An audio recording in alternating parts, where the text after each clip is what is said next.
shall wrong his neighbor. A country of plenty, where evil and poverty shall be done away with. A country of brotherhood, where all success shall be founded on service, and honor shall be given to the deserving. A country of peace, where government shall rest on the will of the people and the love for the common good. Bless the efforts of those who struggle to make this vision a living reality. Inspire and strengthen our people, that they may give time, thought, and sacrifice to speed the day of the coming beauty of Ghana and Africa. Amen.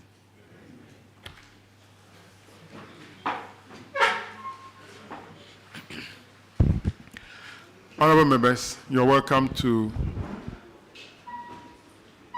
third day public hearing of the committee here in Sunyani, where the committee is considering the reports of the Auditor General for the year 2022. Appearing before the committee today are the Metropolitan, Municipal, and District Assemblies from the Ashanti region, as well as the senior high schools from the Ashanti region. I want to use the opportunity to welcome our honorable chief executives, the coordinating directors, and other directors who are here to assist the committee to do our work. I want to welcome honorable members also, our staff who are also helping the committee to review the reports. Equally, I welcome the officers from the Ghana Audit Service, both Accra and the regions. You are all welcome. The formula or the format of the sitting today is that we'll be mixing up the assemblies and the schools. So for the first batch, I'll take a number of assemblies that are registered. Then I'll take the schools also. So alternate between the assemblies and the schools. And then we'll do self-introduction before I call the assemblies to take the oath. So let's start with a self-introduction from my right. Thank you, Honorable Chairman. And good morning, everybody. My name is Isaac Yao Opoku, MP for Offenso South, and a member of the committee.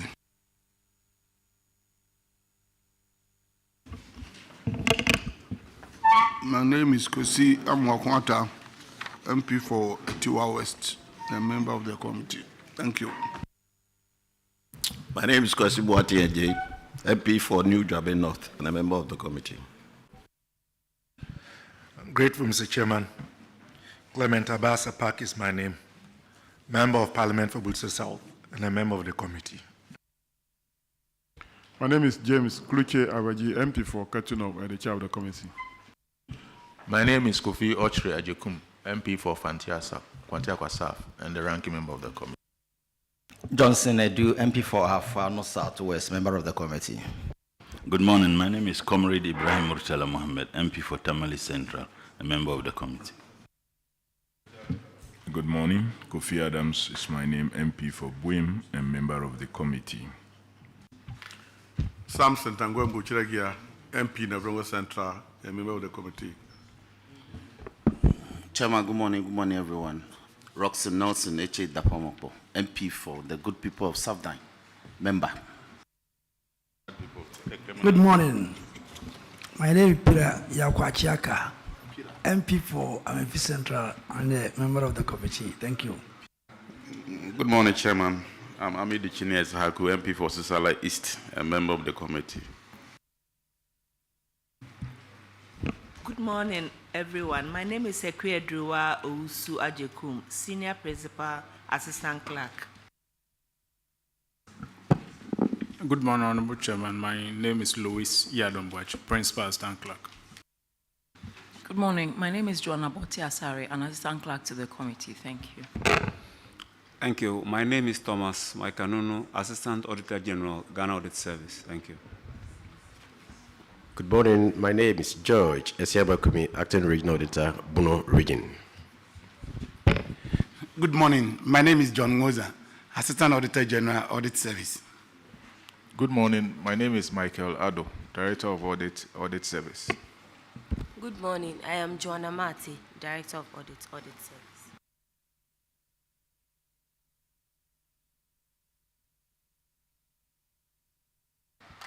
Thank you very much. Now I'll call I'll mention the name of the assembly. Kindly step forward if you hear the name of your assembly. And I will start with Whyis. We invited them to join the Ashanti today. And I'm told they are here. So Whyis, can they step forward?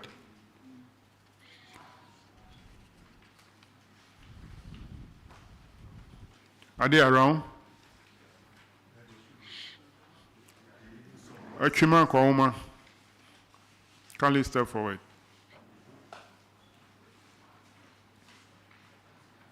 Asante Asim North, step forward to take the oath. Mampong. Asokwa.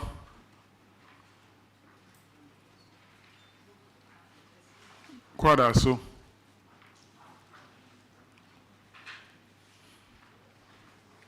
Old Tafo.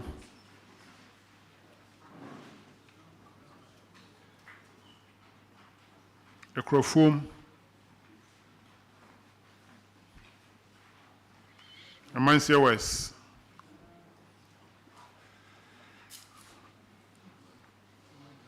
Sunyani.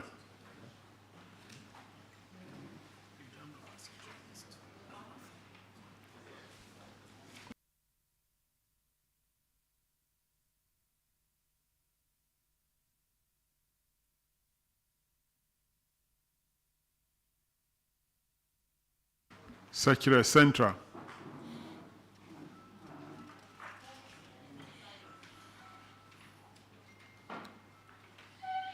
Asokore Mampong.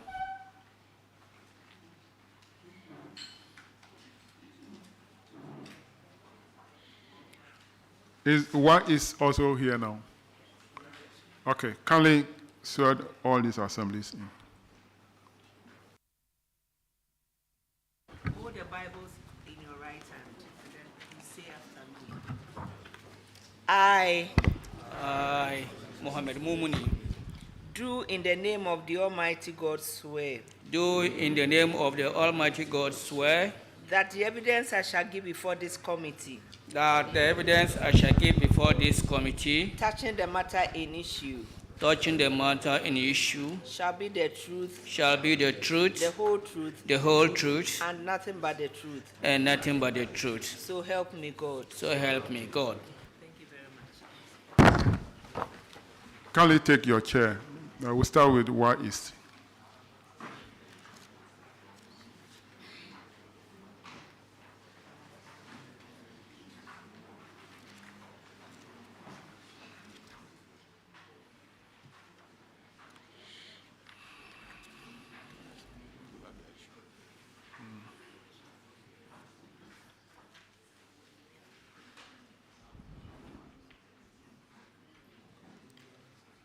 Whyis, kindly introduce yourself to the committee.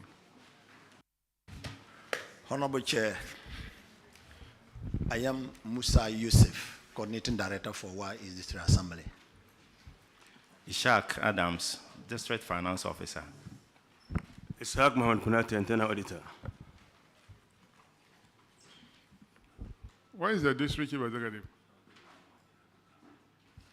He's on his way to the hotel, according to him. He just called me now that he's on the way coming. What is his problem?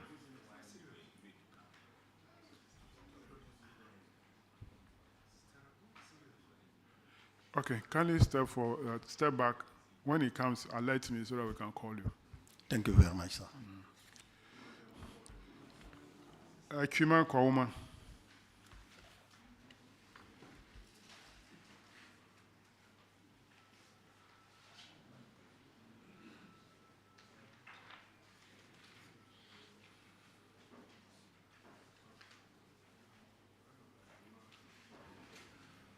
Kindly introduce yourself to the committee.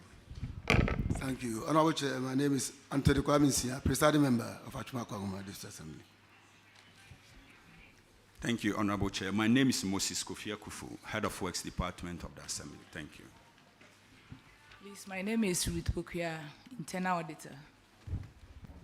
Honorable Chair, my name is Manuel Ketia, Finance Officer.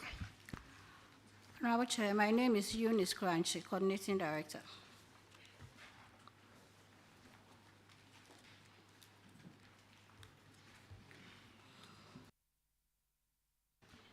I was actually not following the introduction. Do we have the MC? No, Honorable Chair, he's not feeling well, so he couldn't come. So he didn't find it prudent to give us a prior notice. Achuma Kwaguma.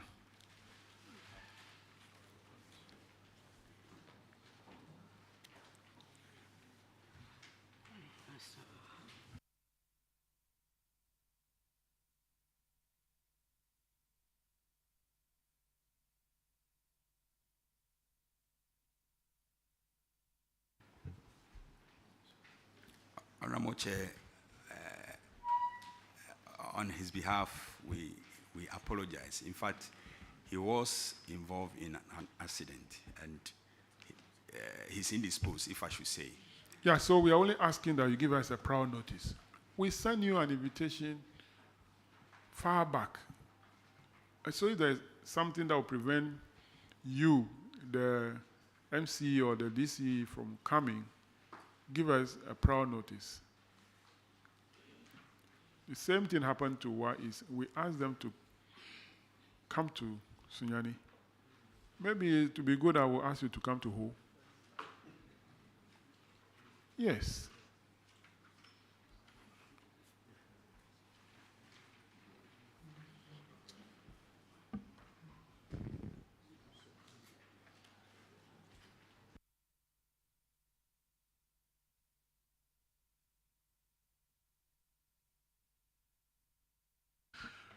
Kindly step back. We'll consider whether we'll take you or not. So don't go. Let's have Asim take him now. Thank you.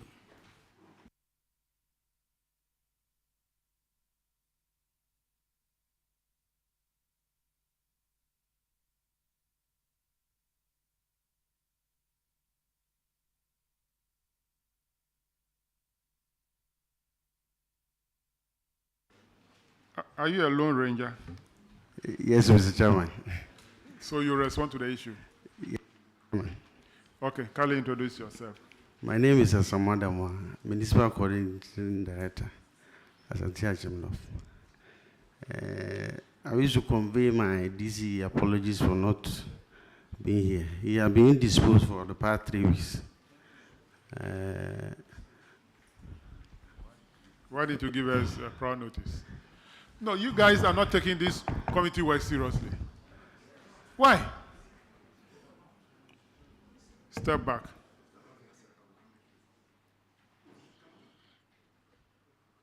Mampong.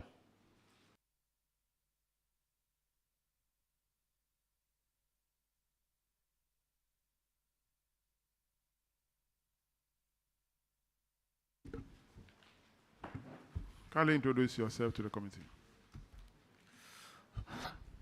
My name is Mohammed Mumuni, Municipal Coordinating Director. Thomas Apiakubi, Municipal Chief Executive, Mampong. Ibrahim Abubakari, Internal Auditor. Pokubane Jr., Senior Accountant.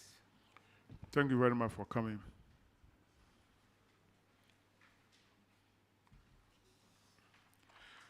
You have one issue in the Common Fund Report, paragraph 69.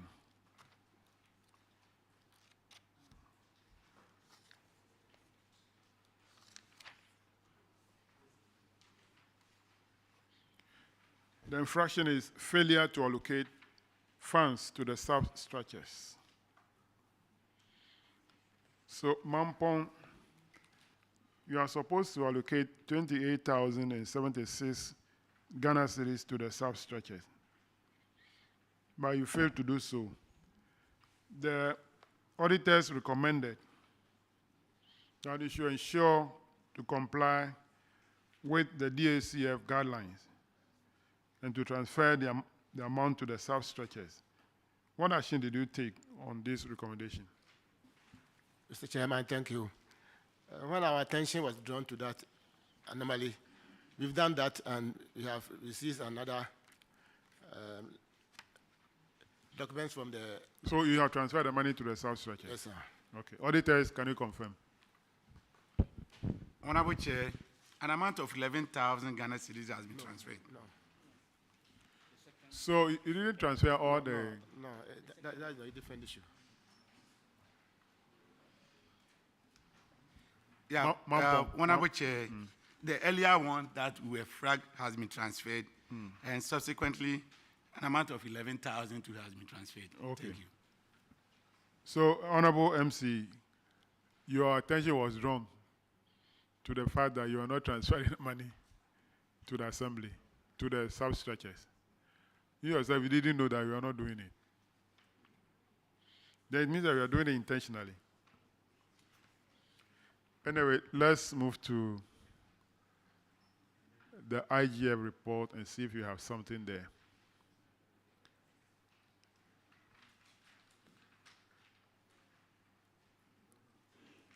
You don't have anything there. That's the only infraction you have.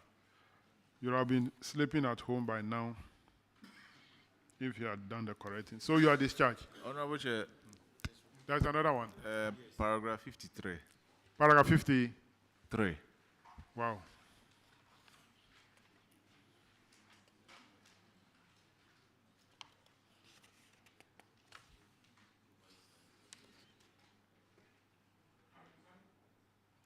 Oh, that is true. Overutilization of common fund on recurrent expenditure.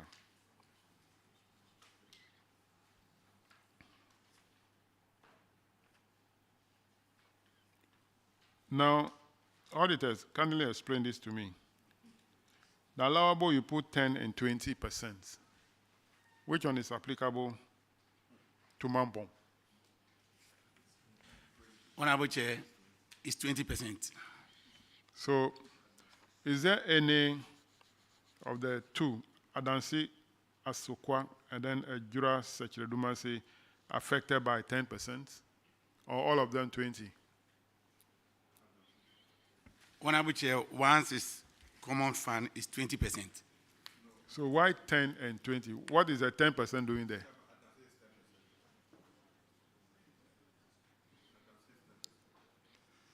Yeah, you see, if you look at the computation, I don't see 10%.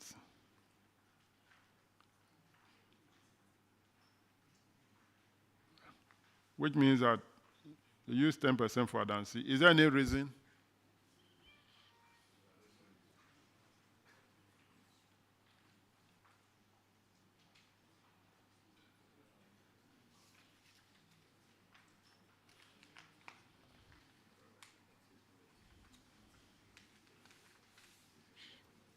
Do you have the district auditor or the regional auditor for Ashanti? Is there any reason for Adansi only must use only 10% on recurrent? Or it's an error? Honorable Chair, we'll get back to the committee later. All right, so I come back to Mampo now. You spent 360,000 instead of 228 on recurrent. And the recommendation from the auditors is that management of the assembly should recover the amount from your IGF and pay to DACF account. You should also put in place measures aimed at improving your revenue mobilization efforts so that you can stop from misapplication of the common fund. Have you been able to, first of all, transfer the money from your IGF to DACF? Honorable Chair, thank you so much. We have attempted that we had paid 11,000 out of our IGF as part payment to that amount. We are working around to ensure that the full payment is made. In the last year, everybody knows how the assembly suffered with revenue. Okay. We don't know. All right, Chief. All right, Chief. Chief, we're finding it difficult in raising enough revenue, so. Okay, so out of 132 that you are supposed to transfer, you did only 11,000, right? Yes, Chairman. Auditors, can you confirm that? Honorable Chair, out of the 32,000, 11,000 has been transferred, leaving a balance of 121,093. You've just received your fourth quarter common fund, isn't it? Yes, Mr. Chairman. And per the law, you are supposed to spend 20% of that on recurrence. Yes, Mr. Chairman. So the only way we can help you is to increase your revenue from the IGF and spend only 10%. Instead of 20% on recurrence, spend 10%. So in a way, you are plowing back. You are transferring the money indirectly from the IGF. So auditors should take note of that. Make sure they spend only 10% of whatever money they receive from common fund until the balance is cleared. Then you can go back and spend your 20%. Thank you, Mr. Well Chairman. noted, Chairman. All right, that'll be all for you now. Thank you, Mr. Chairman. You are discharged.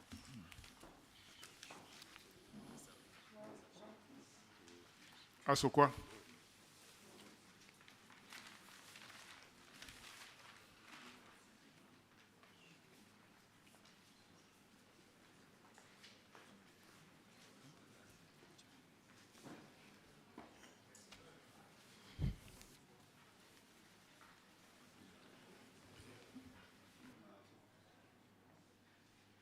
Can you introduce yourself?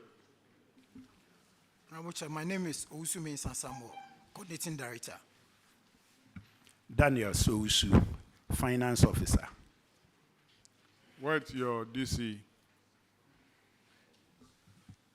My MC is on official trip to the United States, the city of Plainfield, on a sister city relation.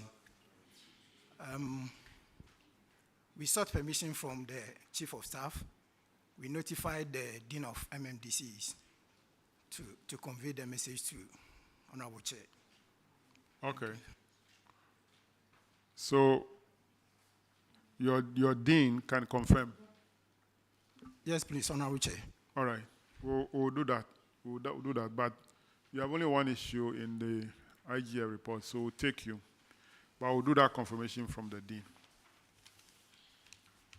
Paragraph 146, Honorable Aka. Thank you very much, Chairman. You have 4 revenue collectors who were able to collect only about 25% of the money that they earn. And the recommendation was that you have to allocate the funds to them to be able to collect enough to pay themselves, at least to pay for themselves. What have you done? What action have you taken?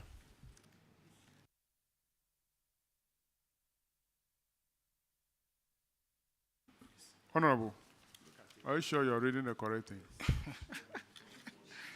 Paragraph 146.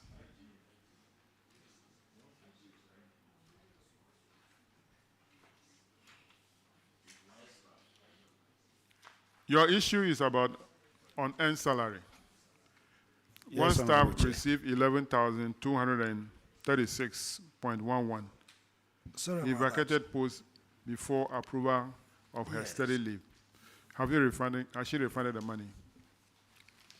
Yes, Honorable Chair, we have recovered everything, paid into the Auditor General's recovery account.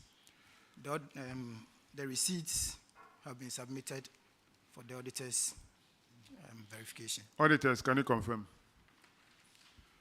Honorable Chair, we don't have any documentary effect to confirm. Thank you. Do you have the document here? Use the mic, please. Put on the mic before you speak. Honorable Chair, we have copies here. We have submitted to the district auditor. District auditor. When? When did you do that? Honorable Chair, last week. Last week.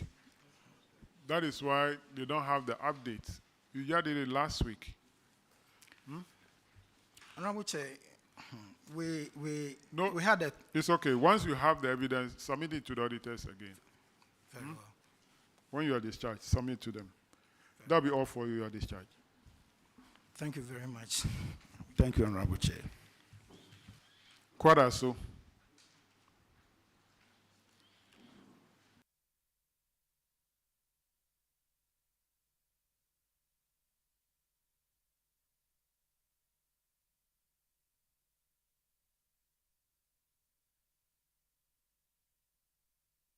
Kindly introduce yourself to the committee. Honorable Chair, I'm Ernestine Champo, the Municipal Finance Officer. Honorable Chair, I'm Richmond Ajini Boating, MC. Honorable Chair, my name is Francis Eduboating, Municipal Coordinating Director. Honorable Chair, my name is Stephen Kwao Jr., Internal Audit. Thank you very much for coming. You have a number of issues in the Common Fund reports. The first one is paragraph 49. Kwadaso. Unsupported PVs. So, for DACF account, 9 PVs were not supported. The MP's Common Fund account, 3 PVs were not supported. The auditors recommended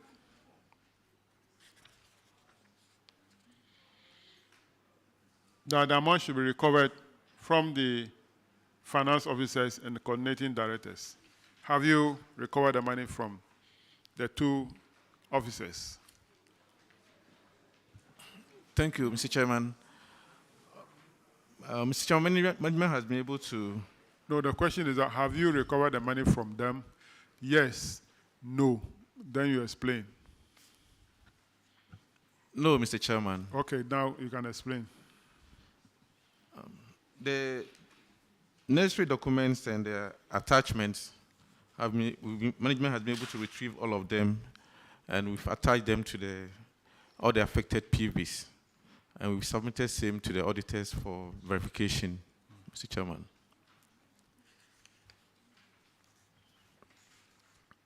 You remember we gave you a prior notice that unsupported PVs, unprevented PVs, presented PVs, will be asking you to refund the money.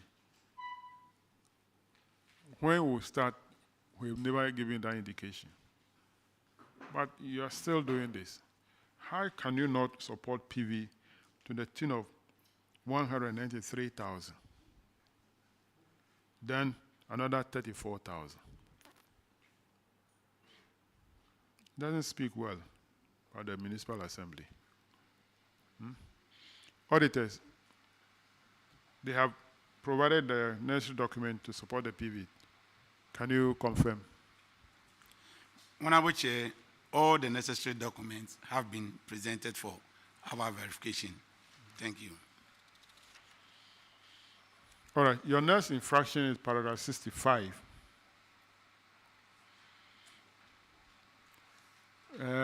Kwadaso is about payment for works without certificate. Kwadaso Municipal Assembly also made 4 payments totaling 128,625.70 for vehicle maintenance and pushing of refuse without work certification.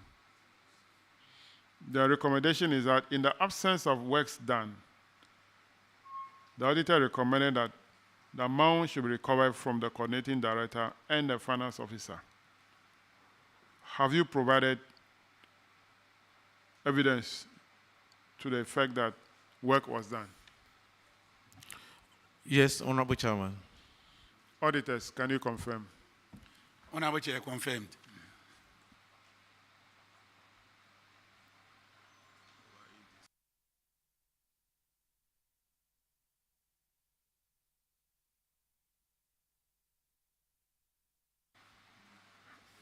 Quada, so your next infraction is paragraph 89.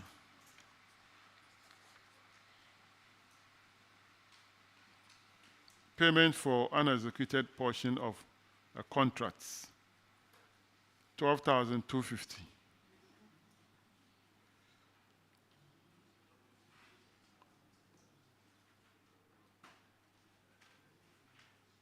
So you pay this amount to a contractor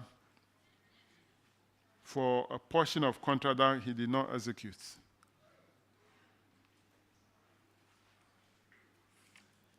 The contract is construction of 3 units abattoir with sewage control system and animals dressing open shed at Sofo line. The recommendation is to ensure that the contractor execute the work. Has he done the work? Yes, Honorable Chair. Auditors, can you confirm? Honorable Chair, the work is done now. Your next one under the common fund is paragraph 693. Honorable Sampson.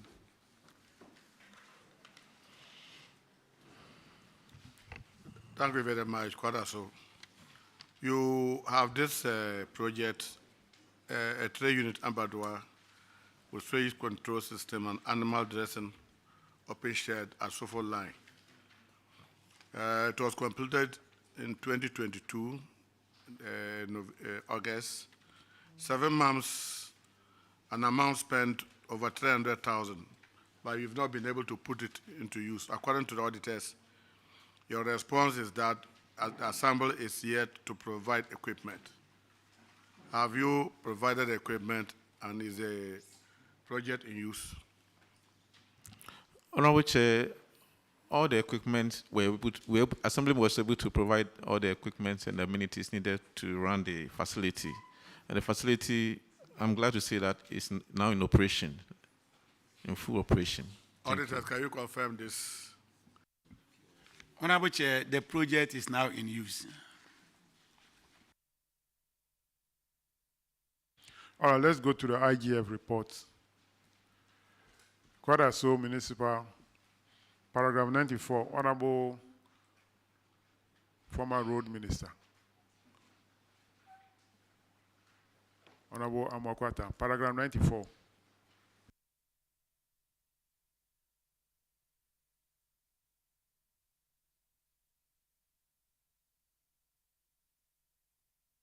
The infraction is unsupported payments.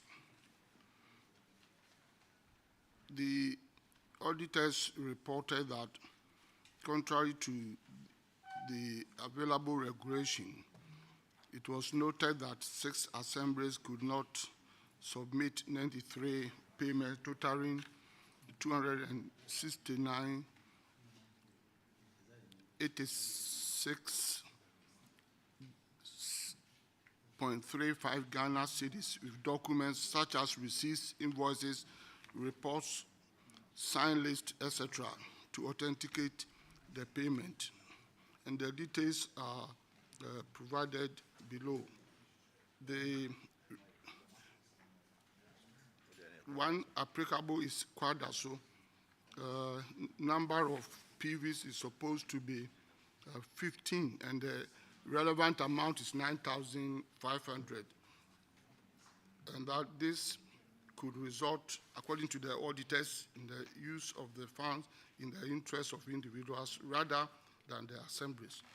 The auditors therefore recommended that in the absence of the relevant documents to support the payment, the amount should be recovered from the coordinating directors and the finance officers, in the respective district assemblies.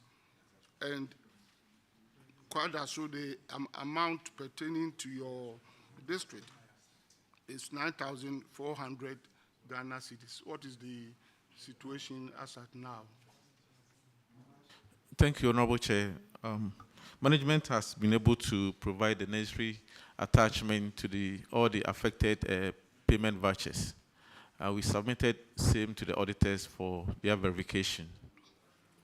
And why were these documents not available at the time of audit by the auditors? Why were they not available at your office? Thank you, Honorable Chair. Some of them were available, but it was due to misfiling. We couldn't retrieve them immediately for the audit at the time of the audit. So we later on had to go through our files and retrieve all of them and attach them to the PVs. Can the auditors confirm this or otherwise? Honorable Chair, subsequently, the supporting documents have been provided, which we have duly satisfied. Thank you. I would want to advise that going forward, you should make sure that you maintain proper filing, proper documentation at your office. I thank you, Mr. Chairman. Thank you very much. The next one for Kwadasui, paragraph 98, on retired impress. Kwadasu Municipal Assembly. You gave impress of 10,665. You retired 1,543, leaving a balance of 9,122. Have you retired that portion? Yes, Honorable Chair. Auditors, can you confirm? Honorable Chair, the outstanding interest has now been retired. The next one is paragraph 123.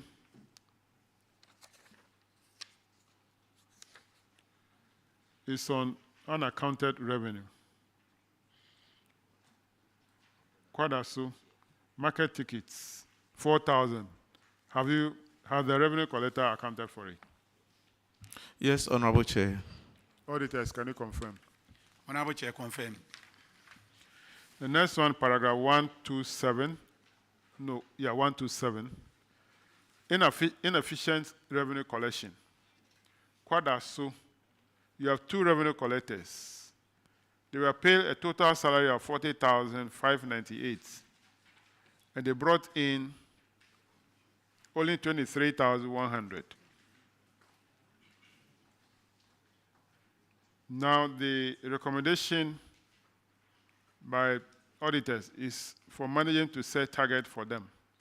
Have you been able to set target for them? Yes, please. Yes, Honorable Chair. How much target have you set for them?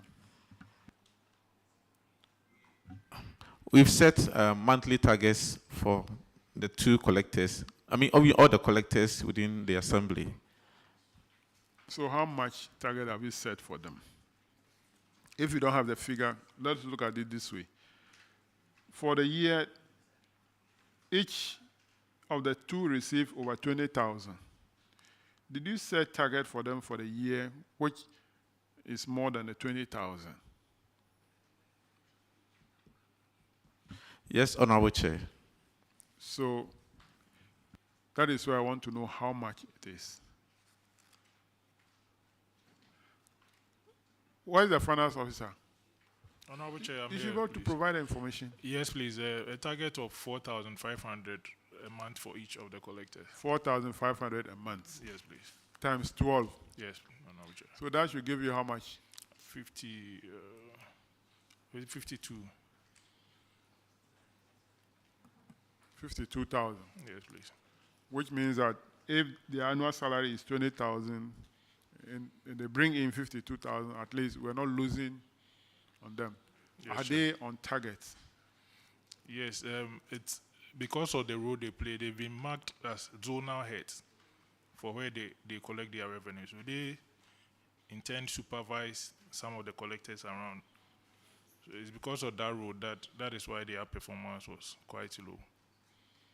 I'm only asking, you set target for them. Are they on course to meet that target? Yes, Honorable Chair. Auditors, can you confirm? Honorable Chair, target has been set and there's improvement, even though they are yet to meet the targets. Okay. Kwadasu, paragraph 131, Honorable Sampson. Thank you, Mr. Chair. A lot of collectors. Your district has been exposed to your control weakness in your revenue collection.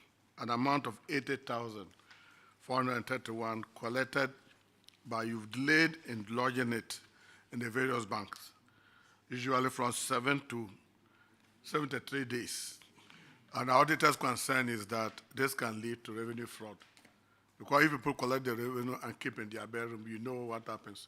With these hard economic conditions, they'll be tempted to, and you blame them, but it's not their fault. It's just that things are difficult these days.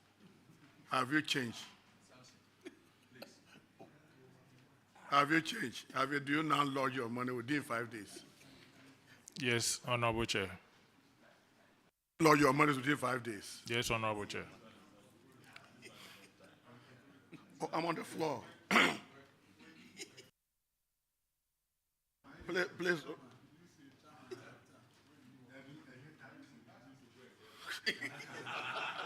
Causing confusion. Auditors, they said they've been able to manage to keep their money within 5 days. Can you confirm that? And if that is so, I thank them for that because it's not easy to see cash and put in the bank. They are now lodging within the appropriate. Thank you very much. Chairman, they have complied to. All right, let's go to the next one. Paragraph 134, Honorable Ennis. Thank you, Mr. Chairman. The infraction is unpresented value books. So, you had 2 revenue collectors who failed to return the booklet, and you've been requested to compute the average collection for a year for the 2 books that were not returned. What has been done so far? Thank you, Honorable Chair. The 2 books have been retrieved from the collectors, and we've submitted same to the auditors for their verification. Auditors, can you confirm if that has been retrieved? Honorable Chair, the outstanding GCR has since been retrieved, and we have confirmed. Were there any sanctions applied to the collectors? Yes, Honorable Chair. We issued warning letters to them to desist from that act. And since then, we've never experienced it again. Thank you, Mr. Chairman. Thank you. Paragraph 146, Honorable Ajay Boateng. Thank you, Chairman. Kwadaso, you had a staff who vacated posts, and yet you paid him 2,764.86. You were to recover that amount of money. Have you been able to recover it? Yes, Honorable Chair. The amount has been recovered, and we've paid it into the Auditor General's recoveries account. And the receipt and paying slip has been submitted to the auditors for verification. Auditors, are you able to confirm for us? Honorable Chair, confirmed. Thank you, Chairman. Paragraph 162, Kwadaso, Honorable Isaac. Thank you, Chairman. Chairman, 162 is uncompetitive procurement. And Kwadaso, you made 5 procurement transactions amounting to 68,330 Ghana cedis without obtaining the alternative quotations from other suppliers or contractors. Yeah. And neither did you seek approval from the Public Procurement Authority for single sourcing. Since this is procurement infractions, I will defer to the chairman.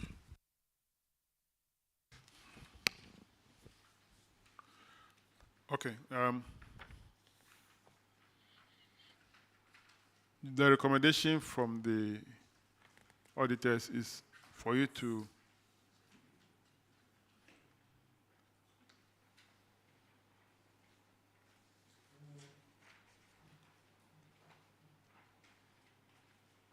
that the management of the assembly should exercise oversight responsibility over procurement to prevent recurrence of the anomaly. But auditors, is the management that is flouting the procurement law, who are they going to oversight?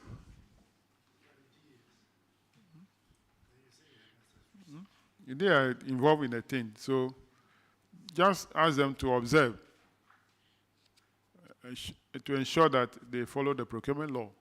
If you say they should oversight, it means that they are not the people doing it. Somebody is doing it, and they are playing that role. All right. Do you now follow the procurement law? Yes, Honorable Chair. That is the obvious answer.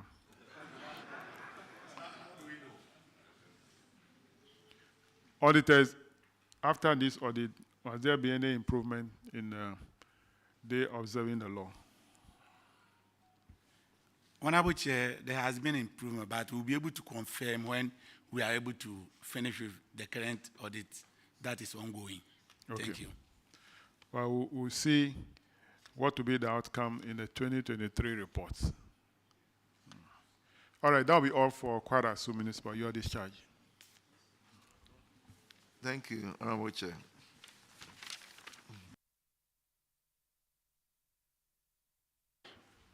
Let's have Old Tafu.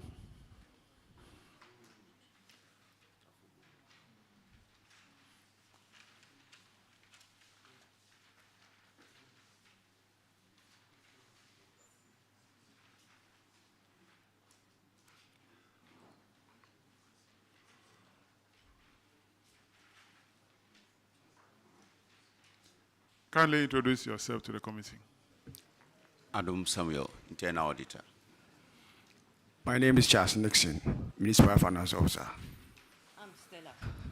Usu Ediomi, Coordinating Director. Where is the Chief Executive? Please, he's on his way coming. He had a fault with his car. So he's on his way. You soon get here, please. So we should wait for him to come. All right, so kindly step back. Okay. Thank you. Let's have a microphone.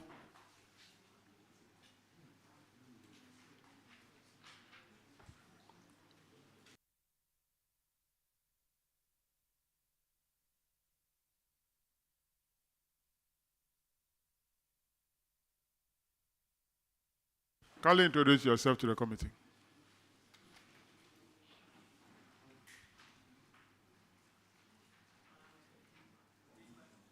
Use the mic. Honorable Chair, please, my name is Anthony Atim, District Finance Officer.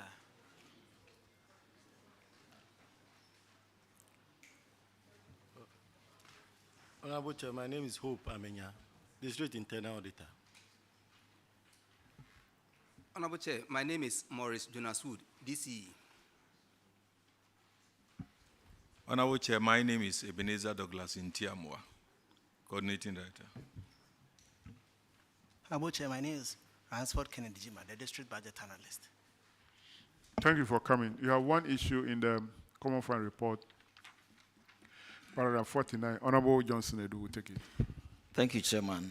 Akrofrom, you made a total payment of 47,512 Ghana cedis with 3 PVs without supporting documents.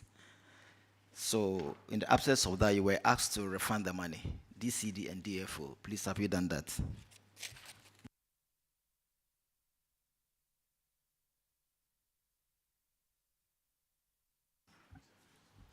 Honorable Chair, no. Reasons. Honorable Chair, at the time of transaction, at the time of the auditing, the transaction was ongoing.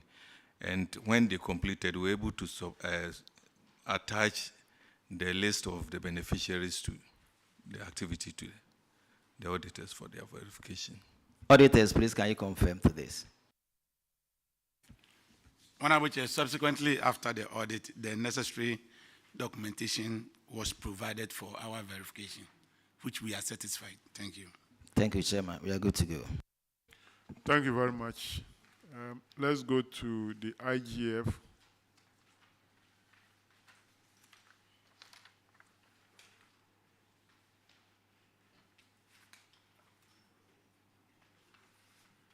And you don't have anything in the IGF?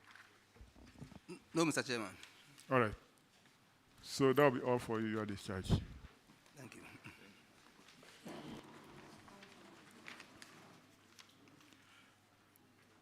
Amancia West.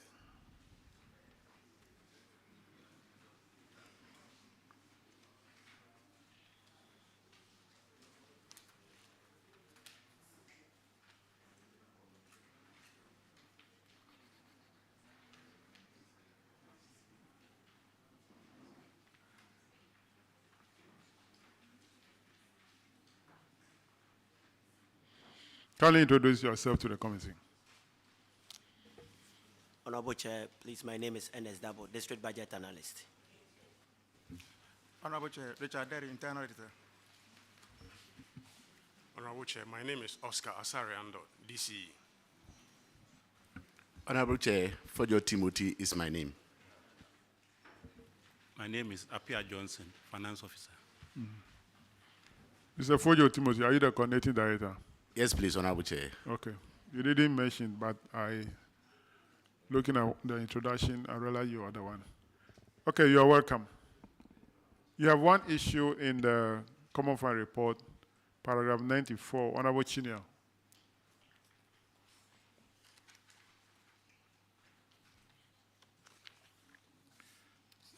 Paragraph 94 is on sanitation, non-supply and replacement of sanitation equipment. Do we have Zoomlion in the hall? Come and take the oath.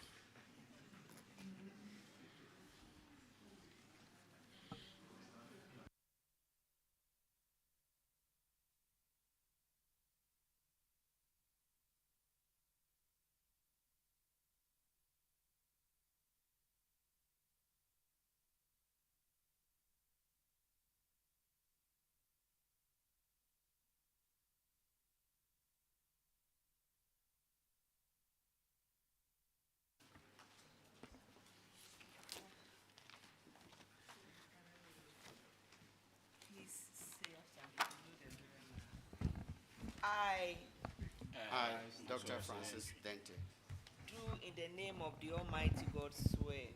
Do in the name of the Almighty God swear That the evidence I shall give before this committee. that the evidence I shall give before this committee Touching the matter in issue. touching the matter in issue Shall be the truth. shall be the truth, The whole truth. the whole truth, And nothing but the truth. and nothing but the So truth. help me God. So help me God. Thank you very much. Kindly introduce yourselves to the committee.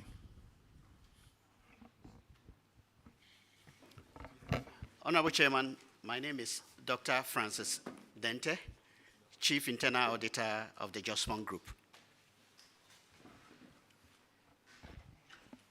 Honorable Chair, my name is Stephen Yabua. I'm assistant to Dr. Dente. Honorable Chair, my name is Maxwell Entry, Regional Coordinator for Ashanti West. All right. Thank you for coming. The issue about non-supply and non-replacement of sanitation equipment for Amancia West. The contract says that you give them 2 skip trucks and 11 containers. But the quantity you supply is 1 skip truck and 5 containers.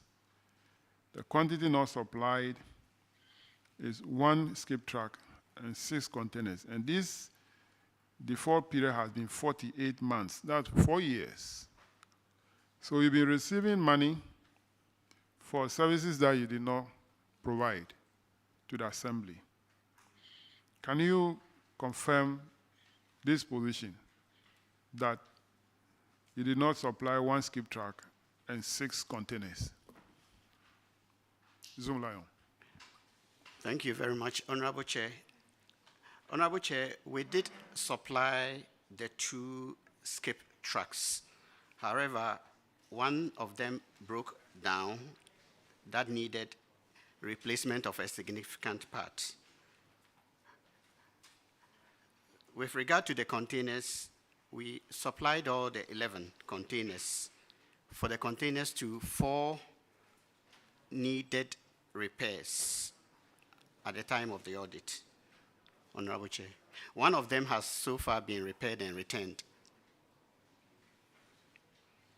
So the period that one skip track broke down, according to the audit report, is 48 months. Is that the case? Honorable Chair, I will defer to the executive. Honorable Chair, thank you. I think the period in question. Here you don't think, you speak the facts. Because you took an oath to speak the truth and nothing but the truth. So Yes, don't Honorable think. Chair, thank you. Thank you for the correction. Honorable Chair, I can confirm that is correct. It's correct. All right. So if the committee recommend that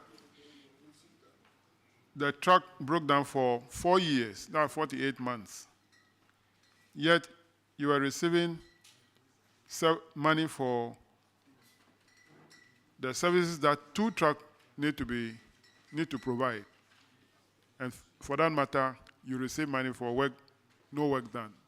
You should refund the money. Will the committee be right?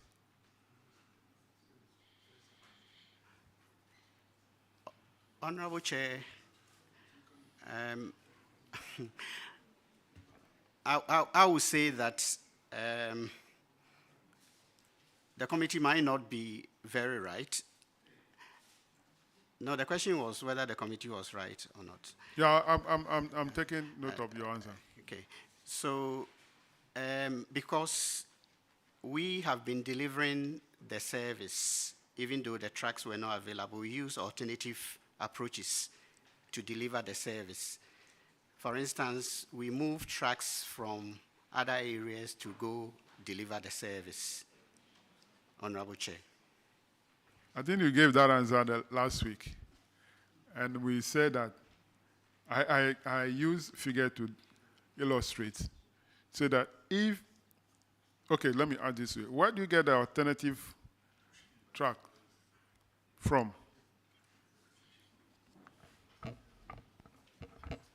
Honorable Chair, thank you. What we do is that anytime there is a breakdown of track, we contact the nearby districts.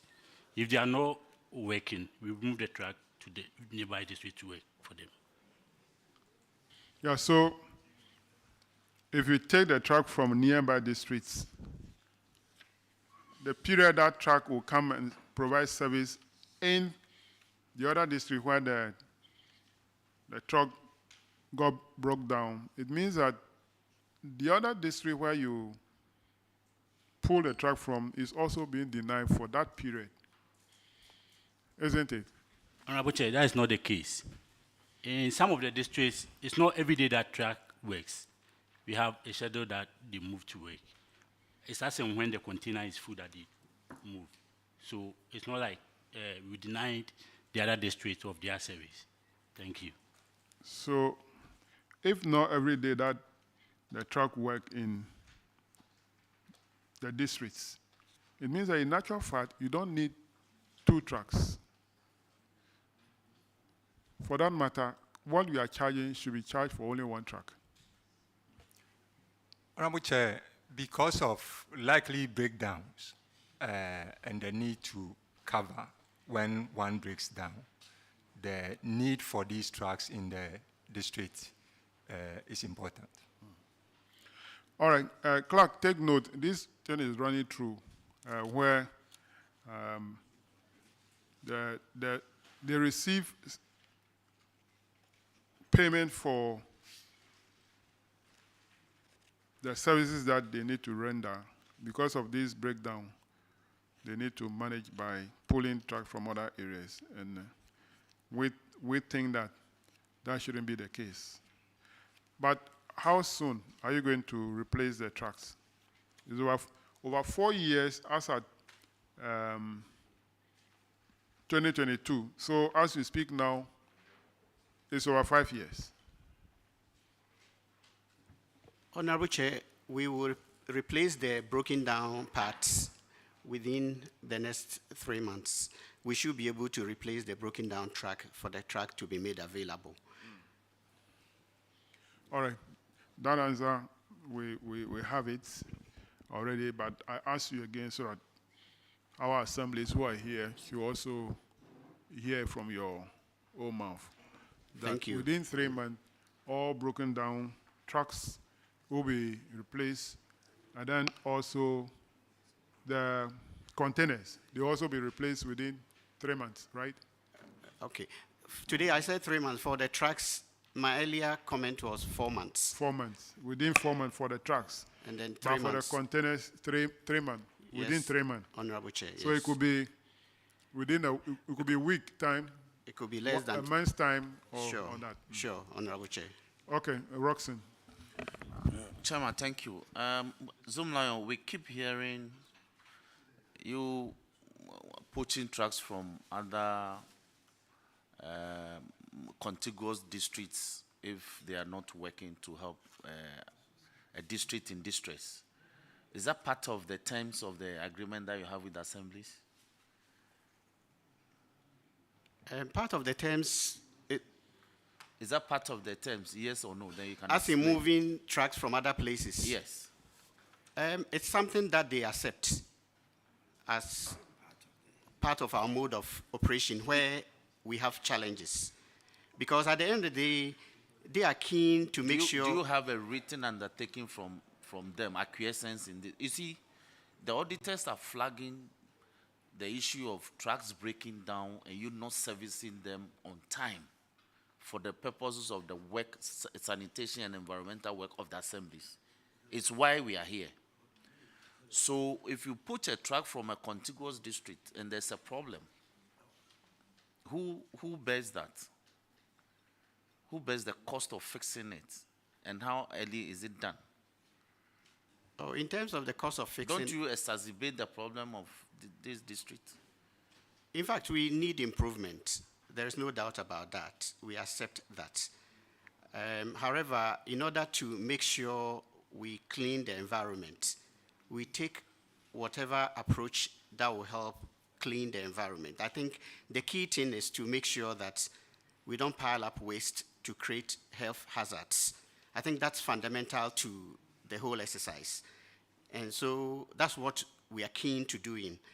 So yes, we understand that we have to repair our trucks, but then it's important that first thing first, make the environment clean first, and then you can then respond to the challenges with repairs and maintenance. Yes, but in doing so, you are not sticking to the terms of the agreement. That's why we are here.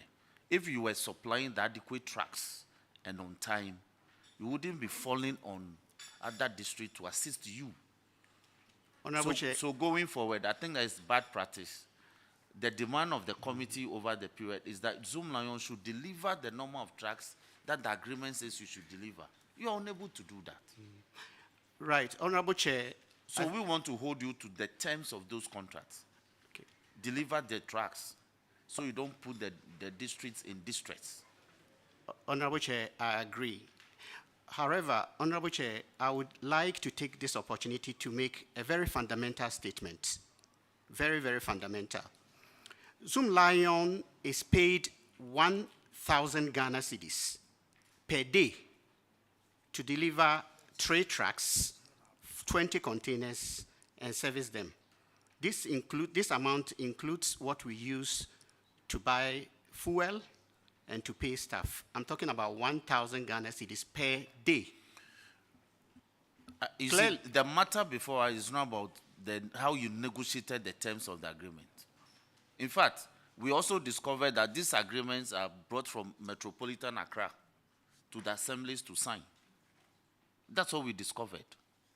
So how they were negotiated is not really the matter before the committee. We are asking Zoomlion to observe the terms of the agreement, which the auditors have flagged all over the place. Deliver the trucks to the assemblies. So you don't wait when one assembly is in distress, then you quickly run to a contiguous one, you pick their machine, you work with them. Please. I began my statement by saying that, Honorable Chair, we agree we will continue to improve. We will continue to improve. Dr. Chair. Dente, it's the fundamental issue that you are talking about,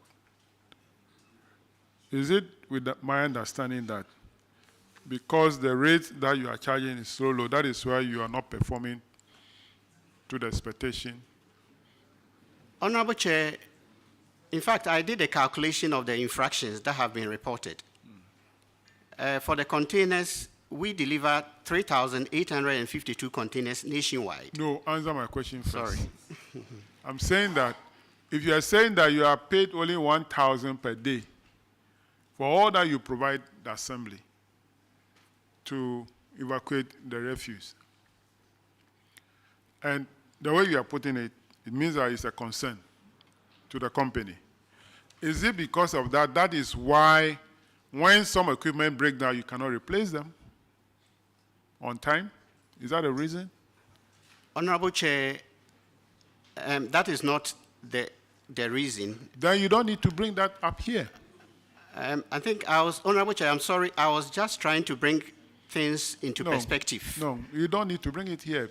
Because if that is not affecting your performance, then you don't bring it here. Well, I wouldn't say it doesn't affect it. It does affect it because, no, I think, okay. Thank you. All right. Let's end it there. So we'll take the 3 months and then the 4 months as the period that you're going to supply all those equipment that are needed to be supplied to the assemblies. Amansia Whyis, thank you very much for bringing up this story, and you are discharged. Thank you very much, Honorable Chair. Now let's have Swami.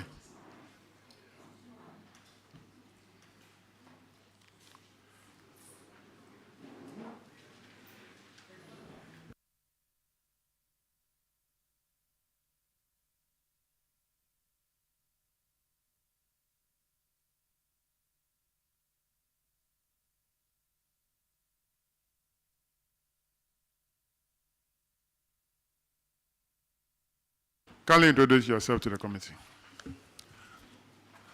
Honorable Chair, my name is William Wilbur Paglo, Municipal Finance Officer, Swami. Honorable Chair, I'm Johnson Nyako, Municipal Coordinating Director. Honorable Chair, my name is Maxwell Vosubuachi, Municipal Chief Executive. Honorable Chair, I'm Colin Sadupoko, Municipal Internal Auditor. Thank you very much for coming. Swami, you have only one issue. Two?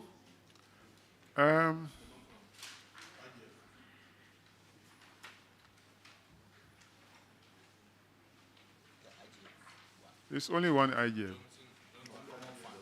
Okay, I've seen one. So you have only two issues. We start with the common fund.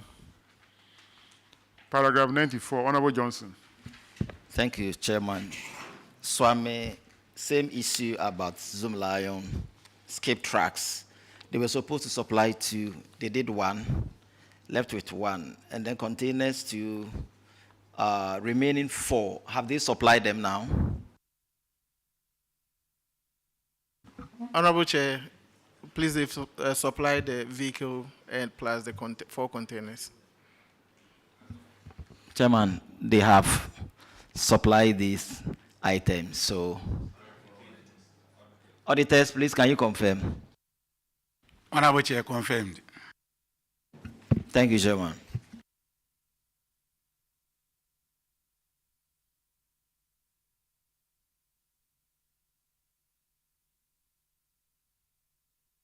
All right, let's go to the IGF report.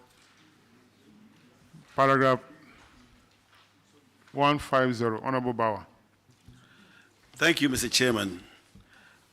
Paragraph 150 relates to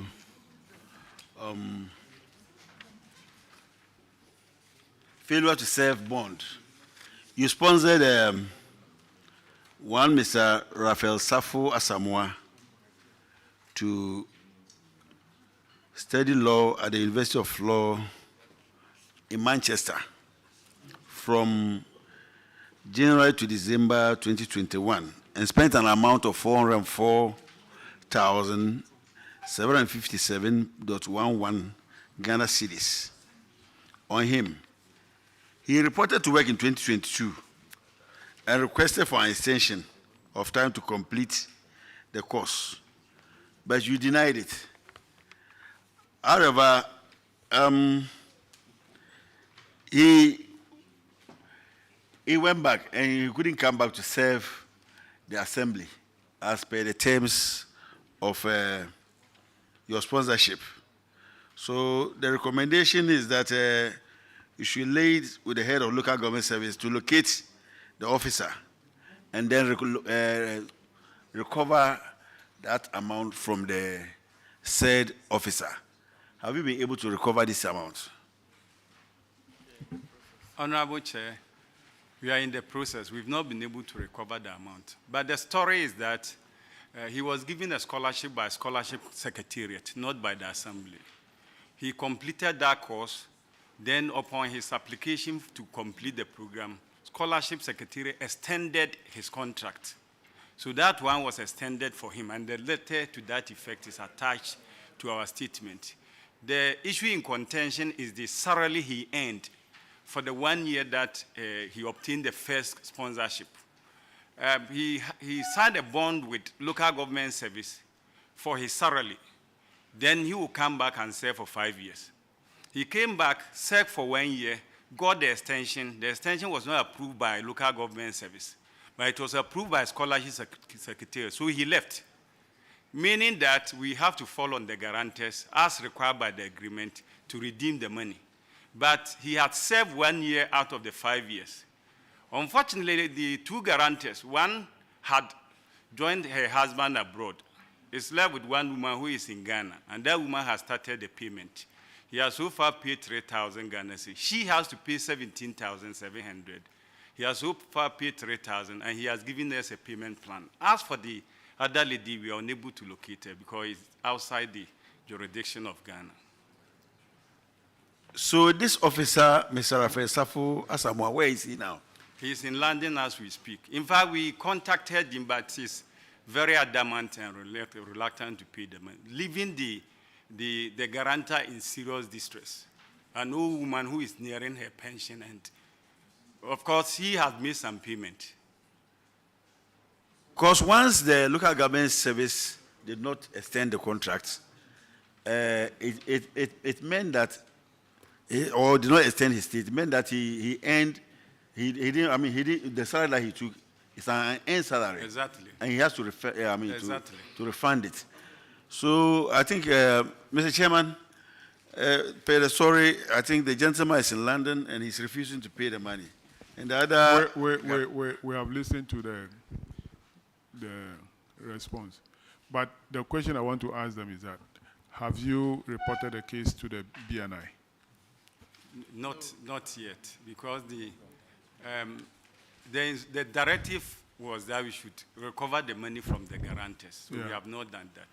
So now that the person is proving adamant, difficult, and the guarantors are also only one person, can they report the case to the BNI? Very well, sir. Very well. So that the BNI can track him down and get him. Very well, Honorable Chair. Well noted.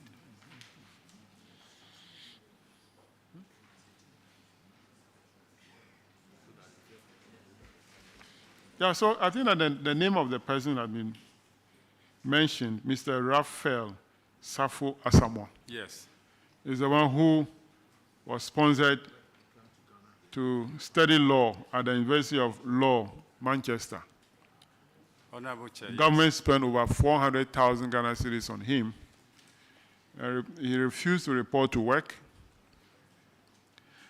and proving difficult in refunding the money back to government. So BNI should be able to get him. Thank you very much. So that'll be all for some of your discharge. Thank you all. Asokore Mampong. Yes.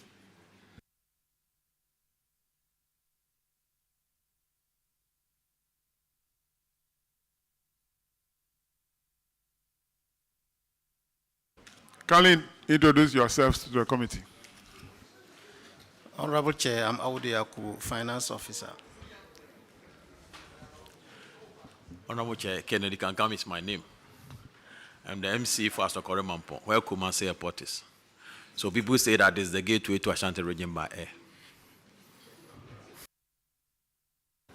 Honorable Chair, my name is David Kobla Aomi.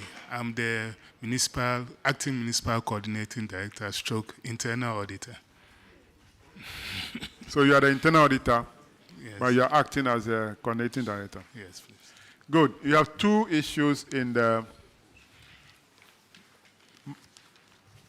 Common Fund reports. The first one, paragraph 69, and Honorable Amakwata will take it. Thank you, Mr. Chairman. Yeah, Asokore Mampong, the infraction is failure to allocate funds to substructures. And what is applicable to you is that you fail to allocate the required 2% of your money to your structures, you know, and the total allocation that you receive amounted to 3.138216.50 Ghana cedis, and you were supposed to have allocated 2% of it, totaling 62,764 cedis, 33 pesos to your substructures, which you did not comply with the law. The auditors recommended to you to ensure compliance. What is the situation now? Honorable Chair, the Zonal Council wrote to us that we should use the share of their common fund to do a dredging for them, which was even far above the amount that was due them. So the Assembly used 133,939 to do dredging for the zonal councils. Which means that, in effect, you spend that amount still on behalf of those structures under your municipality? Yes, Honorable Chair. Auditors, what do you say about this situation? Before the auditors come in, MC, is dredging not part of your work, your job? Mr. Chairman, it's part of our job.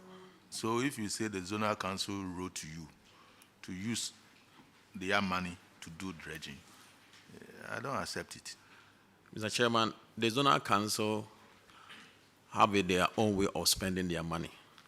And the stream that we are talking about cut across about almost 5 to 6 electoral areas. And because the stream was filled with filth, they asked us to support them by adding some amount of money to the amount allocated to them. That is why we are saying that they wrote to us and we add up to do the dredging for them. Honorable MC, what is the substructures, the zonal council, what do they need the money for? The 2% is not for the administrative expenses. Mr. Chairman, it's for almost all the expenses at the zonal council. Sanitation expenses is part of it. No, I don't think so. It is for the administrative expenses. Mr. Chairman, for dredging of dredging to the sale gutters and things like that is the district is the job of the district assembly, not the substructure. The 2%, that's more money, is for the administrative expenses. Now they are using it, or unless you want to tell me that they don't need the money for any administrative expenses. Mr. Chairman, the substructures are given the liberty in our assembly, are given the liberty to determine what they use the 2% for. So they requested for that, and we top it up to do the thing that will help the municipal. All right. Yeah, Okay, did you say that they wrote to you to use the money for that? Yes, Mr. Chairman. Auditors, are you aware of that letter? Yes, Honorable Chair, after the audit, we cited a letter from the Zonal Council requesting a dredging of the Pelili River. But what we are saying is that is not the case. We think that the money should be transferred into their account, even though there was a letter from the Zonal Council. No, but I wanted confirmation whether they spent the amount they are talking about, which is even higher than the 2%. No, I want that aspect to be confirmed by the auditors. Yes, Honorable Chair, the amount they spent was 133,939.20, and the one they were to transfer was 62,764. So they spent more than what they were to allocate to them. Okay, Mr. Chairman. All right, let's move to the next one. Paragraph 86 of the Common Fund report is on delay abandoned project. Asokore Mampom, you have 4 projects which have been delayed for between 3 to 18 months. You spent a total of 1.590 million Ghana cedis. The recommendation is that you should ensure that priority is given to delayed or abandoned projects before new ones are awarded. What is the status of this project? Thank you, Mr. Chairman. The Chairman, on 21st December 2023, the Assembly commissioned 25 projects within the municipality, of which most of them are the delayed projects. Notably among them is the fire station that is situated within the Assembly premises. It has been handed over to the Ghana Fire Service. The commissioning was done by the Ashanti Regional Minister. Honorable MC, the 4 projects, have you completed them? Yes, Mr. Chairman. And are they in use now? Yes, Mr. Chairman. Auditors, can you confirm? Honorable Chair, we can confirm the completion of the fire service station.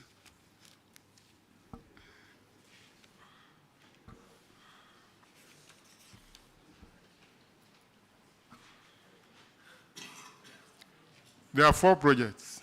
Are all of them completed, are in use? We can only confirm of the fire service station, which is completed and is in use. Thank you. So, Honorable MC, you completed 25 projects, but only one of the 4 is included. What is the status of the remaining 3? Mr. Chairman, we handed one to the Ghana Immigration Service, and the Ghana Immigration Service has taken over. They have not moved in because they say they are moving their the regional operational department to the place. The last time we had a NUSEC meeting, I told them that if they don't use it, I will give it to somebody else. No, I'm not getting you. The remaining 3 projects, have you completed them? Mr. Chairman, so far as I'm concerned, it is almost complete. Let me use the word almost, because the fire service... Can you mention the projects? Yeah, the one that we are giving to immigration, the immigration side, they need to reconfigure the building. That is why I don't want to be very specific. Is that what is that project for? You are giving it to immigration service. The fire service have been confirmed. Another one given to immigration service. Yes, which please. They need to reconfigure it. Yes, please. Auditors, are you aware that they have given one of the projects to the fire immigration service?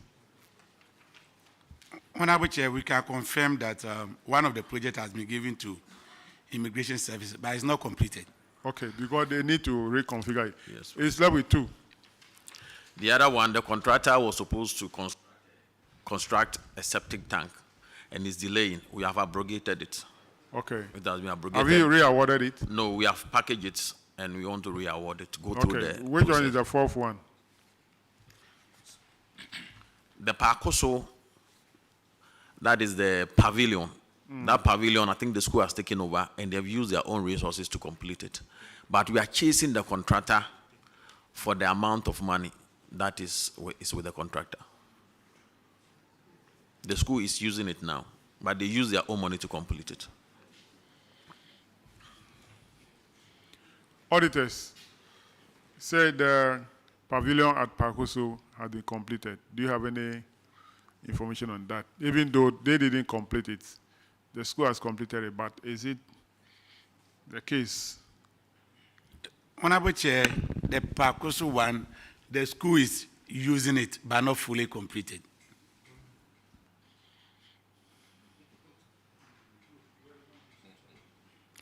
All right, let's move to the next one.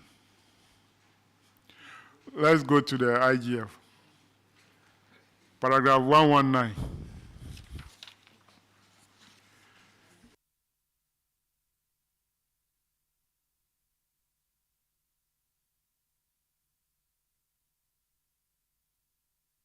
Shortfall in revenue collection.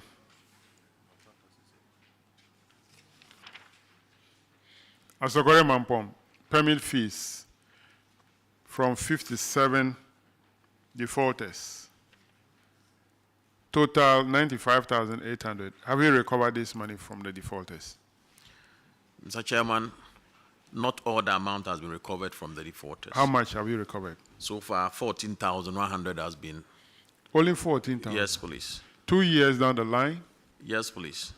How are you recovering the balance I of think 81,000? About 24,150.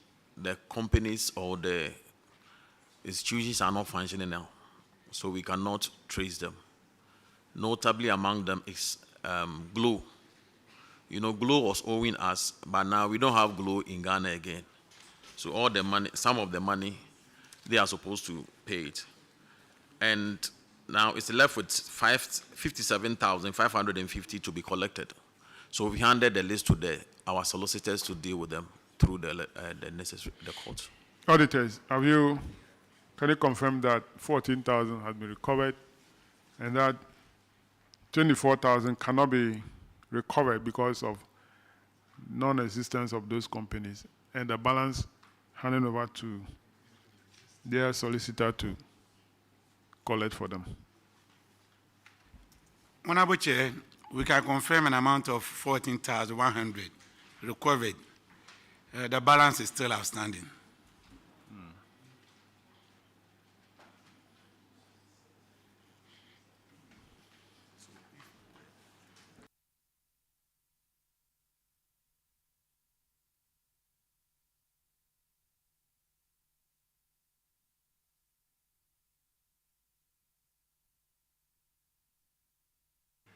So have you, as an assembly, written off the 24,000 that you cannot collect because the companies are not there? Mr. Chairman. Order. We have forwarded it to the General Assembly for them to give us the chance to write it off from their books. That is the question I asked. So it means that you have not passed, they haven't passed any resolution yet? Not yet, Mr. Chairman. All right, so you need to do that so that we know that that cannot be collected, and then also your solicitor to take action. How long is it going to take the solicitor to take them to court? 2 years, almost 2 years down the line. You are not still in court on this. Or you don't need the money. Mr. Chairman, we need it a lot. We need that money a lot. Maybe you are collecting money from the airport, so you don't need these small permit fees. All right, the next one, paragraph 127, Honorable Aduma Kokisi. Thank you, Chairman. This has to do with revenue collection. There's a variance between how much you're paying 3 revenue collectors and how much they are collecting. What's the current update in terms of target and how they are meeting the targets you are giving your revenue collectors?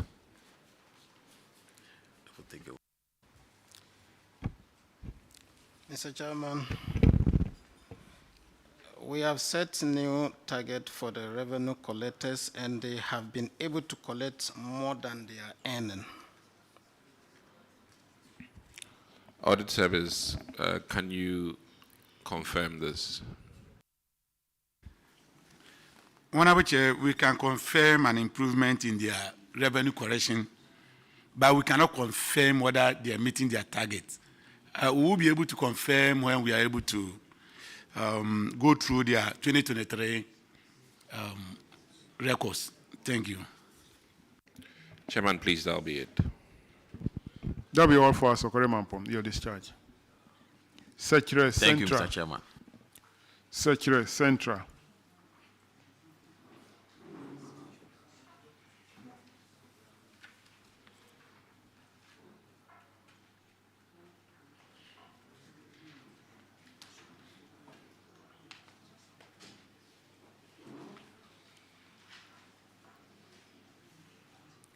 Kindly introduce yourself to the committee.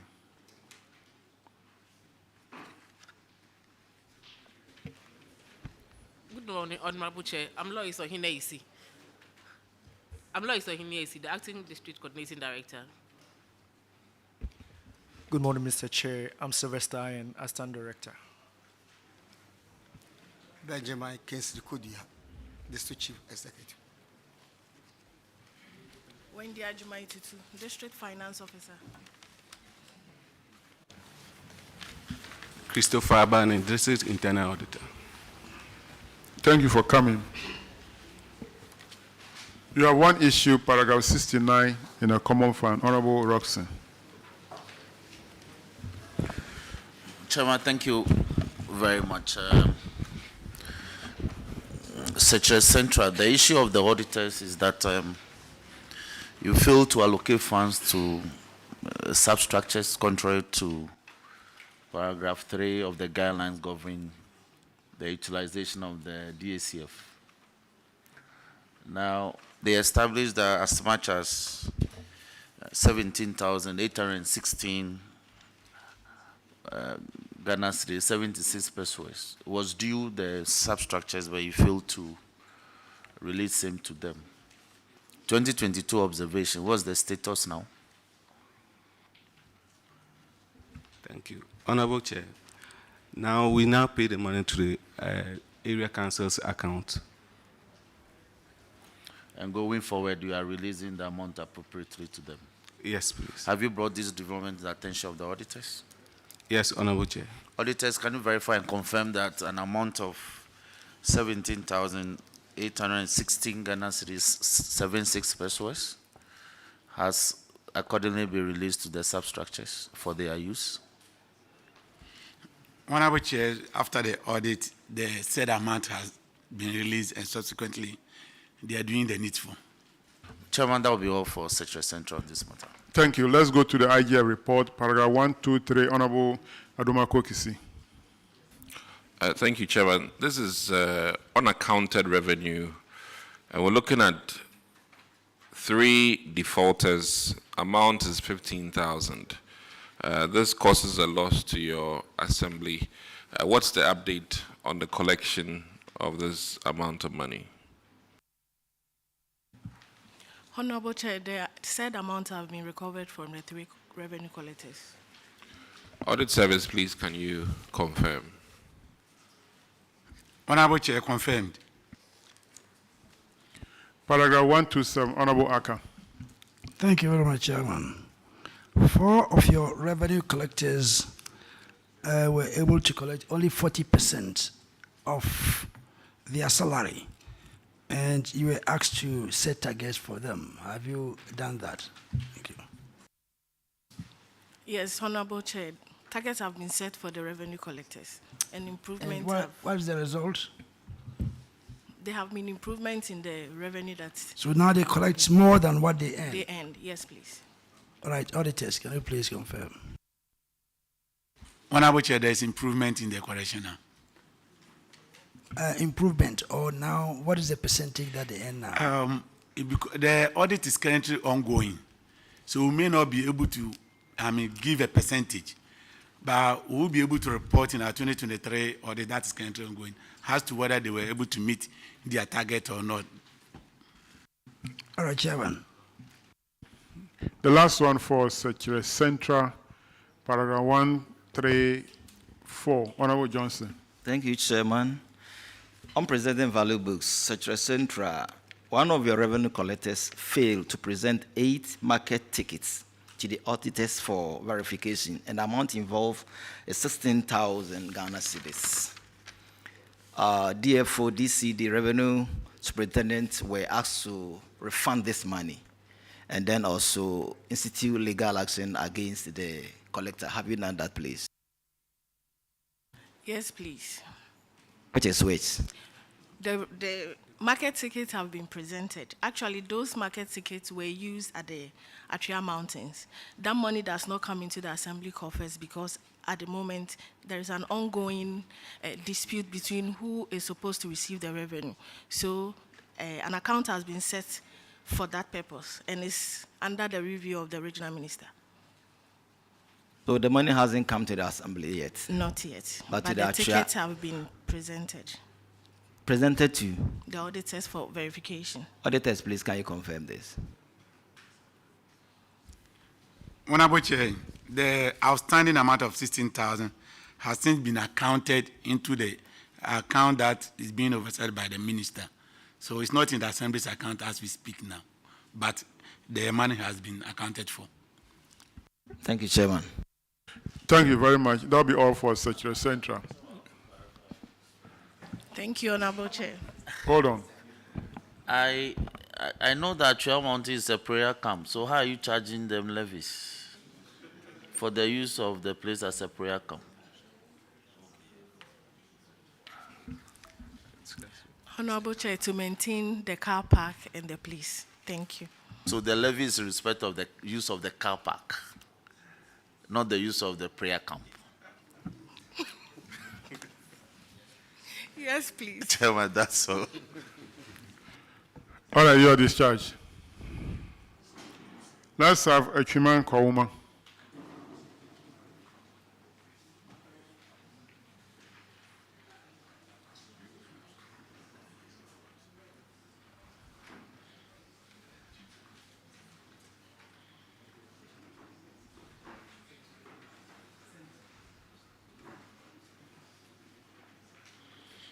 Now you can now introduce yourself properly. Thank you, Mr. Chair. My name is Anthony Kwame, presiding member at Chumakwaguma. Thank you, Mr. Chair. My name is Moses Kofi Akufu, Head of Works of the Assembly. Honorable Chair, my name is Ruth Pokuya, Internal Auditor. Honorable Chair, I'm Ibaran Ketia, Finance Officer. Honorable Chair, I'm Eunice Crunch, Coordinating Director. All right. We've decided to take you, but kindly convey to the Chief Executive that if anything at all prevent him from attending upon the committee's invitation, he should give us a prior notice. Yes, Honorable Chair. Now you have 2 issues in the Common Fund report. The first one, paragraph 86, is about delay/abandoned projects. And for Achuma Kwauma, the project is only one. It was expected to complete in May 2018. So as at the time of the audit, it was delayed for 58 months. What is the status of that project now? Thank you, Mr. Chair. The state... Use the mic, please. The status of the project is currently 97% complete. What is the nature of the project? It's a chief's compound. Chief's compound? Yes, please. Auditors, can you confirm? Honorable Chair, we can confirm 90% completion of the project. All right. Let's go to the next one, paragraph 94, non-supply and replacement of sanitation equipment. Chuma Kauma. 2 trucks, only 1 supplied, 1 not supplied. Containers, quantity in the contract 11 supplied. So it is only 1 truck which has not been supplied for 4 years at the time of the audit, and now over 5 years. Can the regional coordinator confirm this? Thank you, Mr. Chairman. What I can confirm is that the 2 trucks were supplied, just that 1 is going under maintenance. For over 5 years now? Yes, Mr. Chairman. What kind of maintenance is that? Mr. Chairman, there are some parts that we need to procure from outside, and due to what went on, we are waiting for it to be in. So are you going to maintain it and bring it back, or you supply them with a new one? We are looking at it that if we get the new ones, we need to replace it for them. Okay, Dr. Dente, are you going to give them a new truck? Honorable Chair, a decision has been made to provide them a new truck because the replacement of the part that has been damaged is a very major one. So we give them a new truck, Honorable Chair. So we take your earlier 4 months. 4 months, within 4 months. So, Honorable Chair, yes. Achuma Koma, take notes. Within the next 4 months, you should be provided with a new truck. All right, let's go to the IGF. Paragraph 110, Honorable Johnson.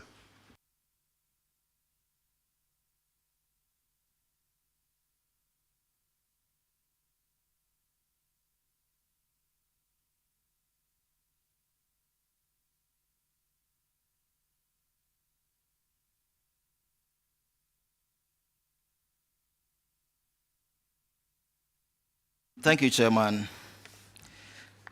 You failure to present 20% of IGF for capital projects. Auditors noted that you collected a total amount of 1.6 million Ghana cedis in 2022, but you failed to use 20%, which represents 337,000 plus, to initiate or complete capital projects to benefit the communities. So you were asked to adhere to the budget guidelines. Have you done that now, please? Honorable Chair, the recommendation has been adhered to. We've been able to construct a urinal at Chedie DA School and TVET School. We've also purchased 1 number double-decker Mitsubishi pickup to enhance our revenue generation. Auditors, please, can you Thank you. confirm to this? Honorable Chair, confirm. Thank you, Chairman. You said you use the money to do what?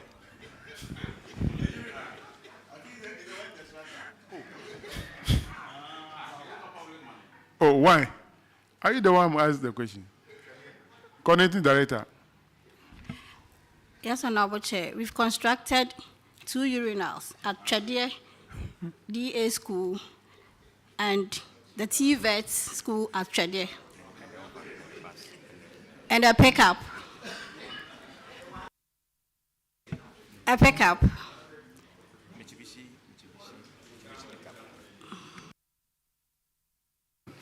Honorable Chair, Chedie is the district capital. Yeah. Okay. But let me come back to the auditors. Is there any guideline to use 20% of your IGF for capital projects? I'm not aware, so I'm asking. Honorable Chair, there's no, but it was in their budget guidelines that they themselves prepared. So it's not applicable to all assemblies? No. Okay. That make it clear. All right, so let's go to, so that'll be all for Achima Mpo, no, Kwawuma. That'll be all for you. You are discharged. Thank you. Let's have Asante Akim North.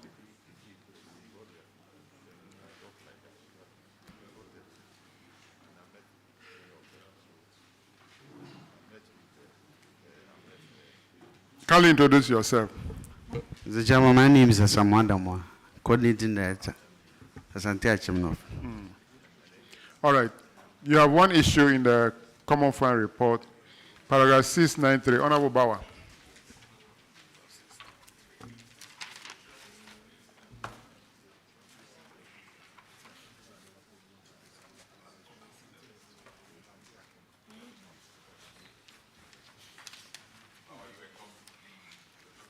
I was looking at your tracker. Thank you, Mr. Chairman. It relates to completed projects not in use. And in the case of Asante Akim North, you had constructed a fire service center. And as at the time of the audit, you had not put it to use for 14 months. Why will you construct a facility at a cost of 379,000 and not put it to use? Mr. Chairman, at the time of the audit, the project was completed. We are waiting for the fire service to do their mobilization. But as we now, is in use now. So the project is now in use? Yes, Mr. Chairman. Auditors, can you confirm? Honorable Chair, the project is now in use. The Chairman, the project is now in use. That'll be all for Asante Akim North. You are discharged. Thank you very much. Now, we finish with the first batch, so we'll take the second batch. So kindly step forward to take the oath if you hear the name of your assembly. Secretary East. Secretary East. Bosomchi. Bosomchi. Secretary Kumeu. Offenso.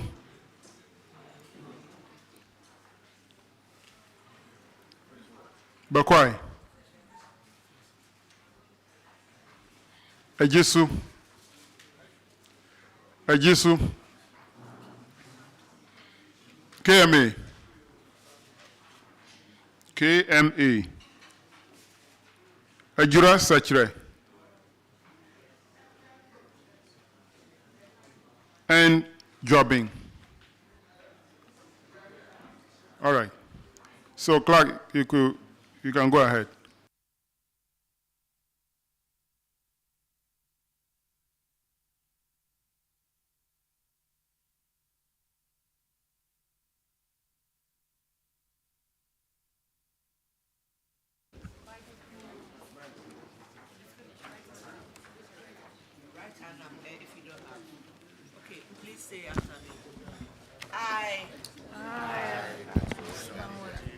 Do in the name of the Almighty God swear. Do in the name of the Almighty God swear. That the evidence I shall give before this committee. That the evidence I shall give before this committee. Touching the matter in issue. Touching the matter in issue. Shall be the truth. Shall be the truth. The whole truth. The whole truth. And nothing but the truth. And nothing but the truth. So help me God. So help me God. Speak into this.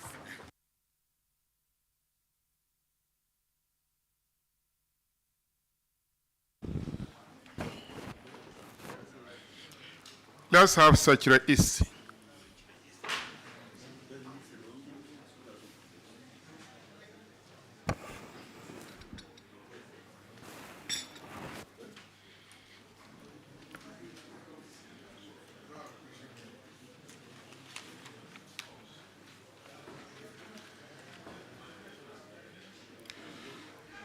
Kindly introduce yourself to the committee. Honorable Chair, my name is Peter Kwesi Wilson, DCD. My My name is Jose Dia, DC. Gamma Isaac, Finance Officer. Kenneth Dankwa, Internal Audit. Thank you very much for coming. You have 3 issues in the Common Fund report. The first one is paragraph 86. Honorable Mutala will take it. Thank you, Mr. Chairman. You abandoned 3 projects ranging between 4 to 16 months. And the total amount for the execution of those projects was supposed to be 231,705 Ghana cedis. And the strange thing is that whereas those projects haven't been completed, you are awarding new projects. The recommendation of the auditors is that you prioritize the incomplete projects before you even award new projects. Have you been able to carry through this recommendation? Thank you, Honorable Chair. Honorable Chair, we adhere to the Auditor General's recommendation. As we speak, we've been able to complete 1 of the 3 projects, and 2 are currently ongoing.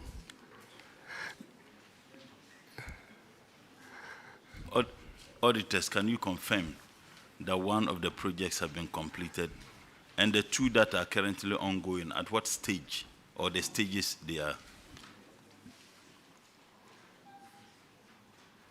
Honorable Chair, we can confirm the completion of 1 project.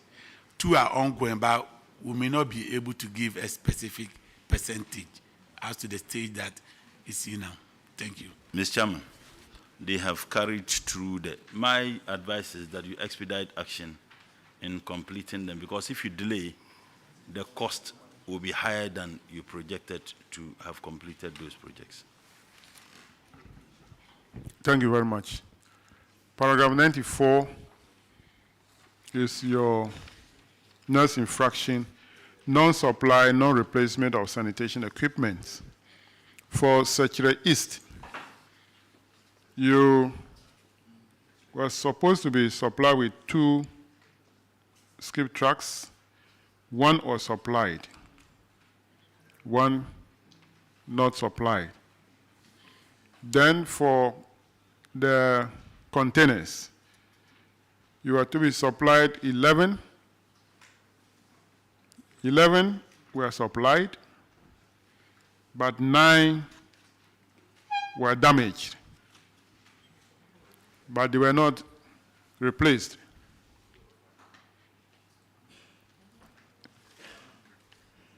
Is that the case? What is the current status? No, I'm asking the Assembly before I come to the Zoomlion. Honorable Chair, on the containers, Zoomlion has so far supplied or replaced 3 of the containers, leaving 6. How about the truck? On the truck, Zoomlion is yet to supply the other truck. Okay. Can Zoomlion confirm that for the containers, 6 are outstanding and 1 truck outstanding? Honorable Chair, that is the situation. So I'll take your earlier answer that within 3 months, the remaining 6 containers will be supplied, and within 4 months, the truck will also be supplied. Honorable Chair, yes, please. Some of the containers just need to be refurbished, so we'll ensure we do that as quickly as possible. All right. Paragraph 697, Honorable Aduma Kokisi. Chairman, thank you. This has to do with a delayed project which was expected to be done December 2021. The amount, contract sum was 788,000 Ghana cedis, and I think a payment as at that time of 576 had been done, 1,000. What's the update on this one? Thank you, Honorable Chair. Honorable Chair, that project has fully been completed. It would be nice to be clear about the specific. What is that one? That is the District Police Headquarters. That project has fully been completed. Audit Service, can you confirm this, please?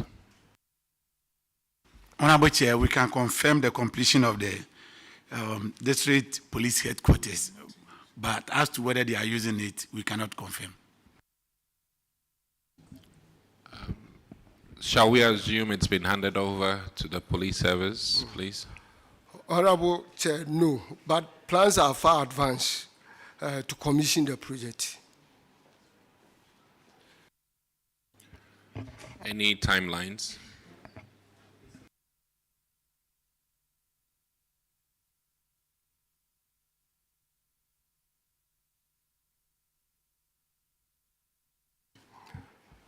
Honorable Chair, latest by ending of May, the project will be completed, commissioned. All right, Chairman, I think that'll be all. They say May 2024. Okay, that's fine. Let's go to the IGF report. Paragraph 119, Honorable Kofi Adams.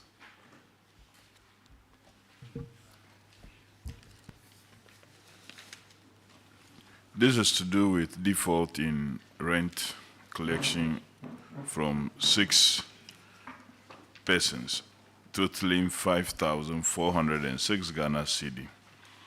Have you been able to collect this rent from the defaulters? Yes, Honorable Chair. Have you paid into the relevant account? Yes, Honorable Chair. Are the auditors aware? Yes, Honorable Chair. Auditors, can you confirm the collection of this amount?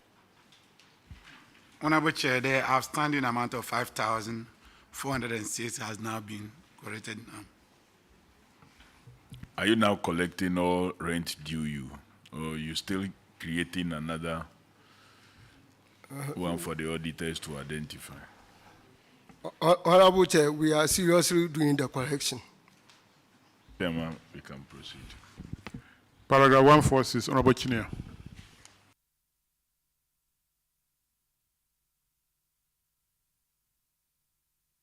Paragraph 146, Honorable Chinia.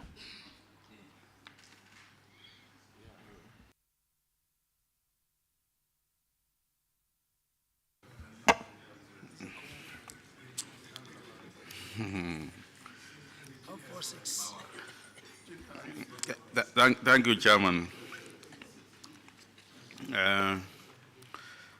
Damaged sanitation improvement package equipment not replaced. That is not true. Oh. On end. I let you down. Chairman, 146. It's an NDC man who actually let me down. He misled me. I'm on course. Chairman, an end salary. 146, an end salary. You paid one staff who had vacated post. And the auditors have recommended that you should recover There are 2 staff, the not amount. one. You should recover the amount. Have you recovered it? How much is the amount? Have you recovered the money? Thank you, Honorable Chair. Honorable Chair, the amount, the Assembly or the management has been able to recover 7,430 Ghana cedis, and is left with 3,548.78 to be recovered. And we are still pursuing the officers involved. Auditors, are you able to confirm the amount that has been recovered? Honorable Chair, out of the 10,978.78, 7,430 has since been corrected, leaving a balance of 3,548.78. Chairman, they've recovered a little over 7,000, leaving 3,000, and they're taking steps to recover the remaining. So I encourage you to make more effort so that you can recover the rest of the money. Thank you. Thank you, Honorable. Thank you. So kindly pursue the balance and recover it. Thank you, Honorable Chair. That'll be all for Secretary East, your discharge. Thank you, Chairman. Let's have Bosomchi.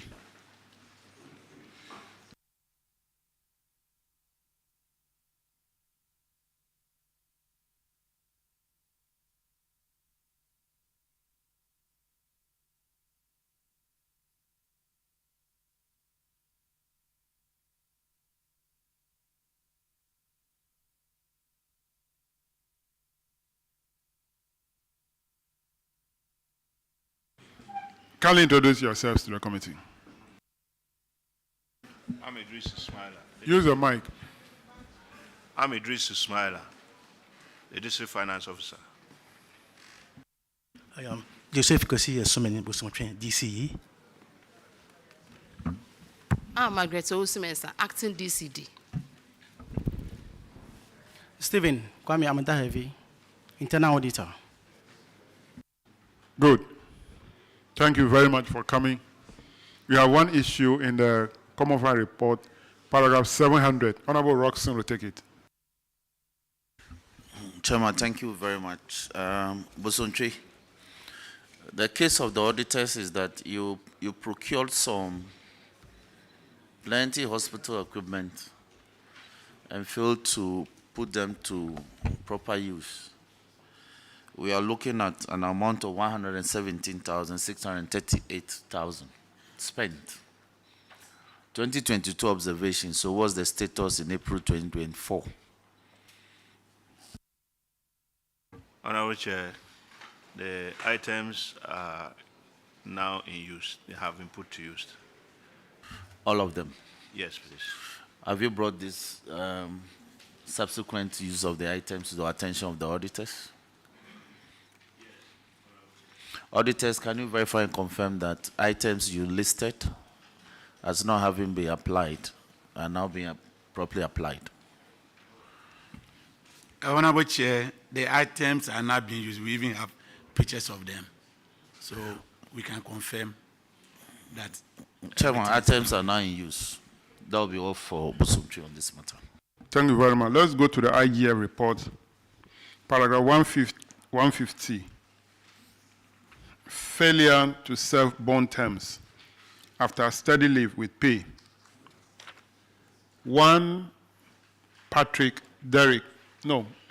Opoku Frimpong,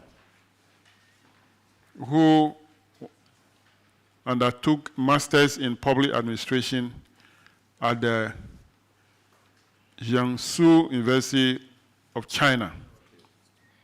He was paid a total amount of 93,541.25 Ghana cedis. He did not return to serve the bond.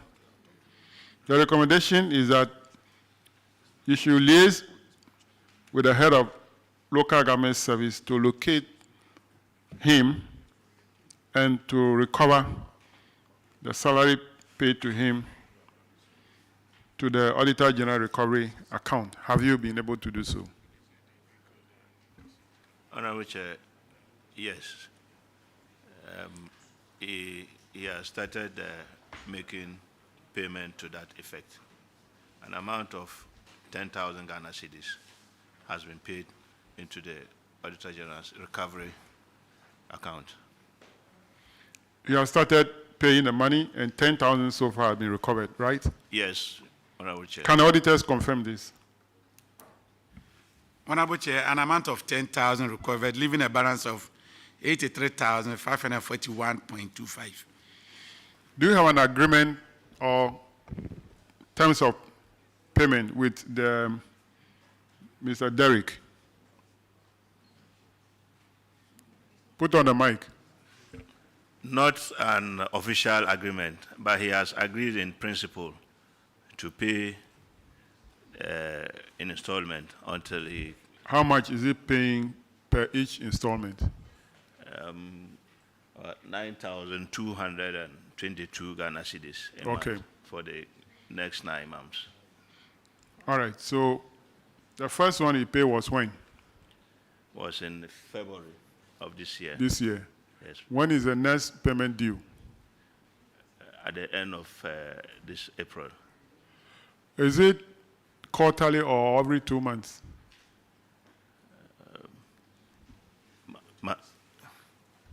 Monthly. Monthly? Yes, please. So he defaulted in March? No, the agreement we reached with him will start at the end of this April. Okay. But why don't you put agreement into written form so that it can be enforced? Verbal agreement, you cannot use it as evidence in any court. Chairman, So put it into writing. Let him sign. Let Assembly also sign so that if he default, we can fall on that agreement and take action against him. we'll take your advice, Chairman. Okay. I think that will be all for Bosomchi. So you are discharged. Honorable Chair, we are most great. Thank you. Let's have Secretary Kumeu.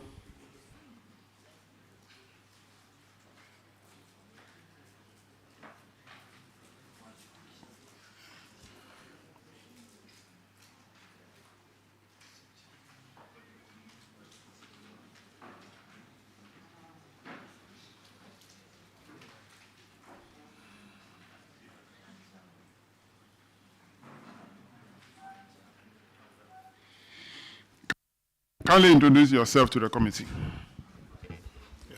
I'm Edward Bockman, head of works. Jacob Dia, District Finance Officer. Francis Che, Coordinating Director. Kakali Buate, Internal Auditor. Where is the Chief Executive?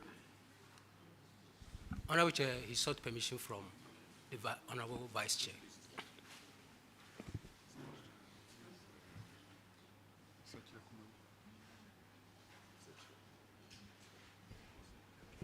All right.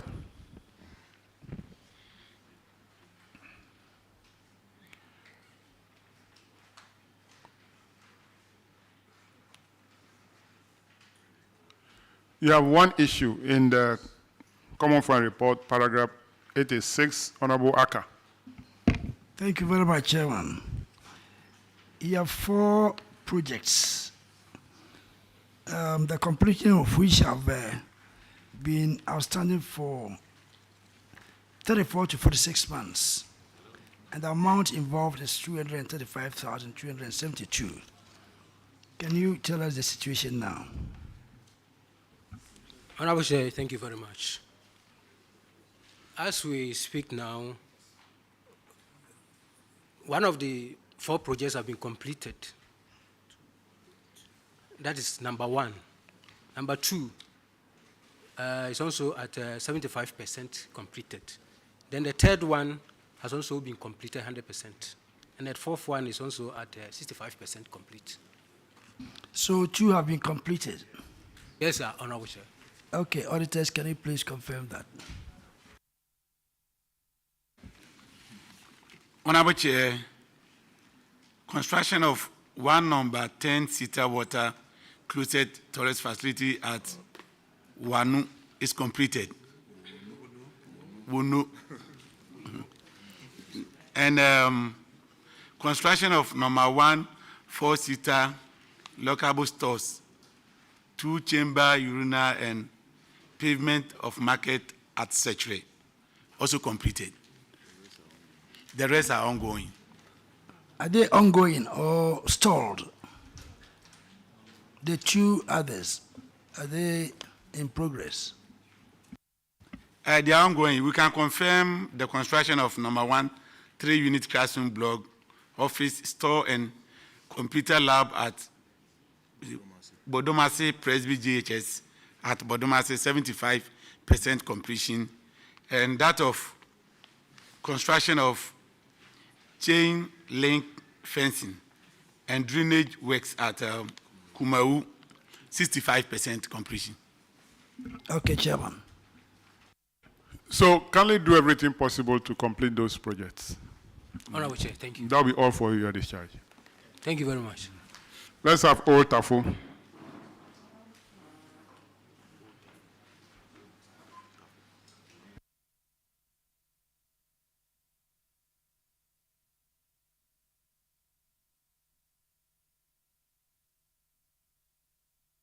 Do you have a DC now? Okay. Yes, Chair. Kindly introduce yourself to the committee. My name is Charles Nixon Yinyi, Municipal Finance Officer. Adam Samuel, Internal Auditor. I'm Lord Inusa Lansan, the MC for Ultafo. I'm Stella Uswediomi, the Coordinating Director. Thank you very much for coming. You have one issue in the Common Fund Report, paragraph 86. Honorable Roxon will take it. Chairman, thank you very much. Ultafo, the case of the auditor is very simple. You delayed in undertaking some projects. One, between July to December 2022. The amount involved is 265,208 Ghana cedis. The recommendation is a simple one: prioritize before you commence new ones. Has that been complied with? Yes, Mr. Chair. The project has been completed and is in use. Excellent. Have you brought this to the attention of the auditors? Yes, Mr. Chair. Auditors, can you verify and confirm that the single project you flag as having been delayed is now completed and put to use? Honorable Chair, verified and confirmed, and is in use. Chairman, that will be all for Ultafo in this matter. Let's go to the IGF. Paragraph 119, Honorable Roxon.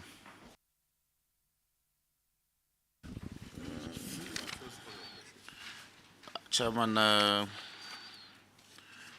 paragraph 119 is in respect of, give me a second.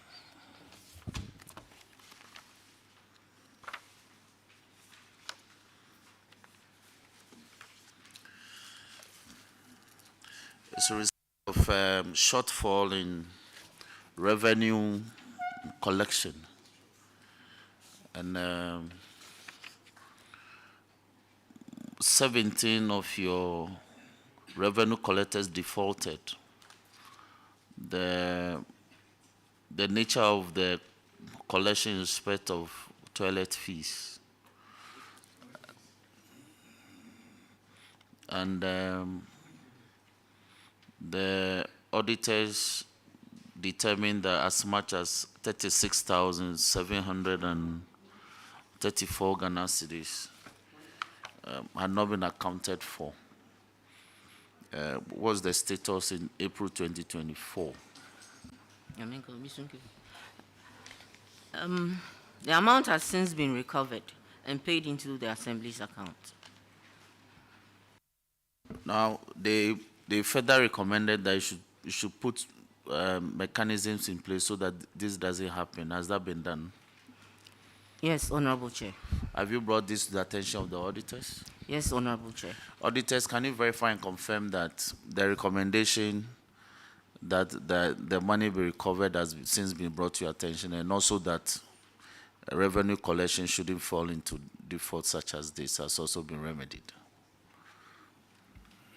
Honorable Chair, the total amount of 36,734 has since been recovered, and measures have been put in place to ensure that defaulters are now brought in line so that there wouldn't be such happenings. They will fall into a default. Yeah. Chairman, excellent. That will be all for Ultafo on this matter. Thank you. Paragraph 134, Honorable Mutala.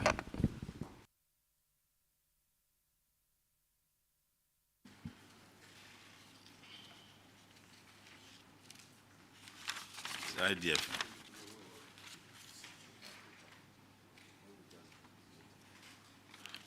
Thank you, Mr. Chairman. Old TAFO. Unpresented value books.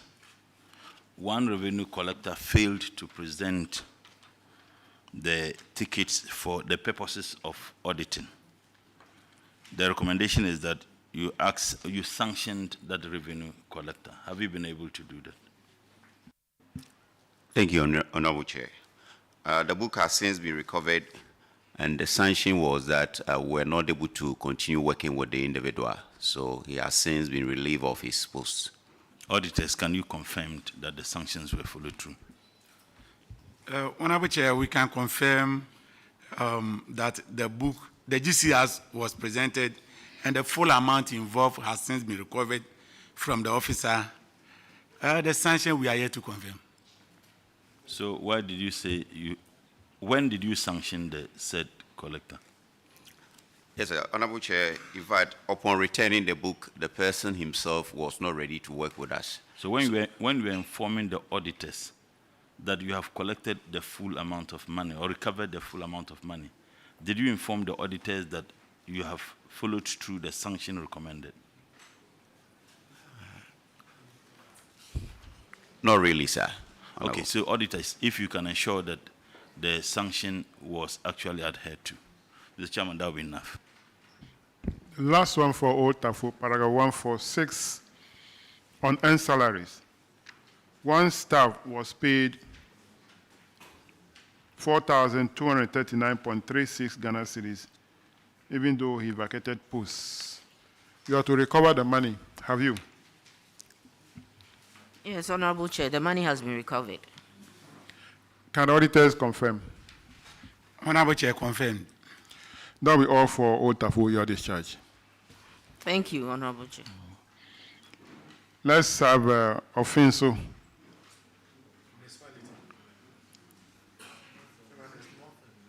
Offenso Municipal.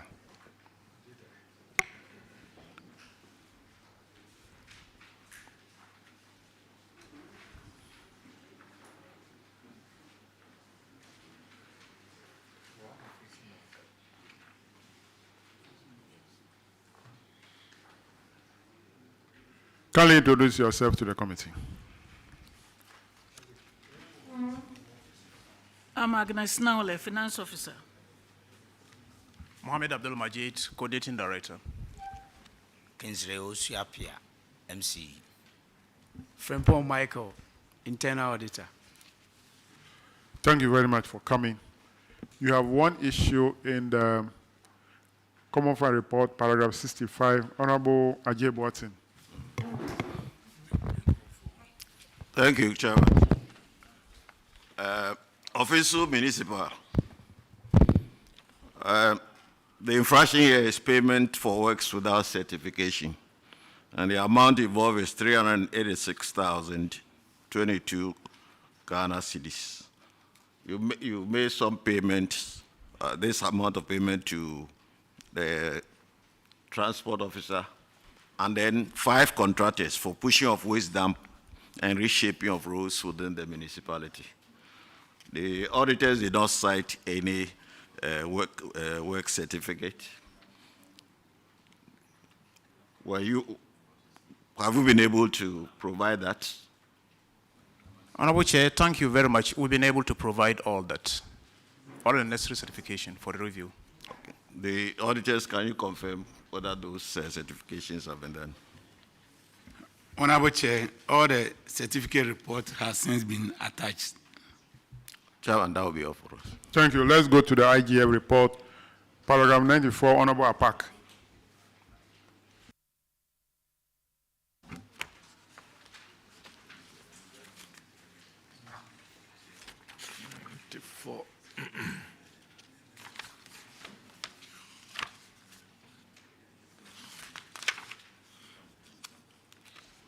Thank you, Chairman.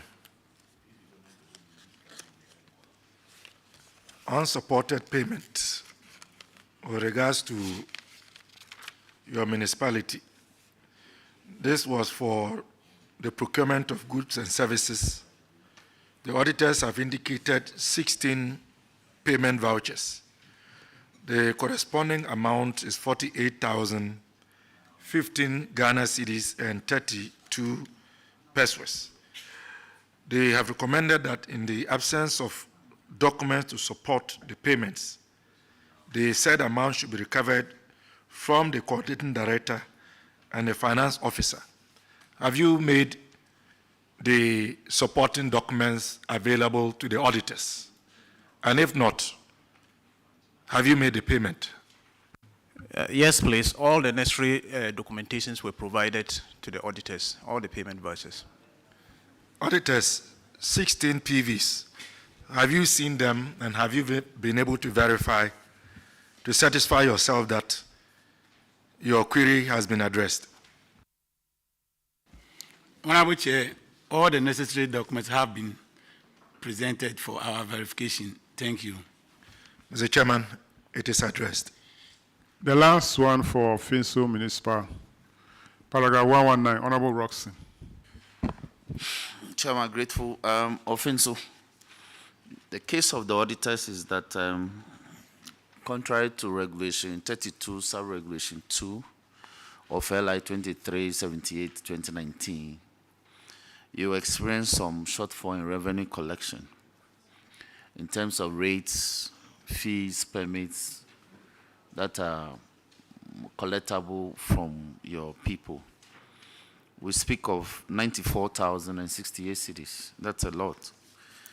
We are talking about 53 defaulters. The recommendation is that this money is be recovered. What's the status in April 2024? Mr. Chairman, an amount of 55,060 Ghana cedis has been collected from them. We are still pursuing them to collect the rest. Have you brought this amount collected so far to the attention of the auditors? Yes, Mr. Chairman. Auditors, can you verify and confirm that as much as 53,000 plus has been collected out of the 94,000 that you detected?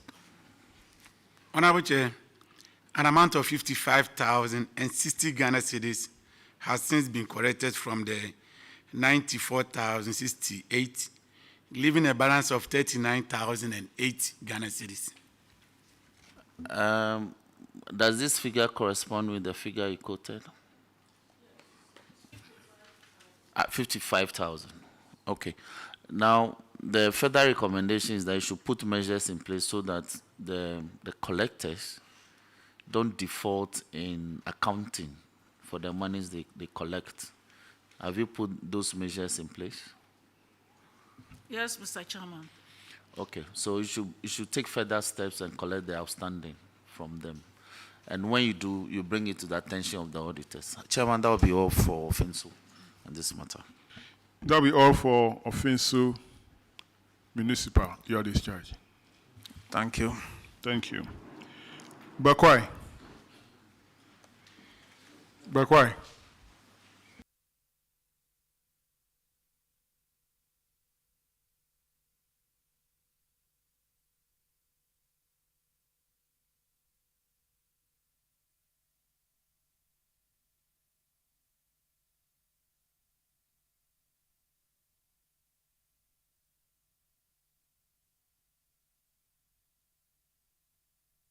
Kindly introduce yourself to the committee.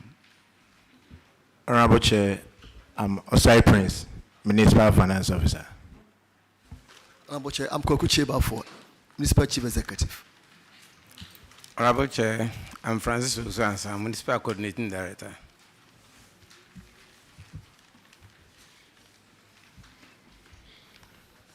You are welcome. You have two issues in the Common Fund reports. The first one, paragraph 86, Honorable Ennis. Thank you, Mr. Chairman. Bekwai, your issue is delayed or abandoned projects. So you have two projects that have been delayed for 19 to 21 months to the tune of 224,373. What is the current status of these projects? Honorable Chair, respectfully, management has rolled this over into the next year annual action plan and next year budgets, and we have not awarded any projects anymore. Auditors, can you confirm? Honorable Chair, we can confirm the rehabilitation of the Assembly Hall. That one is completed and it's in use. For the accommodation at New Ascenso is still in. No, that one is abandoned as we speak. The story. Mr. Chairman, so. The abandoned one, have you repackaged it? Yes, please. Okay. And you have awarded it already? Have you awarded it? We have, yes, please. Okay. Your next infraction, paragraph 94, Honorable Ajay Boateng.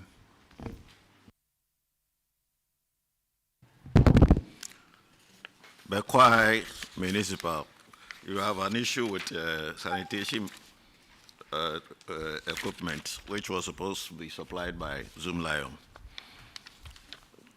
You still have 1 truck and 4 containers outstanding, and they have been outstanding for 48 months, 4 years. But the management did not notify Zoomlion company. Why? You didn't have need for the equipment? Honorable Chair, thank you. According to the agreement that we signed with Zoomlion, they were supposed to supply us with 3 skip trucks. I checked the records. 2 were supplied. And then there's also an outstanding supply of 4 communal containers. So these are outstanding. When I cited that anomaly, I wrote 2 letters to Zoomlion, drawing their attention to it. 2 consecutive letters. Still, we didn't receive the supply of those equipment. So I wrote to the DSCF, which entity pays on behalf of the Assembly, that the needful has not been done by Zoomlion with the supply of those equipment. So we are yet to receive a response from Zoomlion with regard to supplying the outstanding equipment. Chairman, those equipment, the truck and then the containers, they are still outstanding. Can the Zoomlion officers confirm the figures? Thank you, Honorable Chair. The matter in question, all the equipment were supplied. You can find out from the Assembly. We've packed 3 trucks there right now. It's there. Just that 2 is undergoing maintenance. The containers 4 are beyond repairs, which we need to replace for them. So the containers were supplied. Order. If you pack trucks that cannot work, it doesn't mean that you have supplied them. You can decide to go and put a non-functional truck there. They are not doing the work. So you have not supplied them. Honorable Chair, the trucks in question were working. Yeah, but now they are not working. Yes, we are working on them to bring them back on road.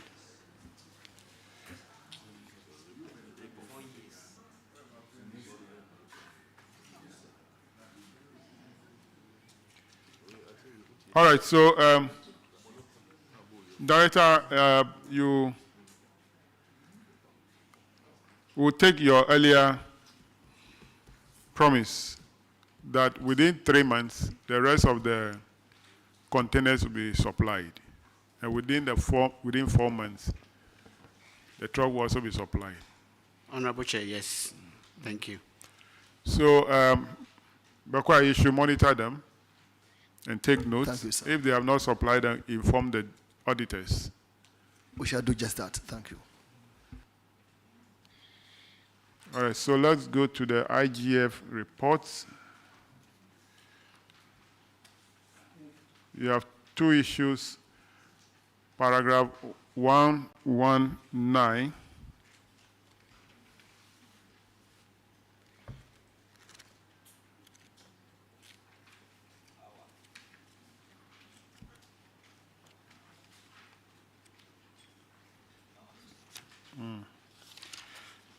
Paragraph 119, shortfall in revenue collection. For Bakwai, there are 33 defaulters amounting to 9,040 Ghana cedis. The revenue type is rent. Have you recovered the money from them? Honorable Chair, the amount has been recovered. Auditors, can you confirm? Honorable Chair, confirmed.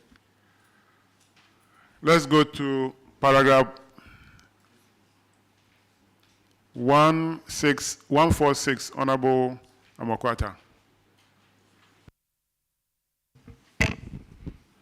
Thank you, Honorable Chairman. The issue had to do with unearned salary. And the auditors observed that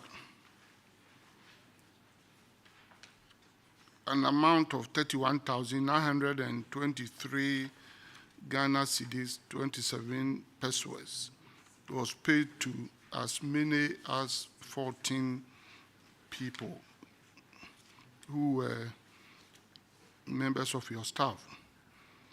In your specific case, the infraction had to do with paying higher salaries to these appointees. The auditors recommended to recover this amount. What is the situation now? Honorable Chair, I think the issue arose as a result of salary levels and discrepancies of the various staff involved. We wrote to the staff to explain. They gave various explanations unique to the peculiar circumstances of their situation. So we realized that each of them had different explanation. So we compiled all the explanation, put a covering letter on it, and then we spoke with the Regional Coordinating Council, and they asked us to present a comprehensive report on all of them, submit through the Regional Coordinating Council to Head of Service, so that they can liaise with Head of Service to normalize the discrepancies and rectify any anomalies that might have occurred. So we are on it. We are waiting for Head of Service to respond to our letter. You have not answered the question. It's a simple thing. I asked you a very simple question. Have you been able to recover the amount? The answer should be yes or no. Why this long story? No, Honorable Chair. I was listening to your explanation. You were trying to put the blame on the employees, and respectfully, I differ. Because these employees definitely are supposed to have appointment letters. Is that not the case? They are supposed to have appointment letters because they are employees on your staff list. Don't they have appointment letters? They have, Honorable Chair. Were their salaries or are their salaries not stated in the appointment letters? Honorable Chair, they are stated. They were not paying themselves. Salaries are to be paid or are to be effected from the accounts office. So if they were overpaid, how can you attribute the fault to them? Because they were overpaid. Their bank accounts were overcredited. So who did that? Honorable Chair, This is payment that was not made at the IGF, at the district level. This is payment from Controller and Accountant General. And some of them had received promotion, some were on conversion to other departments or units. So in the process of probably putting them on the scale, there was that anomaly created. So it wasn't an issue that happened at the district level. It's an issue that happened at between Controller and Accountant General and the Office of the Head of Civil Service. Okay, I will recommend that keep to the advice of the auditors and try to recover the amount involved and report to the auditors. Noted, Mr. Chair. Mr. Chairman. Have they accepted the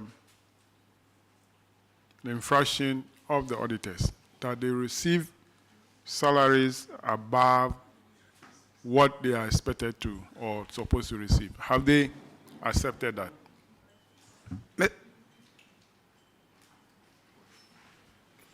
Have they accepted? That is, first of all, we should know. We should establish that, yes, they confirm that what they receive is above what they are supposed to receive. Then we'll talk about the refund, or they are disputing the finding.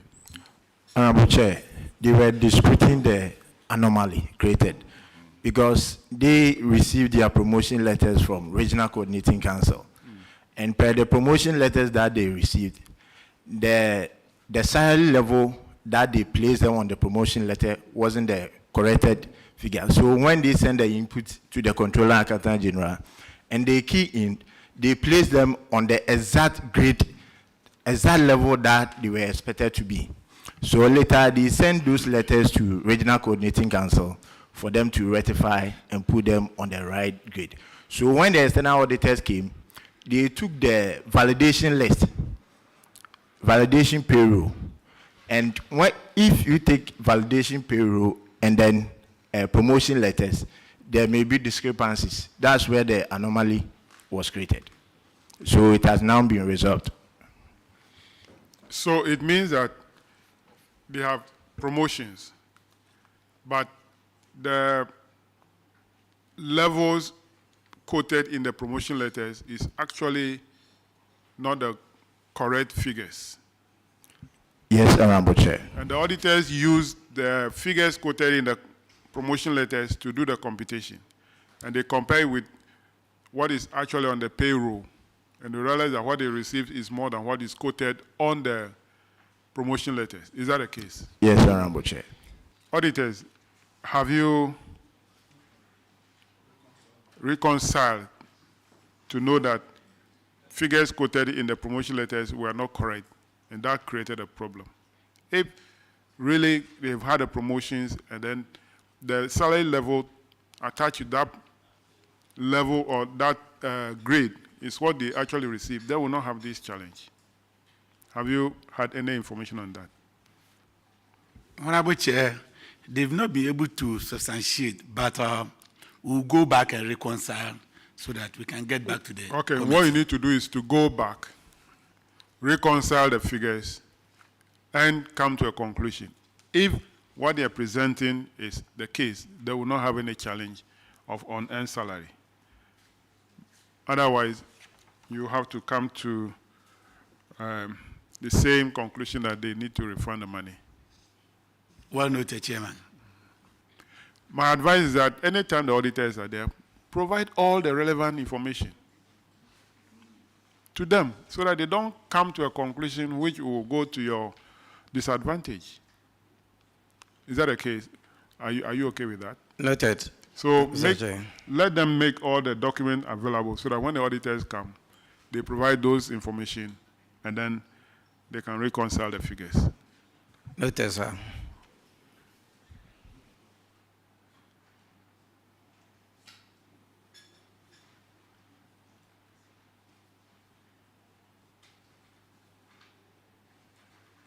Charles Bekwai, right? I think that will be all for you, or We are most grateful. so you are discharged. Let's have a Jisu.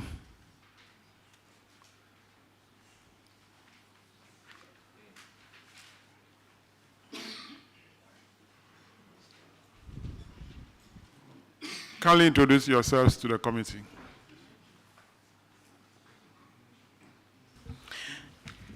Mr. Chairman, my name is Ajuman Boatin Fred, Municipal Finance Officer. Kindly use the mic. Use the mic. My name is Joseph T. Abebio, the Coordinating Director. Kifti Internal Auditor.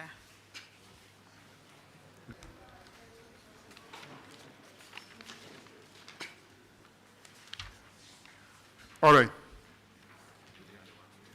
You have one issue in the Common Fund Report, paragraph 49, which is unsupported payment. Jisu, 1 PV, 18,000, you did not support it with the relevant document. Evacuation of refuse dam at Bongre. Why are you paying for evacuation of refuse dam? Don't you have contract with Zoomlion? Jisu. Use the mic, please. Put the mic on anytime you want to speak. Yeah, Honorable Chair, we have contract with Zoomlion, but some of the sanitation issues are brought to the assembly for evacuation. Not all the issues are for the responsibility of the Zoomlion.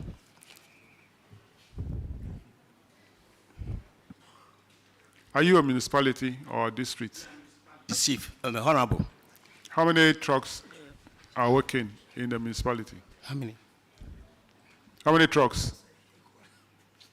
How many skip trucks are working from Zoomlion? It's about 3. 3 or about 3? Please, 3. You have to get a definite figure, not about. I'm sorry for that. And how many refuse containers? About 20. Sir, 20, please. 20.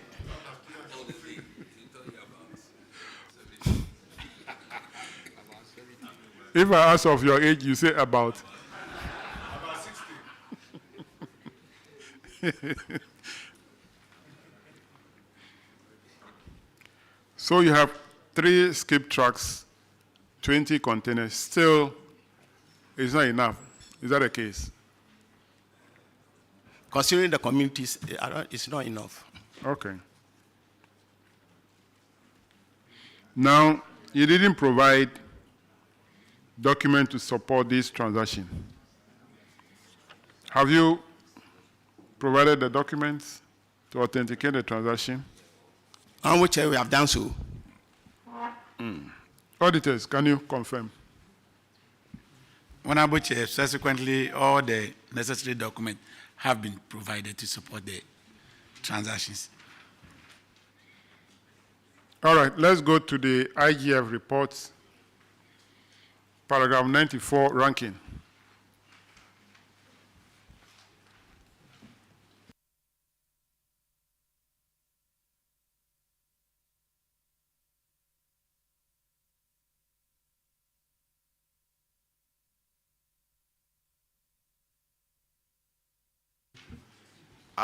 Unsupported payment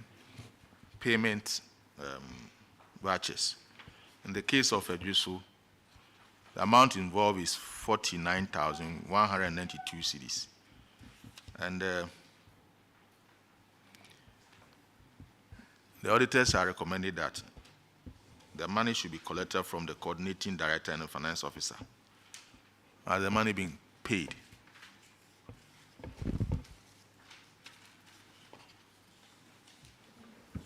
Honorable Chair, we have supported the PVs with the necessary documents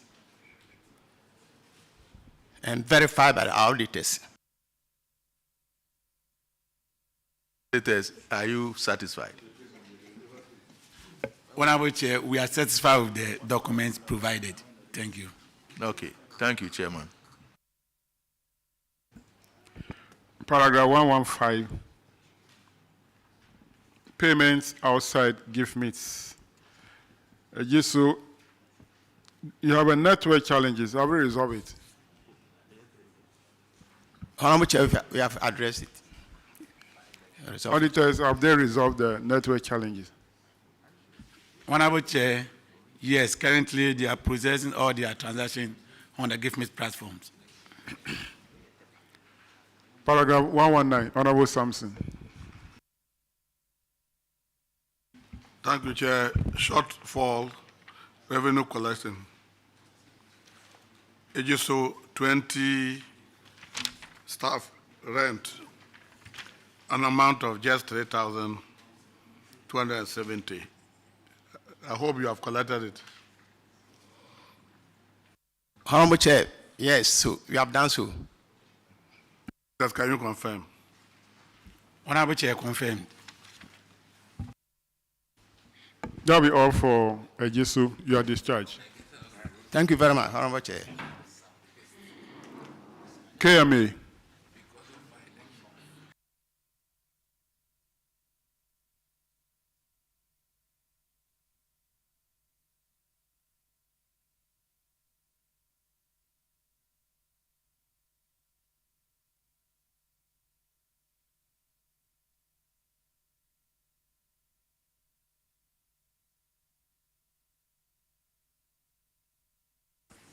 Kindly introduce yourself to the committee.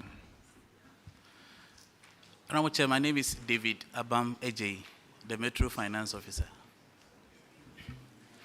Honorable Chair, my name is Samuel Pine, Metro Chief Executive Officer. Honorable Chair, my name is Francis Juradaku, Coordinating Director. Honorable Chair, my name is Patrick Kwame Frimpong, Presiding Member. Thank you for coming. You have a number of issues in the Common Fund report. The first one, paragraph 69, Honorable Johnson will do it.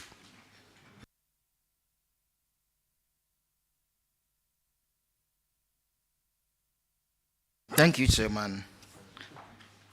Failure to allocate funds to substructures. You failed to ensure compliance with the DACF guidelines by transferring 2% into the substructures, and the amount involved is 91,993.29. You were asked or advised to follow the guidelines. Please, have you followed the guidelines as such? Honorable Chair, as we speak, we've transferred 50,400, leaving 41,593. And within the next 2 months, we should do the rest.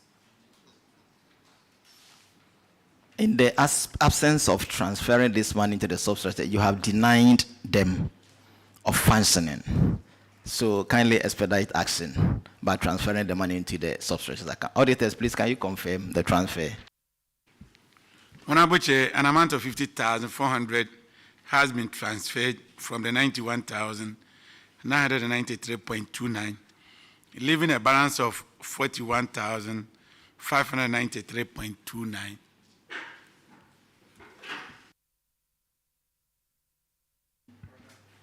Okay, thank you. Okay, the next infraction is to be taken by Kofi Adam, the paragraph 73 of the Common Fund. Thank you very much, Chairman. KMA, you failed to honor your contractual agreement, resulting in a judgment debt. And the worst part was that you used the Common Fund in paying this judgment debt of 150,000 Ghana cedi to Sapso Construction Limited. The case of the auditors, as Roxanne will put it, is that you chose to go to court instead of arbitration, and that if you had adopted arbitration, you could have saved the assembly this amount of money. But the directive is for you to transfer from your IGF account with immediate effect into the common fund account. So the 150,000 Ghana cedi you paid could be used for appropriate development agenda for the metropolis. Have you done so? Honorable Chair, this subso contractor, the contract, the source of funding is DACF. And there was delays in the payment of the amount, and the contractor went to court. The amount was 369,431. What we paid is 150,000. And because we thought because the source of funding for the project is DACF, if the person has gone to court and the court instructs us to pay, then we wanted to pay it from the common fund, and that's what happened. So it's a common fund contract. We know it's a common fund contract, but then they resort to court instead of sitting down to arbitrate with the contractor. Is the reason for this recommendation. Every contractor who does common fund job understand that the way the fund, some of your staff tells us that the common fund is no longer common fund. It's now called a scarce fund. That we have to change the name from common fund to scarce fund. No, I'm not the one saying it. I'm not the one saying it. They say it's not common fund, it's now scarce fund. Since 2007. Order.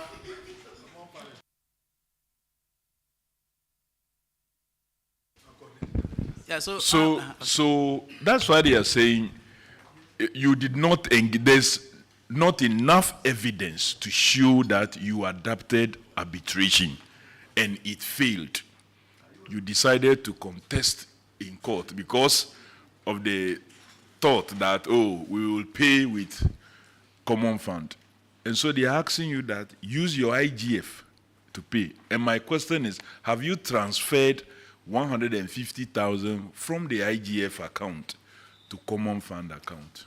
Honorable Chair, no.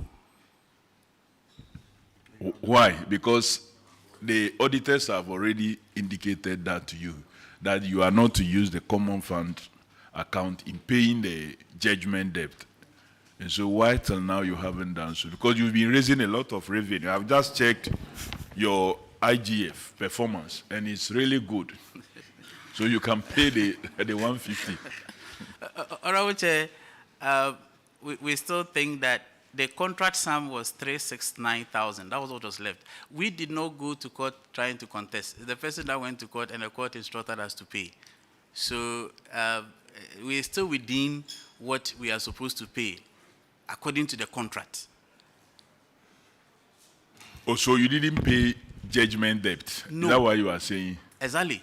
So the 150 that you've paid is still part of the contract sum and not a judgment debt. Exactly. Auditors, can you help us here? They are saying no judgment debt have been paid and that the 150 is still part of the contract unless you have something different.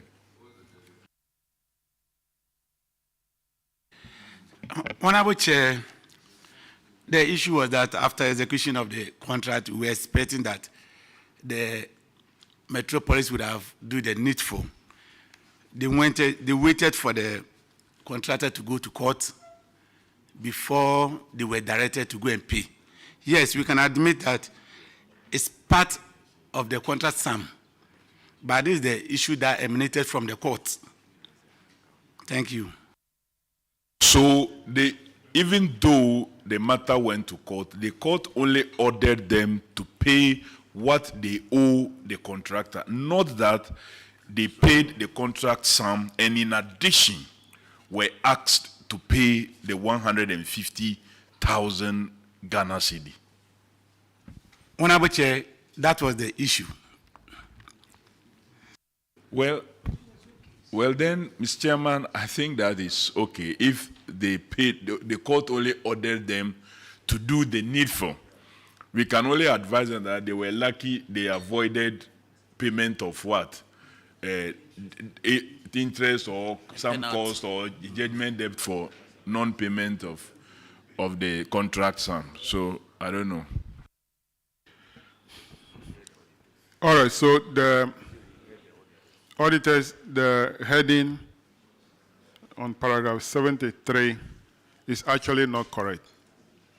If you say payment of judgment debts, 150,000 is not correct.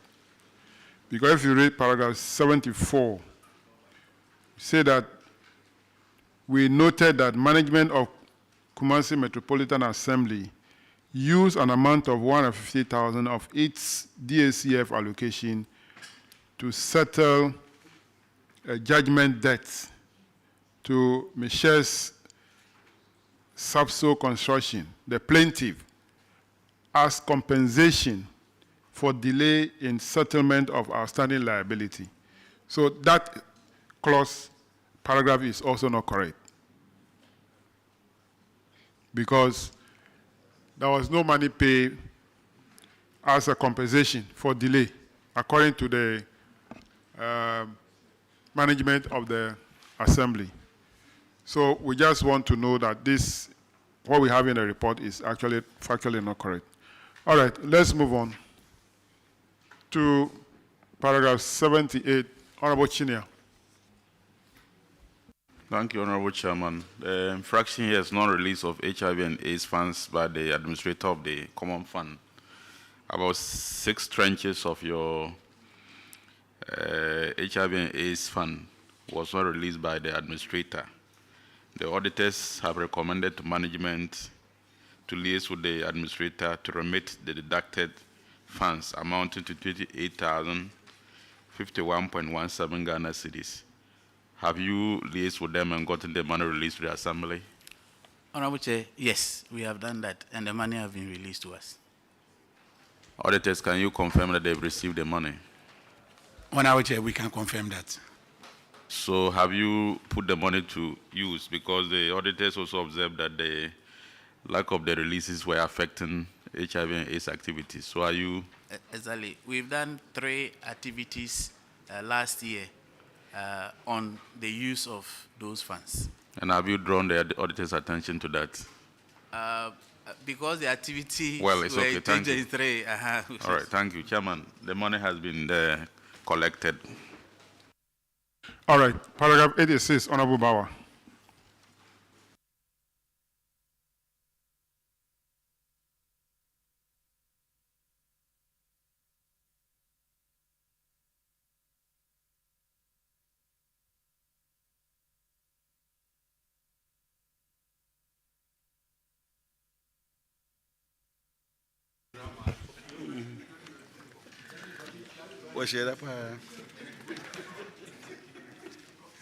Chairman, the infraction relates to shortfall in release of common fund.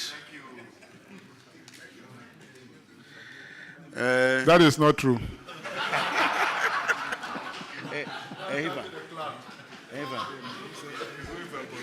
Oh, that's IEF.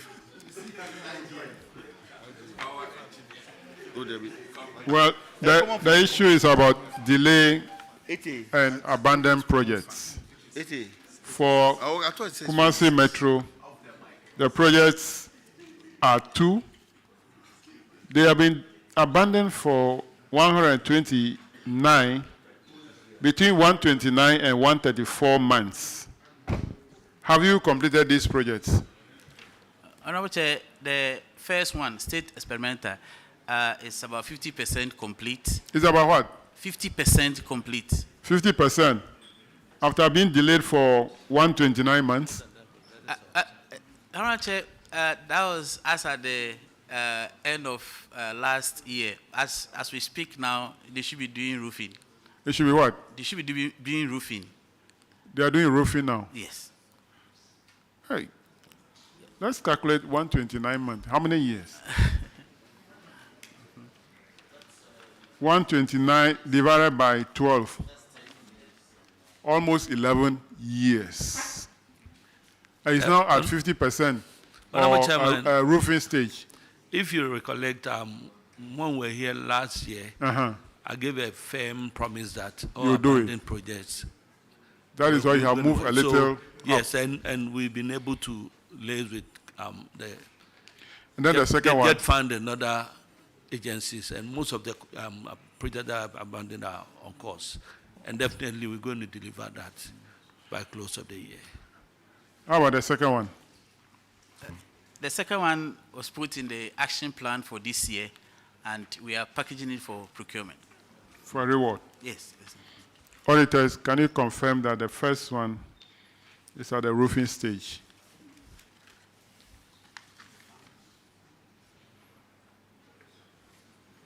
Honorable Chair, we know work is progress, but we can't confirm whether they are roofing it. No, you say it's at the roofing stage. It doesn't mean that they are roofing it. Honorable Chair, I said, as at time we did this report, it was 50%. Yes. That one, we have all the attachment to that effect. From that point up to this point, that was why I said we should be at the roofing stage. So that one will have to be confirmed by the auditors. Yeah. Yo.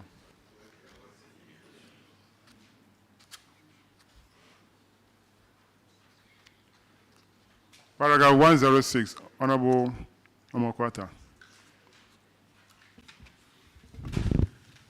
Thank you, Mr. Chairman.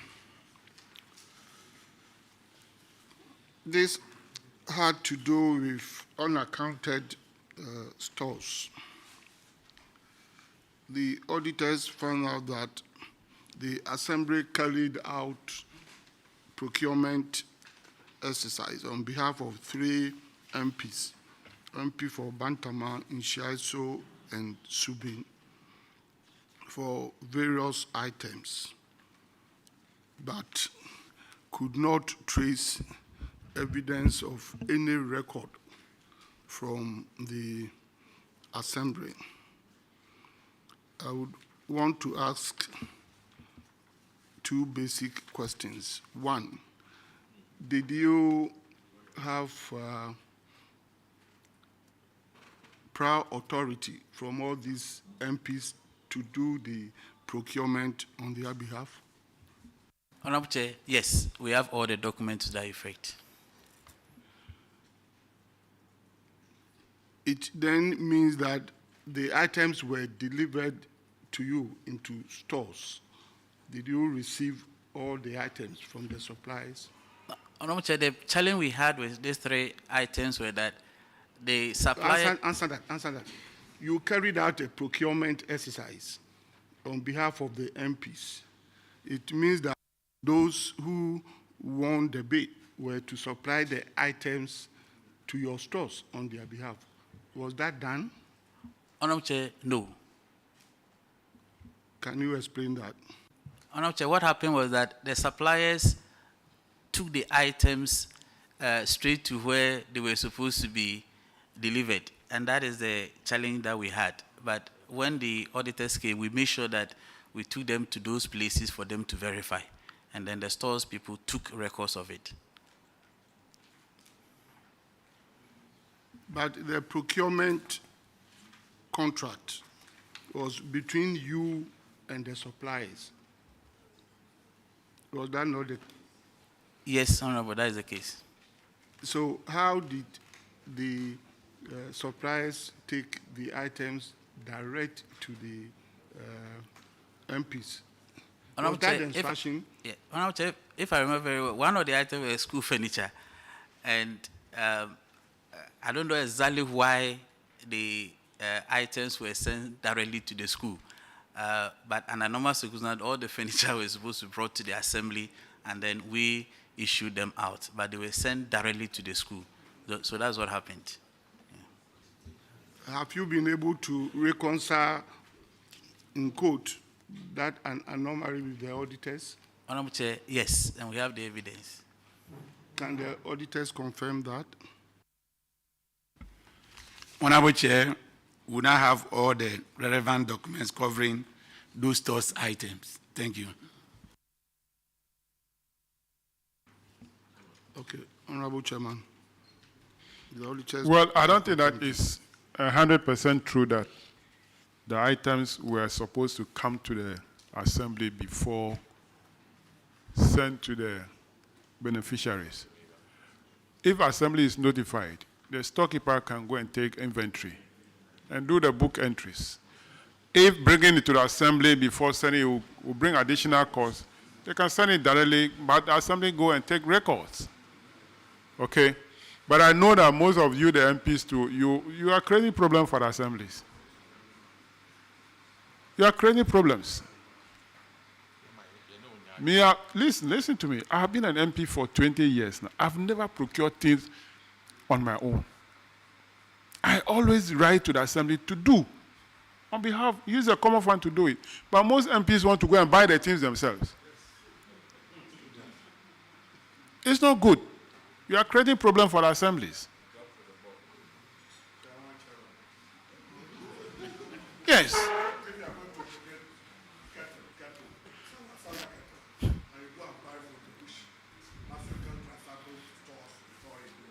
Salah cattle. So the assembly, they can't buy the cattle. It's only you MP who can buy the cattle. That's not your job. That's not your job. That's not your job.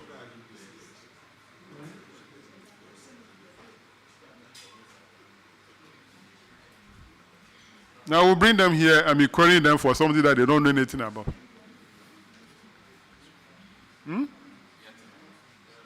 Let's stop that, okay? You have to change.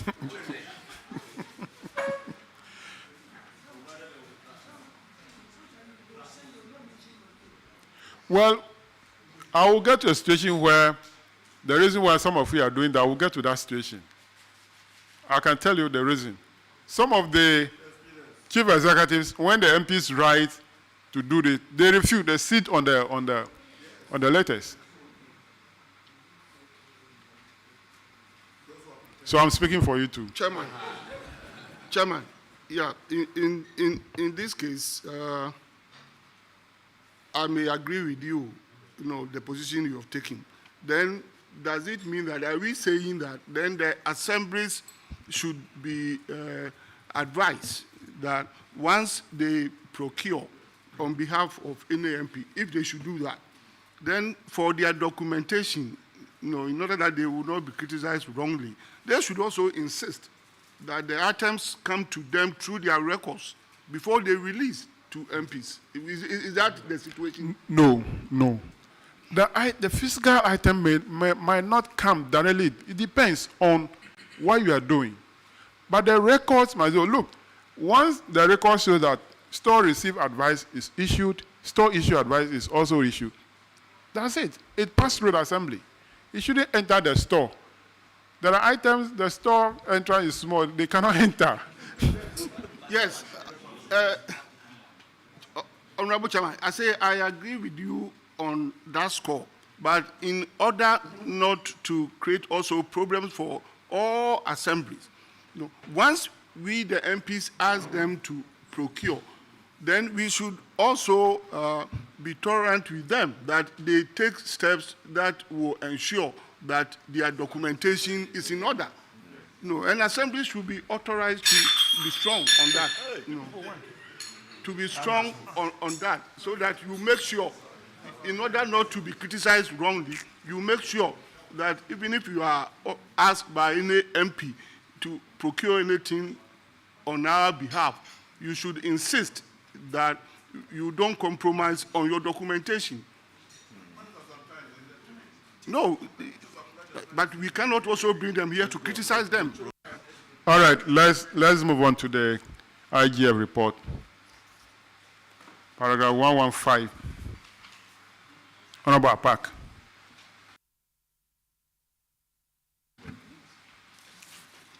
Thank you, Chairman. Payment outside gift me system.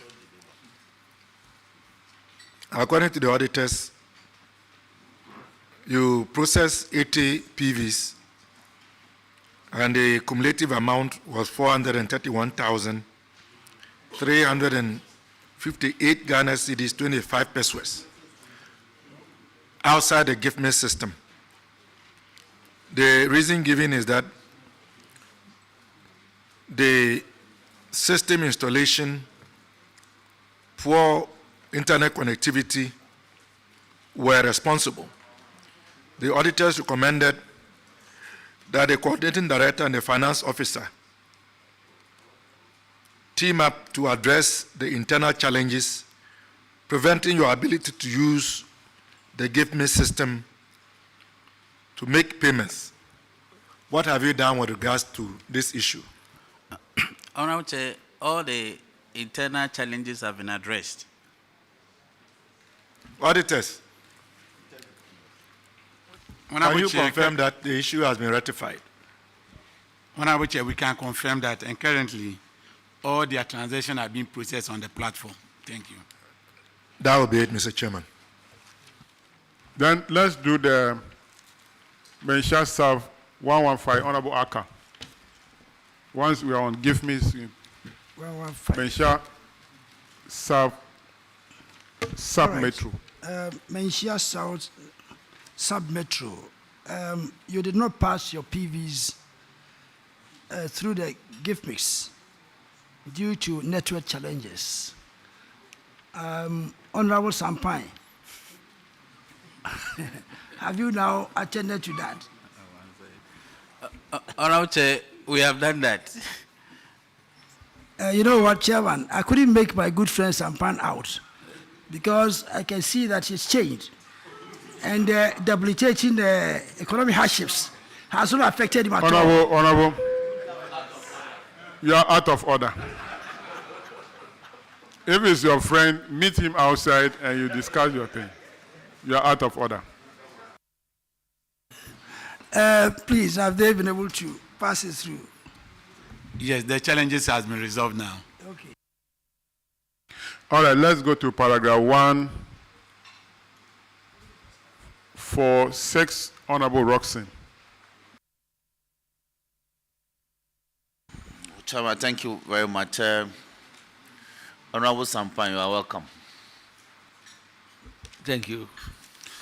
Now, the auditors are not happy because as many as 63 members of your staff were paid salaries between January and December 2022 for reasons that range from retirement to death to vacation of post and all that. And yet 63 of them continue to be paid. So much money involved, 398,390 Ghana cedis.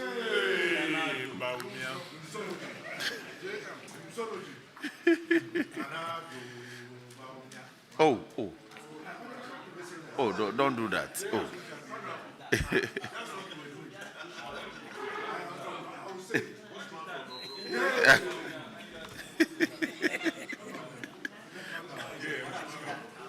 I'm covering my bread. Order. Somebody says that. Chairman, thank you. Let's make progress. So the recommendation is very simple. We are to recover these monies from these persons. So let's hear what has been recovered so far. Thank you, Honorable Chair. So far, we've recovered 22,000 Ghana cedis. And that is from 3 of those who didn't come for the headcount. Out of the 63, 3 did not come for headcount. We did further investigation, realize that they are no more at post. And so we contacted them and they confirmed. We made them write that they will refund the money. And so far, 22,000 have been refunded. The rest of the staff are casual staff who didn't come for headcount. And those staff, they've now been counted. We have 3... let's clarify this. 3 members of staff failed to appear for headcount. And so the auditors appropriately labeled that as vacation of post. Yes. Yes, so that is vacation of posts. Yes. So it's not about failure to appear for headcount. So the three who vacated posts, you successfully recovered 22,000 from them. Exactly. Okay, let the record reflect that. Now let's deal with the casual staff. How much is expected from them before 22 was paid? That should be your next question. Yes, so let's establish how much they owe. How much is supposed to be recovered from those three that vacated posts? The total amount is not off head. Honorable Chair. You know that you'll be here today. You know this matter. What Nearly 400,000. Exactly. So you ought to have prepared. It's only the three. One was 50,000, the other one was 34, and the other one 26. So that's over 100,000 Ghana. Yes, Honorable. And you recovered only 22,000. Yes, Honorable. Now, as we speak, where are they? Our information is that they are outside the country. When was the last time you made contact with them? Oh, just last month. We contacted them through their families. So the three, the recovery from the three total 22. Yes, Honorable. Now, this was a 2022 observation, and we are in April 2024. Kumasi Metro, you have money, but we also need these monies. Yeah. Can you report this matter to the police? Can you scale it up? Because okay, we'll do that. Yes, it's over 2 years, and they are adamant, so you have to make it a criminal case. We'll do that. Because now it's intentional. Exactly. Now, let's deal with the casual. The casuals, how many are they? Out of the 63, now 60. 60, that is it. How many are they? Out of the casual, we have, out of the 60, is 55 that did not count for the head count because they were casual staff. But now all of them have been counted. That is that leg of the issue. How much do these 55 staff members, out of the total, the auditors flagged, how much would that be? That was the 316,152. That was a chunk of the total. 301,000. 316,000. 316. Yeah, 152 Ghana cedis. Okay. Now, so the difference. Well, the recording is no more taking place, or the live one is no more.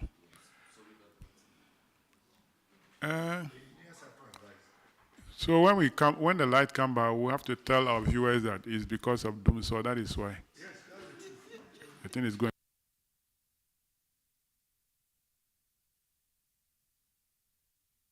Because they'll be wondering why is the system going off, on and off, on and off. Okay, but you continue because the audio is being recorded. Continue. Chairman, thank you. Now, the difference.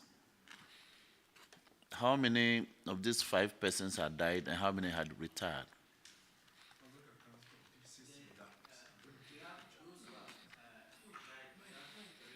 Sorry, those who have died, we have 3, and those who have retired, 2. Okay. Have you made contact with the retirees? If so, what's the outcome? We contacted the family through informal ways. No, the retirees?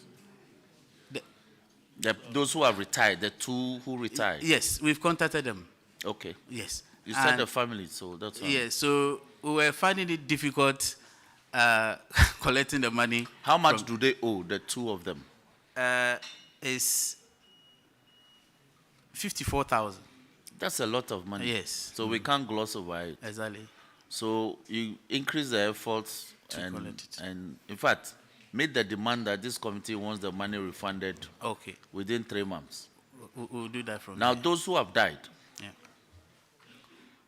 have you made contact with their families? Exactly. That one, we have also done that. The amount is 15,000. We have also contacted them. We decided to write to the bank and see if the accounts can be blocked so that we can get our money. The response from the bank is that we should get a court order for the disease and the retired. So we have done that initial thing. So the bank is holding the money, and we've done the court order. So we are waiting for the court to give us instructions so that we'll give it to the bank, and the bank can refund the money to us. Do they have enough to retire the? Not all, enough. but at least from what the bank wrote to us, Yes. out of the 54 and the 15, we can get not less than 40,000 out of that. You went to court against the retirees too? Those Because who they retired? are casual staff, so we knew their bank account, so we could block it so that they don't take the money. Yeah, so I want to confirm that you went to court against them as well. No. I'm talking about the disease, not the Yes. retirees. No, you mentioned the 54. That's why. Oh, okay. Because okay. I put the two together. The diseased persons, if you put their exposure together, that's about 15,000. 15,000. Yes. That's so correct. they are the people you went to court. Exactly. Okay. Now the retirees amounts to 54,000. Yeah. So you must write to them and indicate that the committee wants the money refunded in 3 months. 3 months. Okay, we'll do that. Now, have you brought these matters to the attention of the auditors? Yes, we have done that. Auditors, can you confirm that the 55, if you can off your mic, we'll take this methodically. Out of the 63 staff members, 55 of them are actually at post and were not available for headcount at the time of the audit. So subsequently, that situation has been regularized. Has this been brought to your attention? Honorable Chair, at the time of the headcount, those who failed to come, the total amount was 316,000. Let's get their number first. Those who failed to come for the headcount, the casual staff. There were 63. Yes, the entire number is 63. We are disaggregating them into subgroups. Out of the 63, 55 are still at post as we speak. Your only problem was that during the audit, for purposes of your audit and the head count, they were not available. Yes. So you flagged their earnings as on end. Yes. Okay. Now, subsequently, we have established that they are still at post and they are working. So we have regularized their earnings. Whether they brought this to your attention? Yes, we have that information. Okay, good. And what's the amount? See, included in the 53 were the 3 who also absconded, which amount they've been able to recover 22,000. Okay, let me go back to Kumasi Metro. Is it correct that the 3 who vacated post are amongst the 55 who are not available for head count? Because we took it methodically, we broke it down. Out of the 63, 55, yes, 55 are casual staff. Honorable Chair, I said the total number was 63. Yes. 3 were those who had vacated posts. They were GOG staff. Good. So now 60. 60, yes. Out of the 60, 55 are casual staff. No, 60 casual staff. No, hold on. Out of the 60 outstanding. 60 casual staff, 55 did not come for head count. Yes. That is the thing. Exactly. Yes. Now, the 3 had died, 2 had retired. Exactly. Yes. Exactly. So it's the 55 that we are looking for. Exactly. And the amount, then the correlated amount. Exactly, yeah. Okay, so you can confirm that?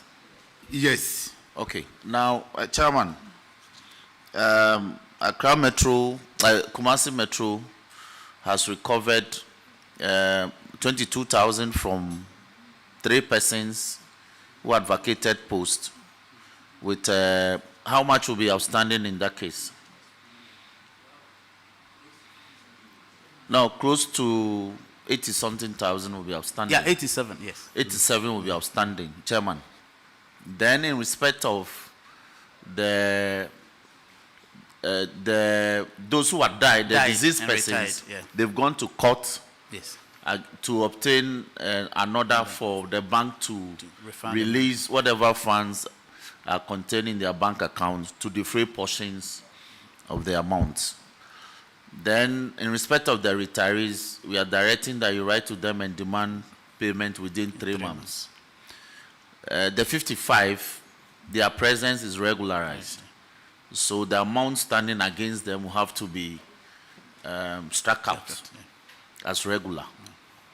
Chairman, that will be all for Kumasi Metro on this matter. Thank you. All right, thank you. GTV, are we live now? We are live. Okay, so we just want to apologize to our viewers that the committee has no control over the electricity that is going on and off, which we call doomsaw in Ghana.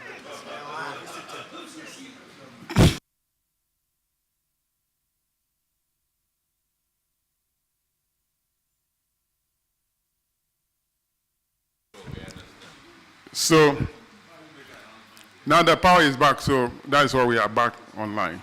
Thank you very much.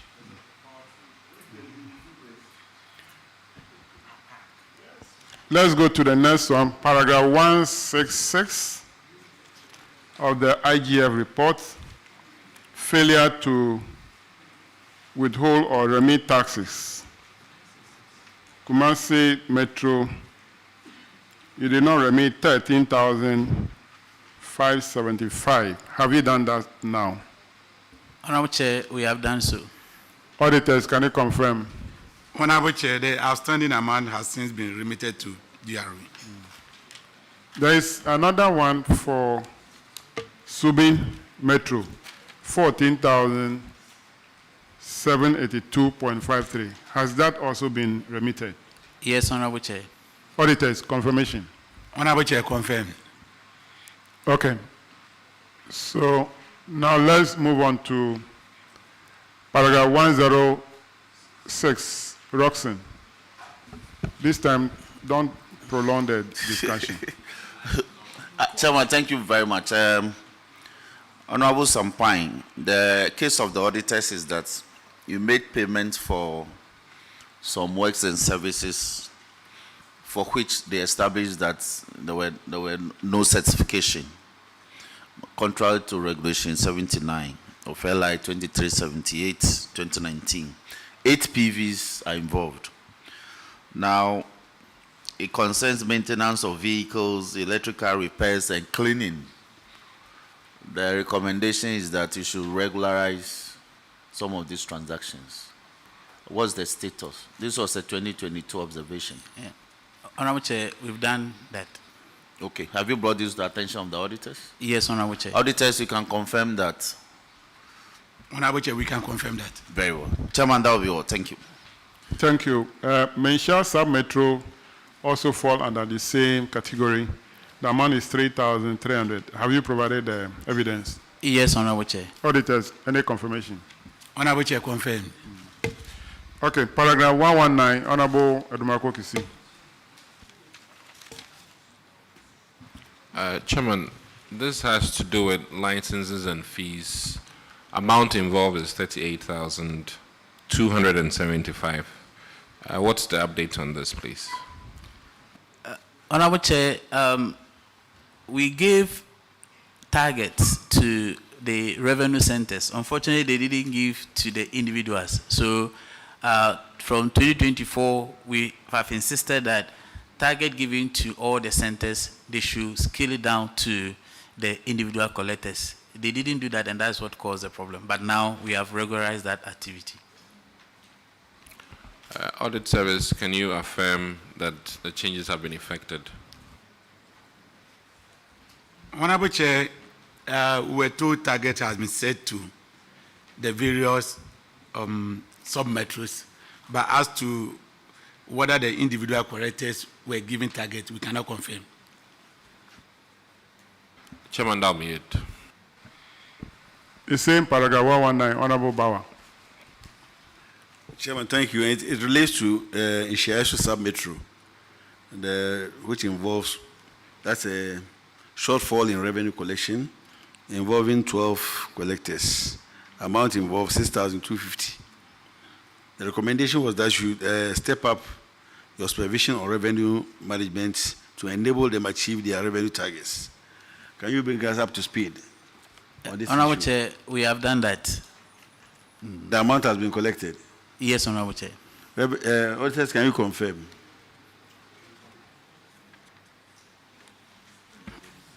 Honorable Chair, there's an improvement in the correction. That's what we can affirm. Mr. Chairman, that will be all for me. Which one did you do? I didn't share you. Paragraph 119. That's Kumasi. Shortfall in revenue. Okay. Paragraph 127, Honorable Johnson. Thank you, Chairman. That is Mensia South.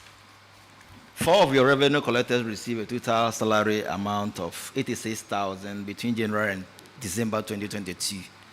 But they collected less amounts of 46,000, which undermines the achievement of value for money and also resulted in the loss of funds to the assembly. You were asked to set targets for these collectors. Please, have you set targets now? Honorable Chair, we have done that. So has the collection improved? Honorable Chair, yes. To what extent? For now, I cannot give the figures. But what happened with percentage-wise? Last we did 93%. So that was an improvement. Yeah. Auditors, please, can you confirm? Honorable Chair, we can talk of an improvement in their correction, but targets are not being met. Thank you. So you need to improve the targets. 93% of what figure? Of the total IGF budget. Okay. Yeah. And that total budget is what? It was 30 million Ghana cedis. 30. 30 million Ghana cedis. Paragraph 94, Honorable Kofi Adams.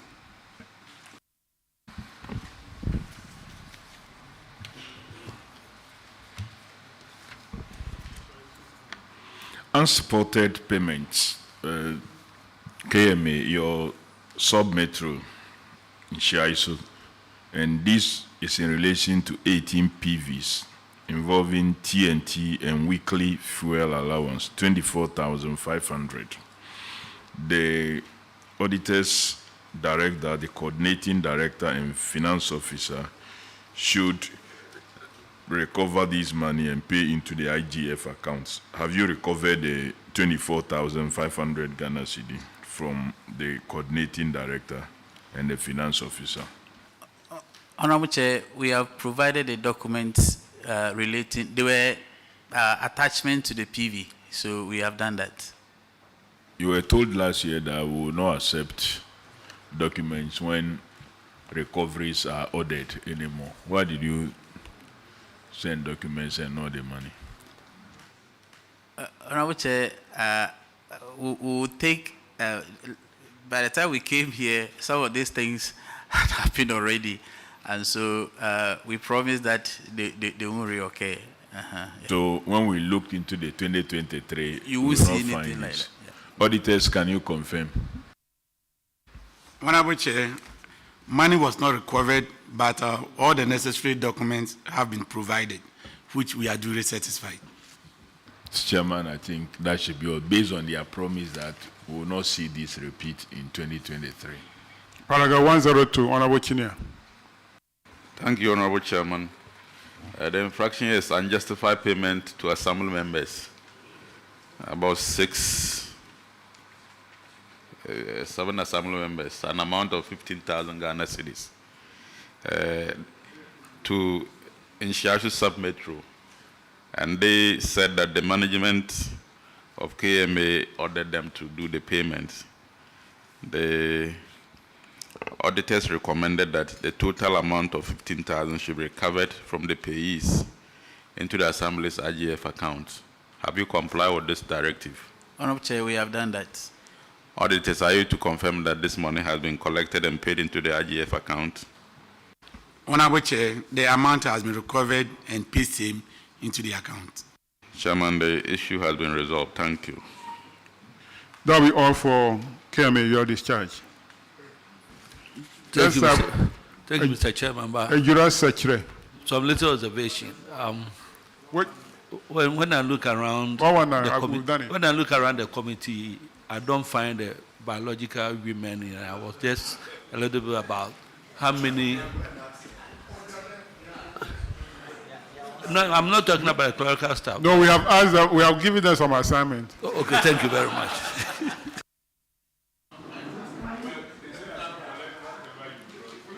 Adjutant Secretary.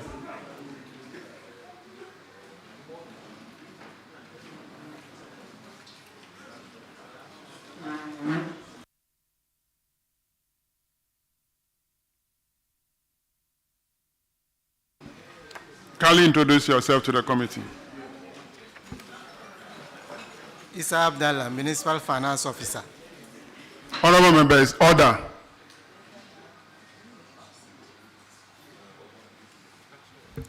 Mahama Baba, Internal Auditor. Kingsley Osei, MCE. Louisa Benon, Coordinating Director.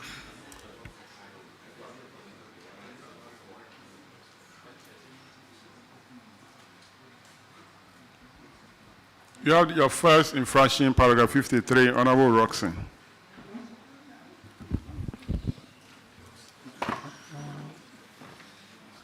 Chairman, thank you very much. Ejura, the case of the auditors is that contrary to law, you have overutilized a portion of your allocation on administrative expenses and infrastructure. In fact, if you look at the computation, your expenditure is in excess of 70% instead of the threshold's upper ceiling of 20%. The auditors determine an excess of 656,000. Now, the recommendation is that you should recover this money and pay to the account. Has that been done? Yes, Honorable. An amount of 150,000 Ghana cedis has been refunded to the DACF account. Leaving a balance of nearly over 500,000. Exactly. Over 2 years. When will you send that back? Honorable, we are hoping that this year we will send the rest of the balance because we have improved in our... In 2 years, you've not been able to do that. Can you do that in 1 year? This year is because we have put in place some mechanisms to improve our revenue mobilization. Okay. Now, have you brought this reversal of 150,000 out of the 656 to the attention of the auditors? Yes, Honorable Chair. Auditors, you can confirm that out of the 656,000, the Assembly has been able to refund 150,000 and paid into the account as you directed. Honorable Chair, out of the 656,133.10, the Assembly has been able to refund 150,000, leaving a balance of 506,133.10. Chairman, save that we are encouraging them to refund the rest this year. That will be all for Ejura Secretary Dumasi on this matter. Thank you. You spent 913,000 out of 1.2 on recurrent. Is there any reason for that? No, we're having challenges with our revenue mobilization. So, over 900,000 spent on workshops and other recurrent expenditure, denying the the community development. It's not good. It's not good at all.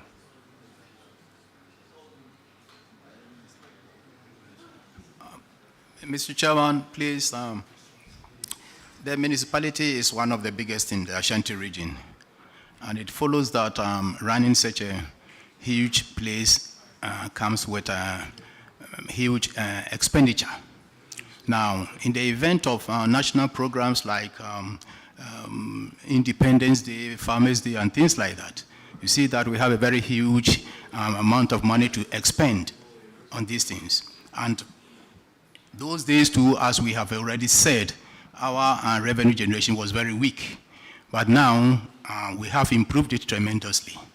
In fact, we are looking at receiving some 200,000 cedis from the sale of tractor stickers alone this year. So we hope to make amends. The assembly money.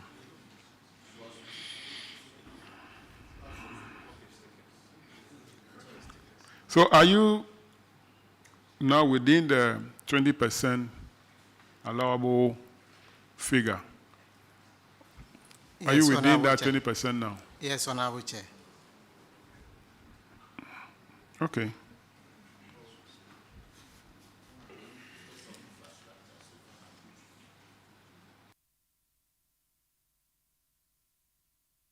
Let's move on.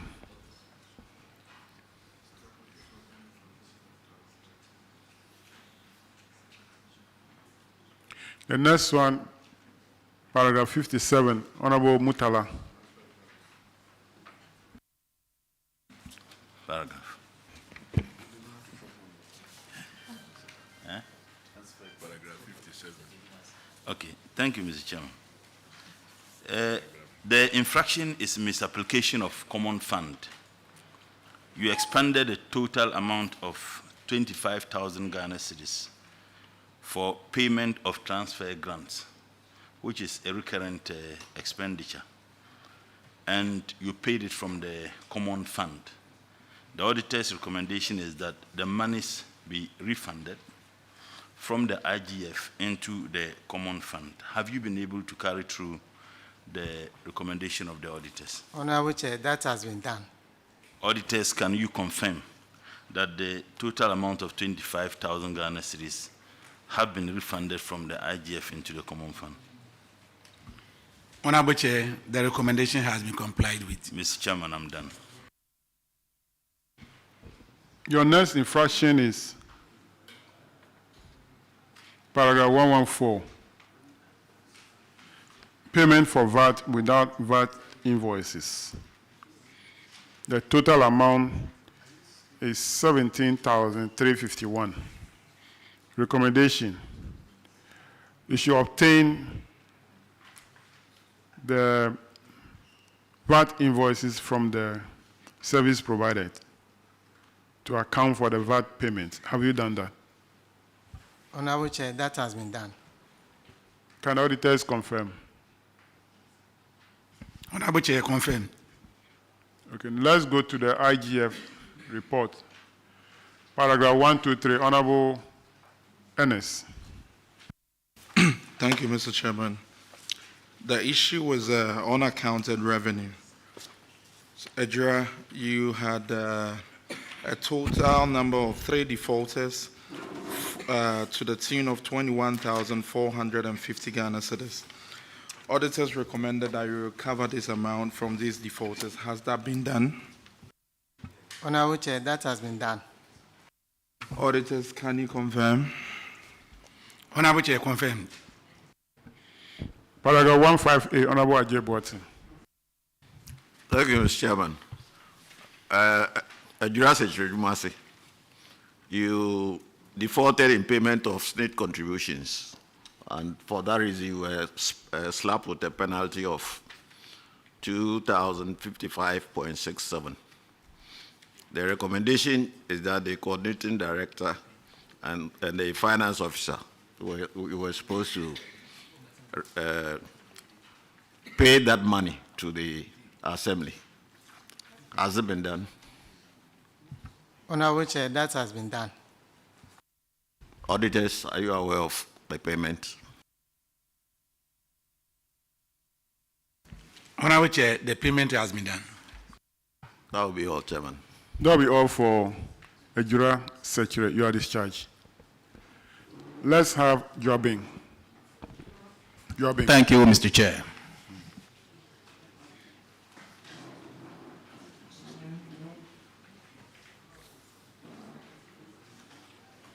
Joabing, please hurry up.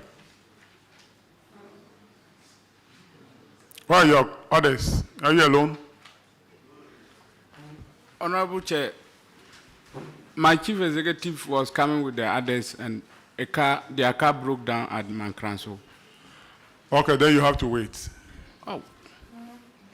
You have to wait. Let me have Whyis now.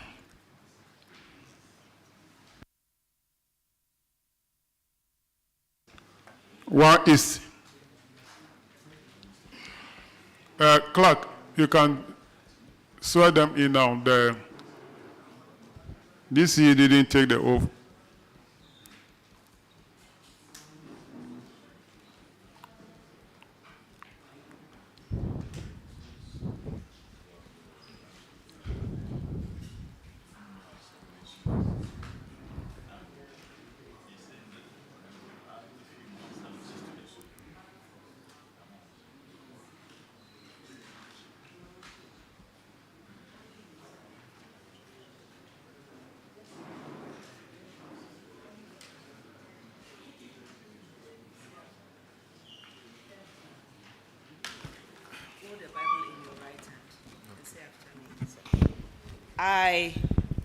I, Dr.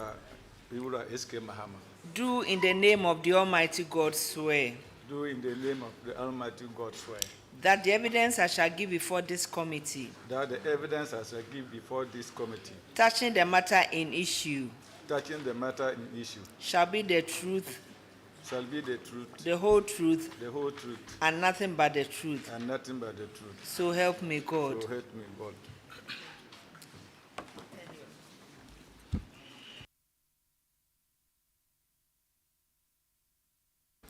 Kindly introduce yourself to the committee. Honorable Chair, I am Musa Yusuf, Coordinating Director for Whyis District Assembly. Honorable Chair, I'm Dr. S.K. Mahama, the DC Ishaq Adams, the District Finance Officer. Ishaq Mohammed Kunate, Internal Auditor. Okay. Thank you for coming. Thank you. You have one issue, paragraph 638 of the IGF report. Failure to gazette assembly bylaws and fee fixing resolution. The auditors noted that the bylaws and fee fixing resolution of Whyis District Assembly for the year 2022 were not gazetted in Ghana Gazettes. The District Finance Officer, Mr. Bob Clement, explained that the fees charged and collected by the Assembly have not been gazetted, but failed to give a reason for this anomaly. The recommendation is that management should ensure that the fee fixing resolution and bylaws of the Assembly are gazetted and published to make it legally enforceable. Have you gazetted your fee fixing resolution and the bylaws? Honorable Chair, the fee fixing resolution, we agreed at the regional level, that's the Regional Coordinating Council, that all MMDAs in the Upper West region, we submit our documents to the unit for them to harmonize and do that on our behalf. However, we have gone ahead to paste the copies of the resolution to our 2 area councils.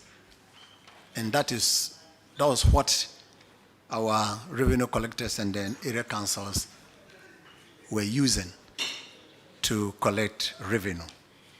However, the RCC did not do as promised. Thank you very much. Does it mean that all the assemblies in the Upper West region have not gazetted their bylaws?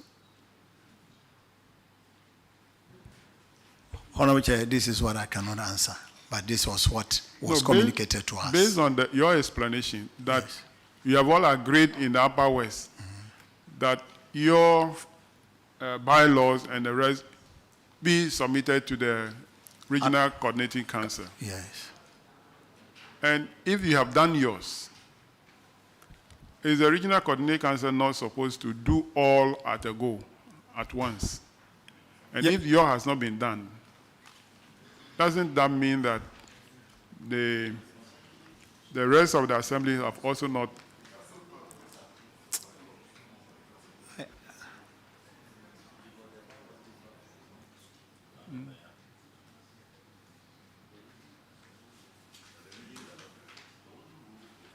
But that is what he's saying.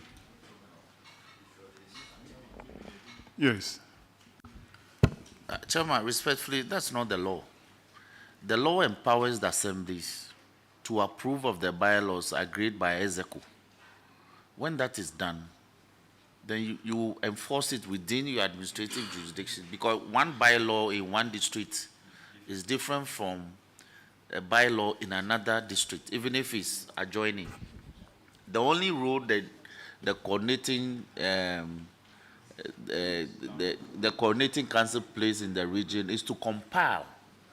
It's the compilation.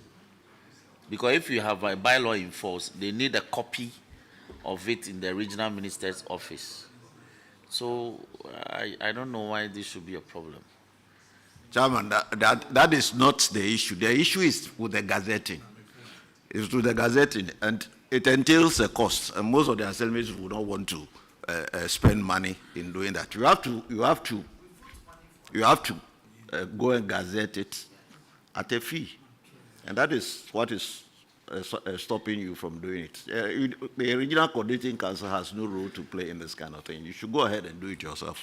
Chairman, let me assist the committee. In South Dine, when we approved our bylaw in 2022, the issue of gazette notification obtaining came up. So we voted money for that. We called the assembly press and determined how much they would charge. And when we determined the amount, we voted an amount of money for it. So I think that is all you should do. Sometimes the MPs too can help if you don't have money.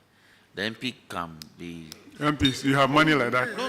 Oh, no. You people, I am only saying. You people have been inviting trouble for yourself.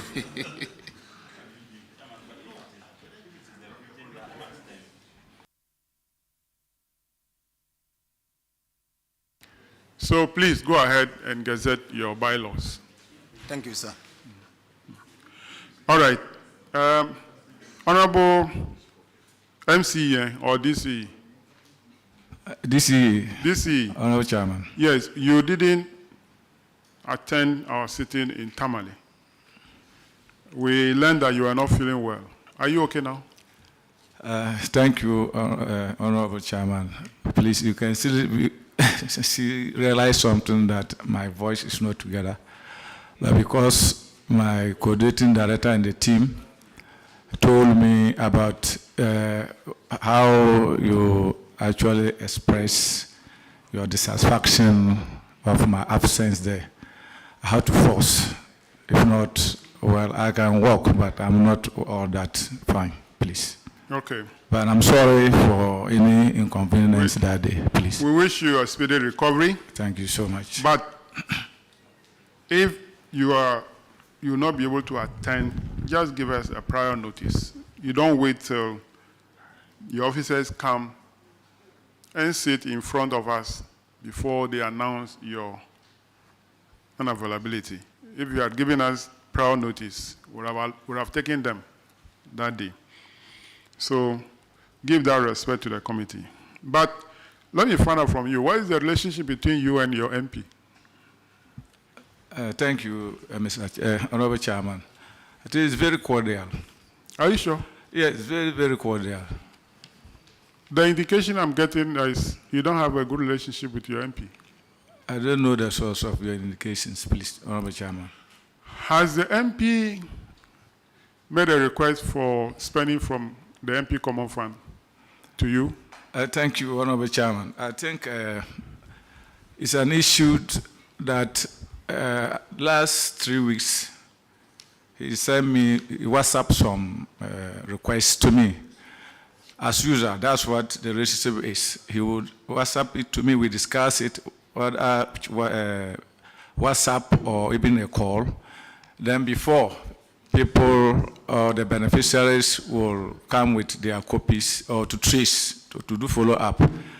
But all of a sudden, that stopped.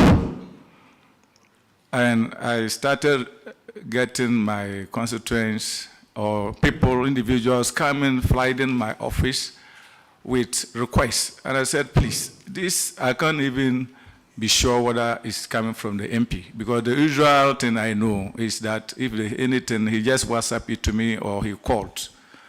But I said, please, if that is the case, I normally humbly return them that, please, this is not the way we used to do things. So I want these things together from the MP. And I personally appeal to him that, please, always put these things together and come, let's discuss. Because some of the things involve procurement. Like you say, maybe we should do a borehole or something. There's not an amount attached. You don't know how much we are going to procure the borehole. So if anything, let's do some discussion, then we'll take it from there. So I think we have agreed that he'll be actually sending me, before anything, he will bring, before anything, he will actually have to pre-inform me through what we used to do. Well, that is not the official means. Sending the request to you through WhatsApp is not the official means. The request must come to the Assembly Registry on the letterhead of the MP. The Assembly Registry will receive it, send it to the table of the coordinating director before it gets to your table. So if people are flooding your office that, oh, we have this from the MP, have you found out from your coordinating director if they have received a letter to that effect?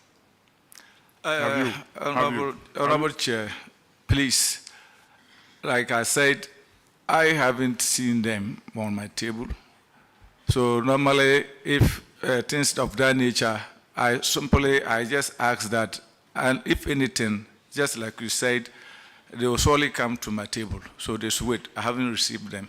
So has any of those requests come to your table?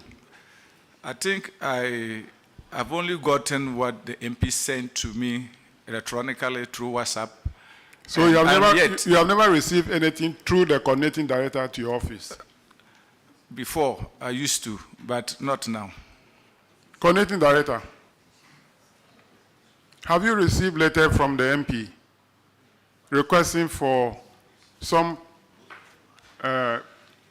expenditure to be incurred on his behalf from the MP Common Fund? Have you received any? Yes, I did. What did you do with those requests? I minuted on it to be given to the chief executive. Have you ensured that it got to the chief executive's table? Yes, I instructed the records supervisor to send it to his table. And are you sure that they've gotten to his table? I can't tell. There is something wrong at that assembly. If I open the floor now for members to talk, you see how they will bombard you. Look, have you received a letter from the MP request for payment school fees in support of Abdul Malik Yahya? 5th December 2023 from the MP. 2,035 Ghana cedis. Honorable Member, Honorable Chair, I receive a lot of... A lot of them, so you might not have... Yes, I cannot pinpoint, but... Okay, these are the letters that the MP has sent to the DC. 1, 2, 3, 4, 5, 6, 7, 8, 9, 10, 11, 12. 12 here. These letters have all not been attended to by the DCE.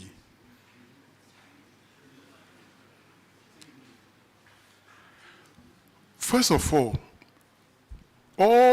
DCE, MMDC take this in from us, that the letter from the MP are not requesting you to approve the expenditure.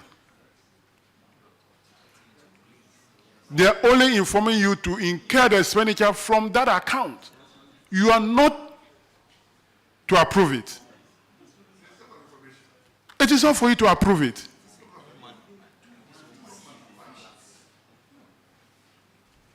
The MP is to tell you that spend this money on this, and yours is to comply. Some of you have arrogated power to yourselves. Why are you doing this?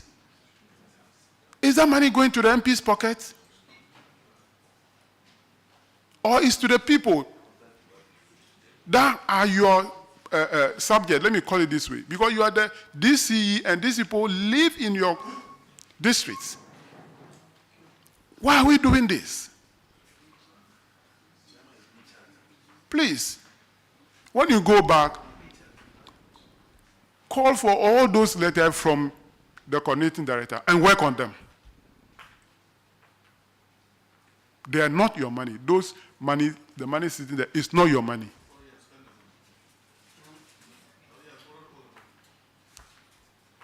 It is not the MP's money too, but he must indicate how the money is spent. Just as you're also in charge of the Assembly Common Fund. Why? We sit down and be troubling ourselves with all this. You are making me angry this afternoon. It's not good. It doesn't speak good about you. Yes. Thank you, Mr. Chairman. I think that is a major problem, particularly when you have either DCs wanting to contest parliamentary primaries with sitting MPs, that is in the same political party, or DCs wanting to contest for parliamentary seat with either sitting MPs. You experience this, and this thing cut across all political parties. I think that we need to be very clear. On the issue of procurement, the MP determines what he wants to use his common fund for. Then he writes to the assembly, I want to do A, B, C, D. The responsibility to award the contract lies within the assembly. But the DCE tells you, the MP tells you, I want to do boreholes. The assembly would then do the advertise for people to tender for the boreholes. Then you award the contract. That is how far the authority of the assembly can go. If MP says, I want to do borehole, and the assembly says, no, we think that we must use the money for a cheap compound, that is not your responsibility. So I would urge you, because me, if I'm an MP, and a DC does that to me, and I'm just giving an example, I will let everybody in the constituency know that you are frustrating my work. And it won't go well for you. Look, whatever position anybody is seeking, leadership, it can't deny you. I'm working with an MP, a MCE, who is contesting with me. And I have an outstanding working relationship with the Metropolitan Chief Executive of Tamale. He has never delayed with any request I put before him. He has never delayed. That is my money. Mine is to account. And I don't award contracts. I allow the assembly to award the contracts. But I tell them this is what I want to do. The assembly go ahead, award the contract. And I have never had any problem. We belong to two different political parties. He's an MPP MCE. He's contesting me. He's the MPP official candidate for Tamale Central. I have never had any problem with him. And I think that other MCE and DC should take you from this. It brings about stability, cohesion. Everybody loves that. Even the campaign you are going to, there won't be any problem. Chairman, I will never be surprised if the MC is contesting for it. Are you the MPP parliamentary candidate? Is yes or no? Yes, please. Mr. Chairman, I'm done.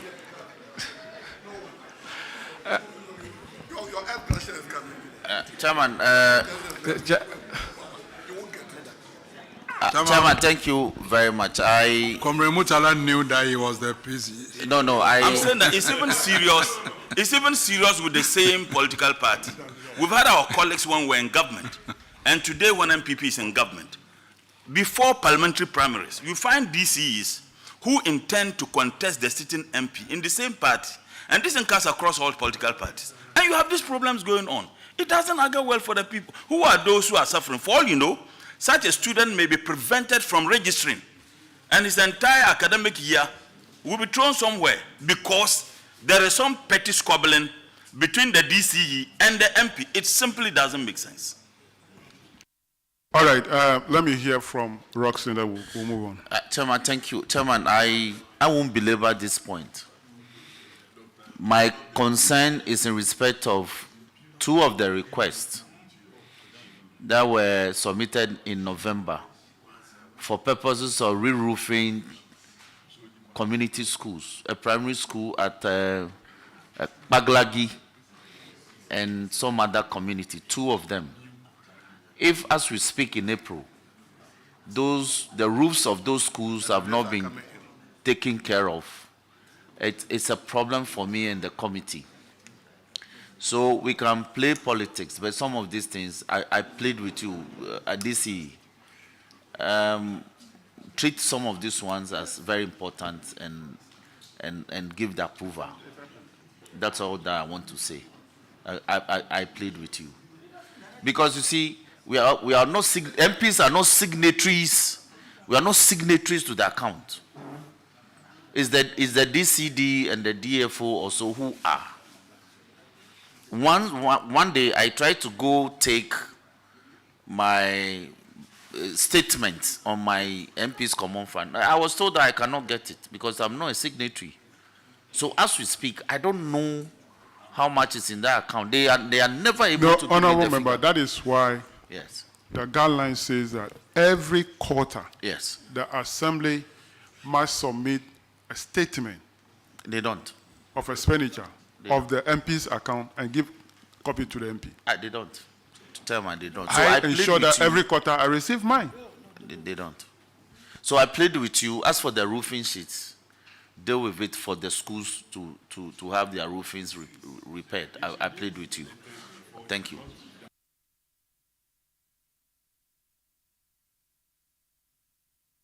All right. It's okay. It's okay. Let's move on. Let the one who have ears hear. And we hope that you have taken some advice from, take something from advices that are given here. It will work well for you if you change. But if you refuse, there is other ways that will handle the case. But for now, you're discharged.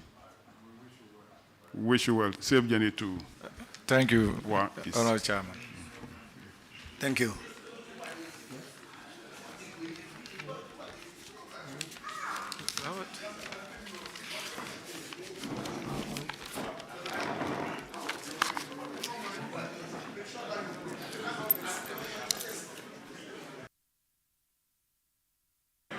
All right, honorable members, let's take the next batch of the assembly to take the oath. Ahafwano Southwest. Kindly come forward to take the oath. Ahafwano Southwest. Echima Nwabieja. Asim North. Ahafwano North Municipal. Adansi Asokwa. Amansia South. Amansia South. Offensive North. Offensive North. I have for North, Southeast. You don't have Southeast, man? Okay, I have for North, Southeast.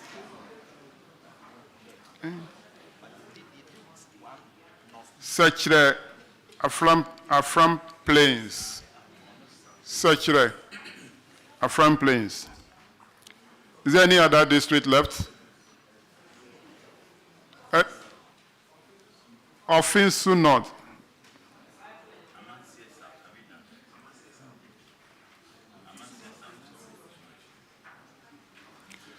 Which other one?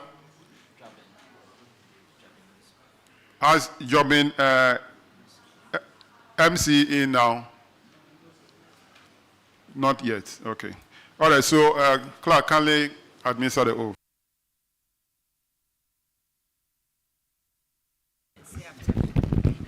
I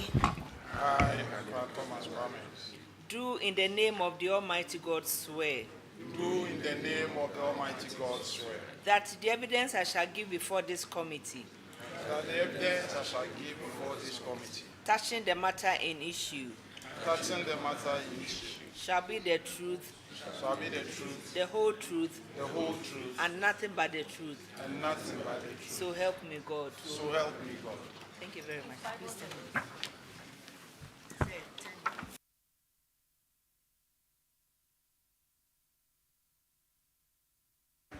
Let's have Ahafua Southwest.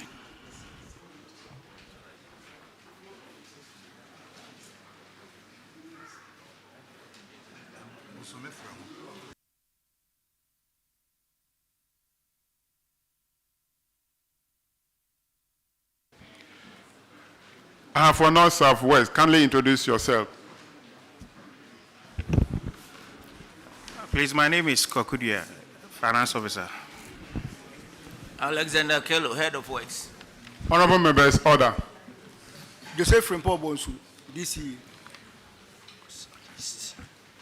Achu Agbezudo, Coordinating Director. From Pond Steven, Internal Auditor. Thank you very much for coming. You have one issue in the Common Fund reports that will be taken by Honorable Roxon, paragraph 49. Chairman, thank you very much. Afuano Southwest, 5 of you, you are here because of 5,400. Chairman, 3 PVs, MPs Common Fund, financial support to some persons. The auditors dictated that these PVs were not properly supported. This was observation in 2022. What's the status? Honorable Chair, please, the necessary supporting document has been attached and has been verified by the auditors. It's been verified by the auditors? Yes, please. Okay, so it means you brought this matter to the attention of the auditors. Can you confirm that you have verified this and confirmed? Honorable Chair, verified and confirmed. Very well. Chairman. Let's go to IGF report. Paragraph 123 is on unaccounted revenue. A total amount of 2,721.42 pesos from 6 defaulters have not been accounted for. Have you been able to recover this money? Yes, Honorable Chair, that has been done. Auditors, any confirmation? Honorable Chair, confirmed. Paragraph 139, Honorable Roxon. Chairman, thank you very much.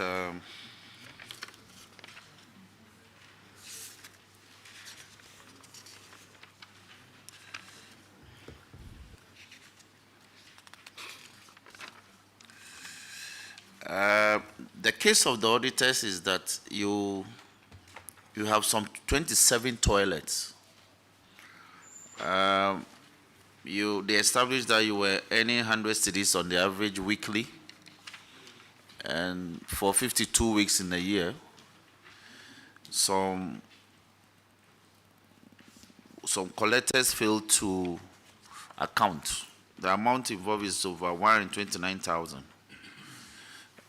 What's the status? You have to recover these monies from them.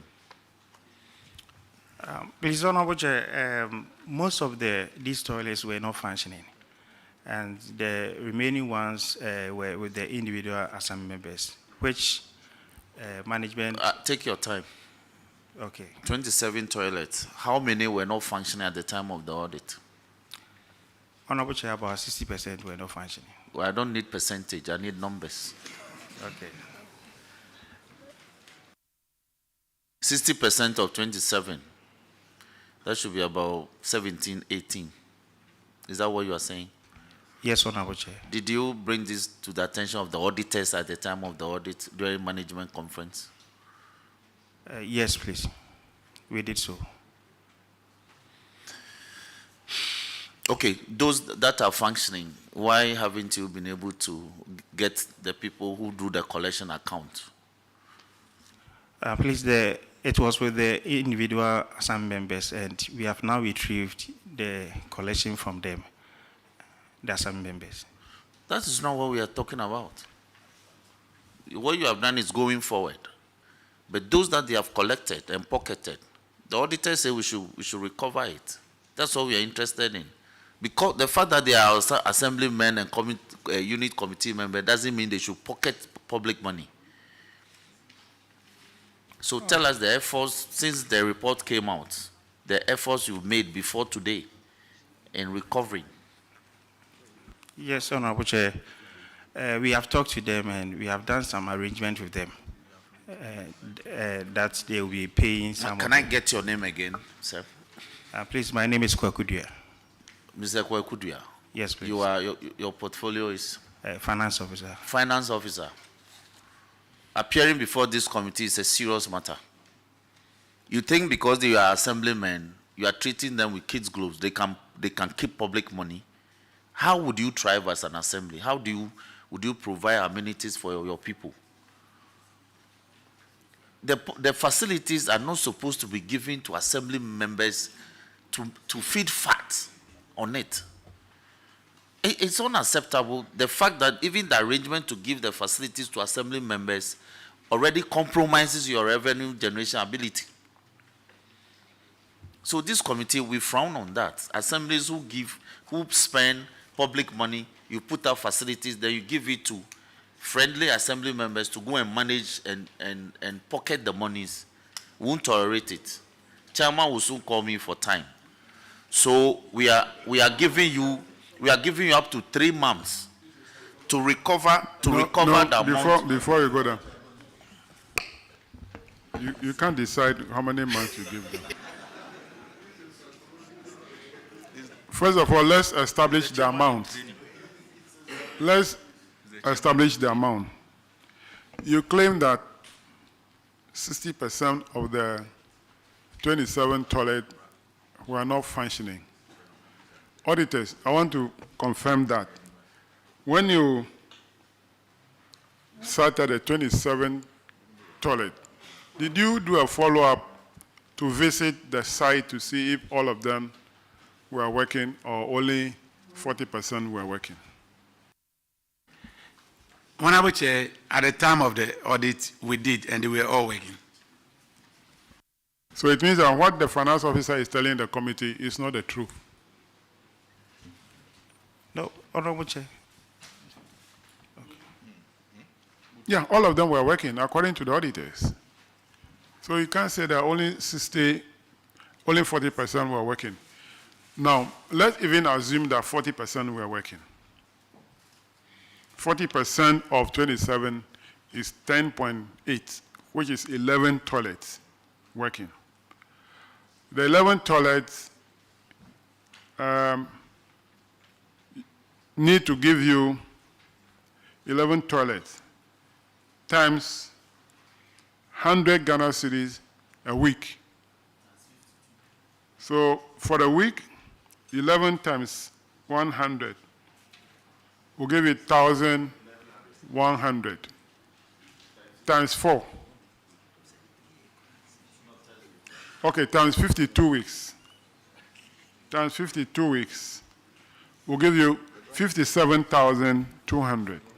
Have you recovered this money from the assembly members or the people who were managing the 40% toilets? Have you recovered the money? No, Honorable Chair. Why haven't you recovered it? You yourself say only 40% toilet were working.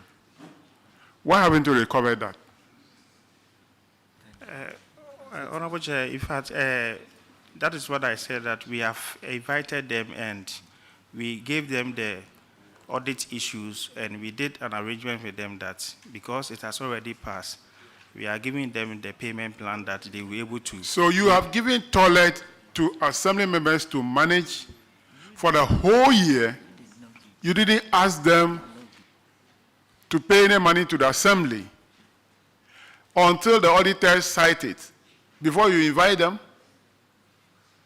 Honorable Chair, in fact, when we went to the assembly, that issue were already there. The assembly members already managing it. So we decided, based on the audit issue, to invite them to let them know the best practices. So it is not that we gave them the toilet.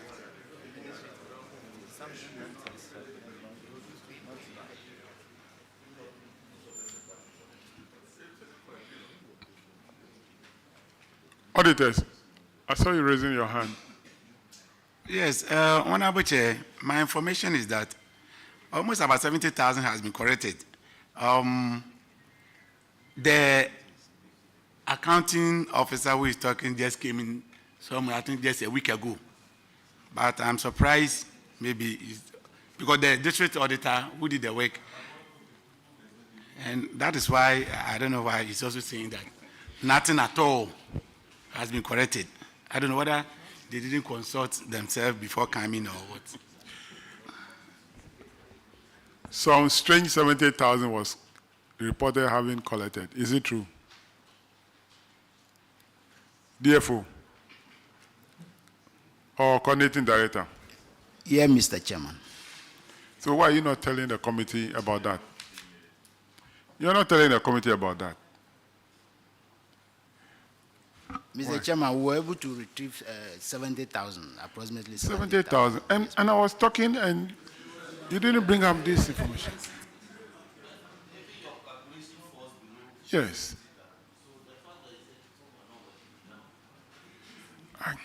I'm surprised.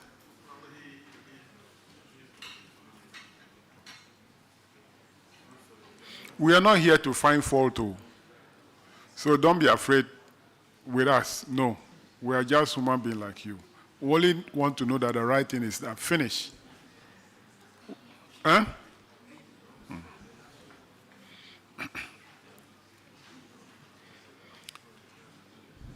So now how much are they paying per week? How much are they paying now? Honorable Chairman, it depends on the type of facility. Some of them, they are 10-seater, some of them are 14-seater. Okay. So it depends on each So tell me, the various categories you have. Averagely, we have 10-seater, 12-seater, 16-seater. How much is 10-seater paying a week? Averagely, they pay 100 cedis. How about 12-seater? It depends on the community in which So average for all of them is 100? Yeah, about 100 cedis. So are you now collecting on weekly basis? Yes, please. Who are those managing the toilet? Is it the assembly members? It's in some communities, the assembly members. Some communities, the environmental health officers are in charge. So how many are working now? Out of the 27, have you added more? No. But how many of 27 are working now? It's about 7. Only 7? Yes. Some of them, the states are very bad, in which What are you going to do about that? We don't want to encourage them using the public toilet. We are encouraging them to use the household attendants. So those ones are going to be yes, abandoned and you will not use them again? Yes. All right, so auditors need to know, take note of that they are not encouraging the use of the public toilet again. So those that are in bad shape are not going to be worked on or renovated. Noted, Chairman. All right. That'll be all for North Southwest. Your discharge. Mr. Chairman, thank you. The Honorable. Echima Nwabieja.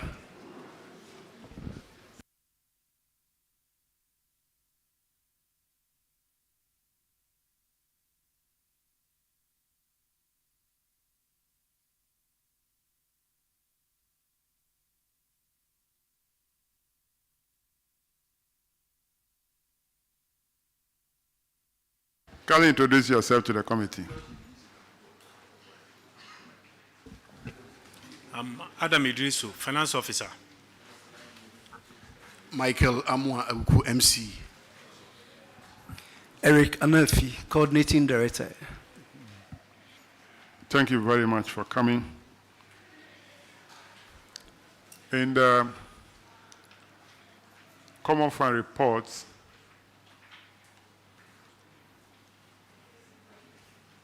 you don't have any issues there, but you have two issues in the IGF report. Paragraph 119, Honorable Kofi Adams will take it. Achuma Nwabieja, property rate involving 20 of your tenants, and the amount is quite huge. 192,989 Ghana cedi, 96 pesos. The auditors directed that you work towards getting these monies collected and to help the assembly perform its functions effectively. Again, you are also to put a system in place to enable you meet your revenue targets. First, have you been able to retrieve these monies from the defaulting tenants? Then you tell me the effective measures you've put in place to improve on your revenue mobilization or collections from your tenants. Thank you.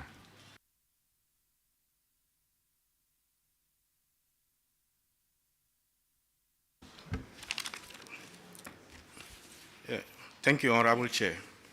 Out of the 192,000, we've been able to collect 191,689.96. Remaining 1,300, which those companies have folded up.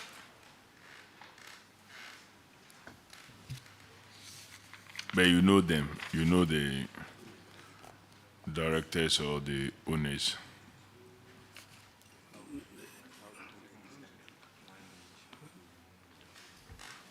Mr. Chairman, we don't know the owners and the directors.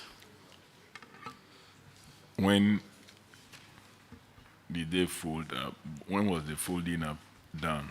Was it something, because this 2022 audit report, is it an old debt that was inherited many, many years ago, or is something that just happened? Mr. Chair, we came to know about this when the auditors drew our attention to it, and then we had to go back for it. So that's when we realized that the companies weren't in existence. They are actually folded up. So if you had a property that they were renting, how do your revenue collectors, how do they work? For which reason a company that has folded up and not using the places is just left and no report to you until the auditors? Mr. Chair, I'm not sure, I'm not quite clear about the question, but if I got you right, my answer would be that it will be very difficult for you to trace anybody. Because if the facility is a rental apartment,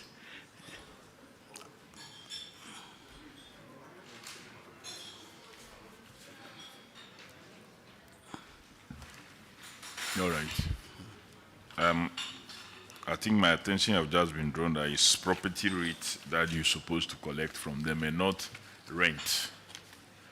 Auditors, can you confirm the retrieval of 192,000 plus?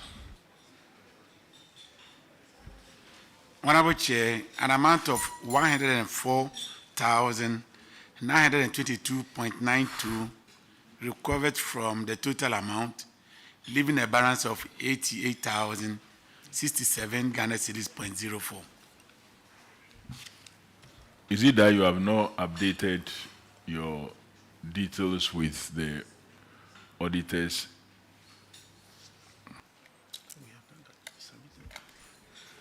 Honorable Chair, we are confused because we have actually submitted everything to the auditors.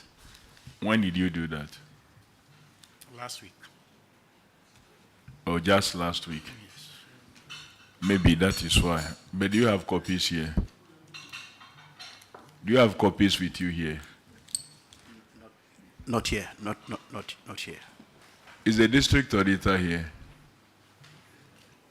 Honorable Chair, even this is the latest update. Previously, our recovery was 92, but the district auditor has just even updated us with the 104. So the district auditor confirmed that the 104, okay, have you received any update from them last week? Honorable Chair, he says he hasn't received anything from them. That is why the missing link is coming from. Who did you give it to? William Saji, the district auditor. Is he here? Can you see him here? No, sir, he's not here. Do you have any officer called William Ajay in your office? Honorable Chair, yes. Okay, so it's a matter of getting William Ajay to confirm. Well noted, Honorable Chair. All right, let's go to paragraph 154, Honorable Chinia. Thank you, Honorable Chairman. The infraction is failure to remit to SSF contribution, the Social Security Fund.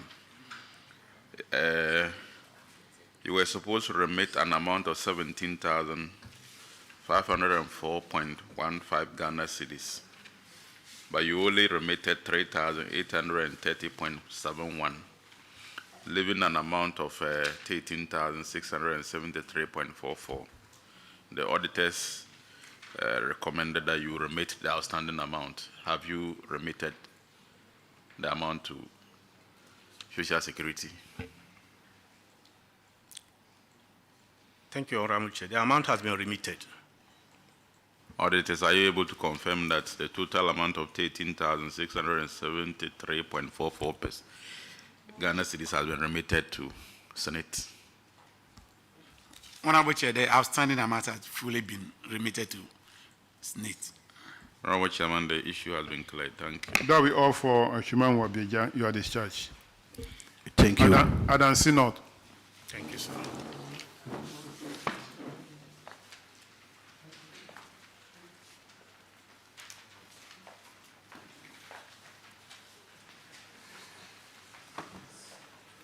Kindly introduce yourself to the committee. Honorable Chair, my name is Martin Amponsa Chunibwa, the District Finance Officer. Honorable Chair, my name is Okra Thomas Kwame, District Coordinating Director. Honorable Chair, I'm Abraham Opoku, District Internal Auditor. Respectable Honorable Chair, I'm coming from Head of Works.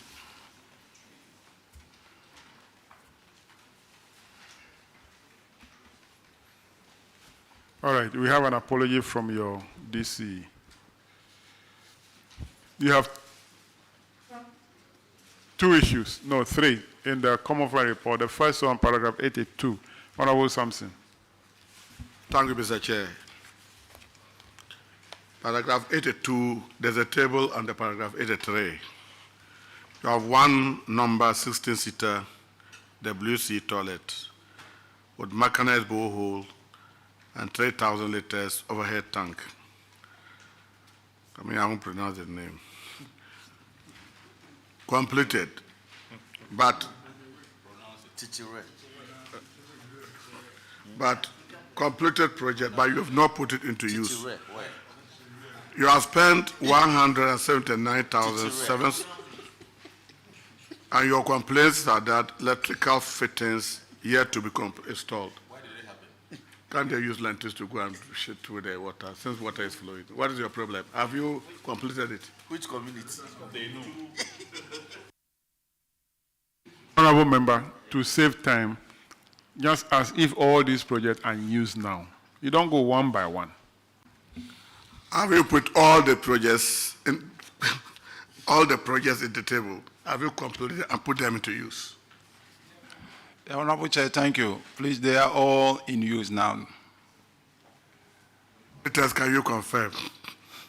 Honorable Chair, all the projects are now in use.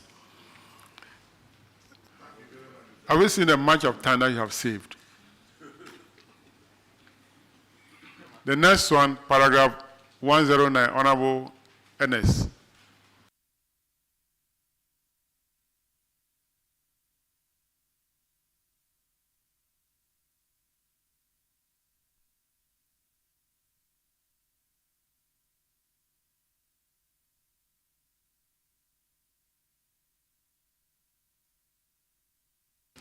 Thank you, Mr. Chairman. So the infraction is taxes not withheld or remitted. So for Adanse North, you have total taxes of 13,272 for 15 PVs. So the auditors are recommending that you ensure compliance with the relevant tax laws and finance officers. Are you complying to that? Thank you, Honorable Chair. Please, the said amount have been remitted to GRE, and subsequently we are complying with the recommendation. Thank you. Auditors, can you confirm? Honorable Chair, confirmed. Thank you. Thank you. Paragraph 697, Honorable Ajay. Thank you, Chairman. Adanse North, you had projects which at the time of the audit had delayed between 8 and 40 months.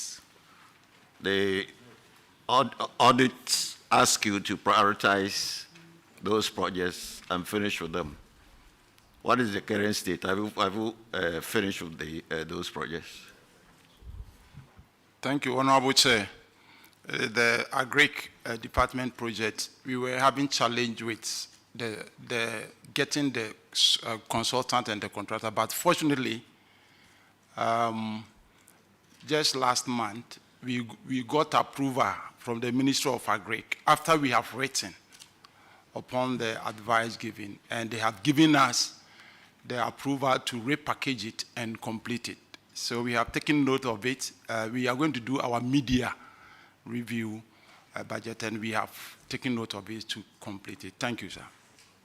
Oh, there are 5 projects. There are 5 projects which you were asked to prioritize. We are talking about only one, which is the Agric. What about the other projects? Please, Honorable Chair, the rest, they were at the near completion at the time of the audit, but all of them have now been done. That was the question I asked. So you should have told us that we are finished with this number, right? Okay, so there's only one that is left. Yes, please. Okay, can the auditors confirm the current state of those projects? Honorable Chair, what we have here, 2 has been completed. That is the construction of number 1 boys hostel at Fomena Midwifery and Nursing Training College at the total cost of so much, and construction of 3-unit classroom block at Adukwai DA primary at so much. That's the one that has been completed. What he's talking about is IGF and not common fund.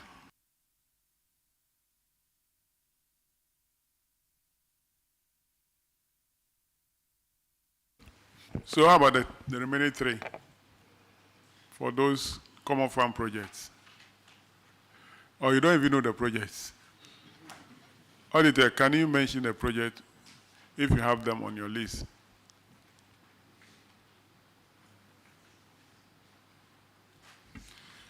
Honorable Chair, the other three, construction of administration block at Dumpuasi. 2, construction of number 1 nurses quarters at Adumenu.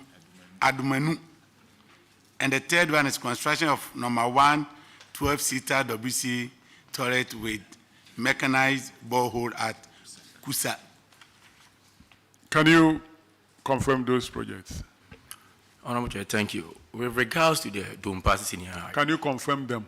Yes. That they are your projects? They are our projects. Okay, now talk to them. Yeah, with regards to Dumpasi Senior High, it was a delay project and the management have taken note of it, and then we invited the contractor to have a meeting with him. Previously, he requested for variations and fluctuations, which within the contract, as we packaged them, we did not include fluctuations. So now what we want to do is, we want to pay him where he has reached, so that we will package the project to save us the cost of paying fluctuations, so that we will package it again and then solicit for a contractor to complete it. And then with regards to the Kusa toilet, currently there is contractor on site where he has reached about 90%. God willing, probably by the end of the month, he might finish that project too for us. Thank you. All right. Can auditors confirm about those that have reached advanced level? Honorable Chair, we cannot confirm that now.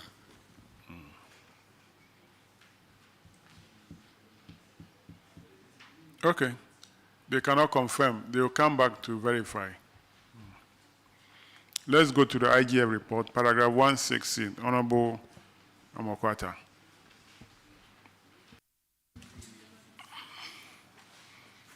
Thank you, Honorable Chairman. Advancing of the infraction is about failure to withhold or to remit taxes. But in your particular case, you failed even to withhold the tax amounting to 4,245 Ghana cedis 90 pesos for goods and services supplied to your district. What is the position now? Thank you, Honorable Chair. Please, the amount has been remitted to GRA.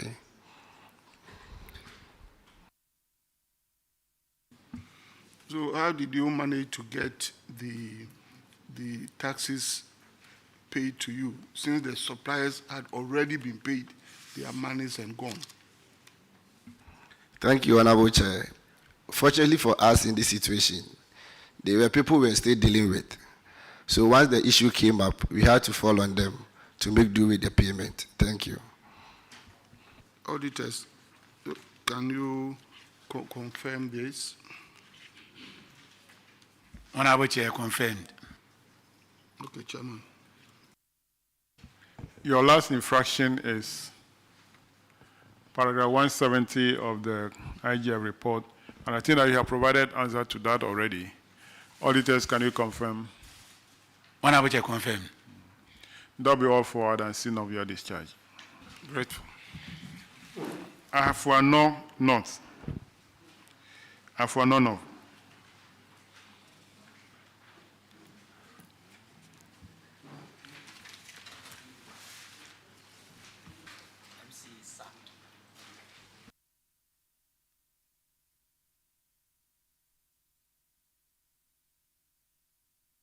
Kindly introduce yourself to the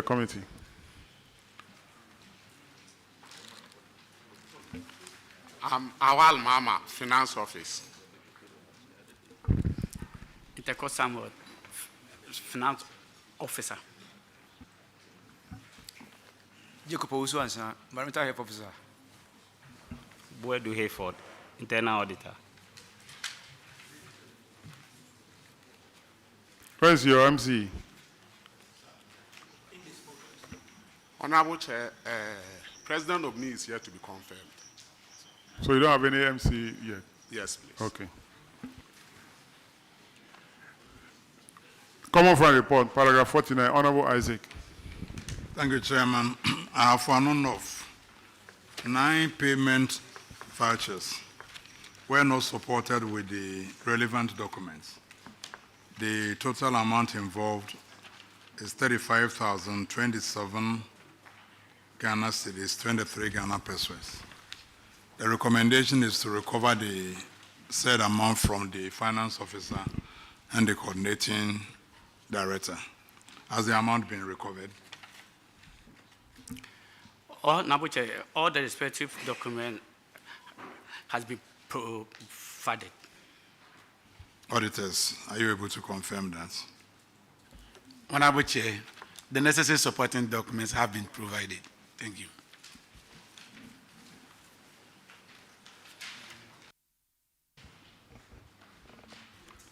The next one, paragraph 94, Honorable Apak.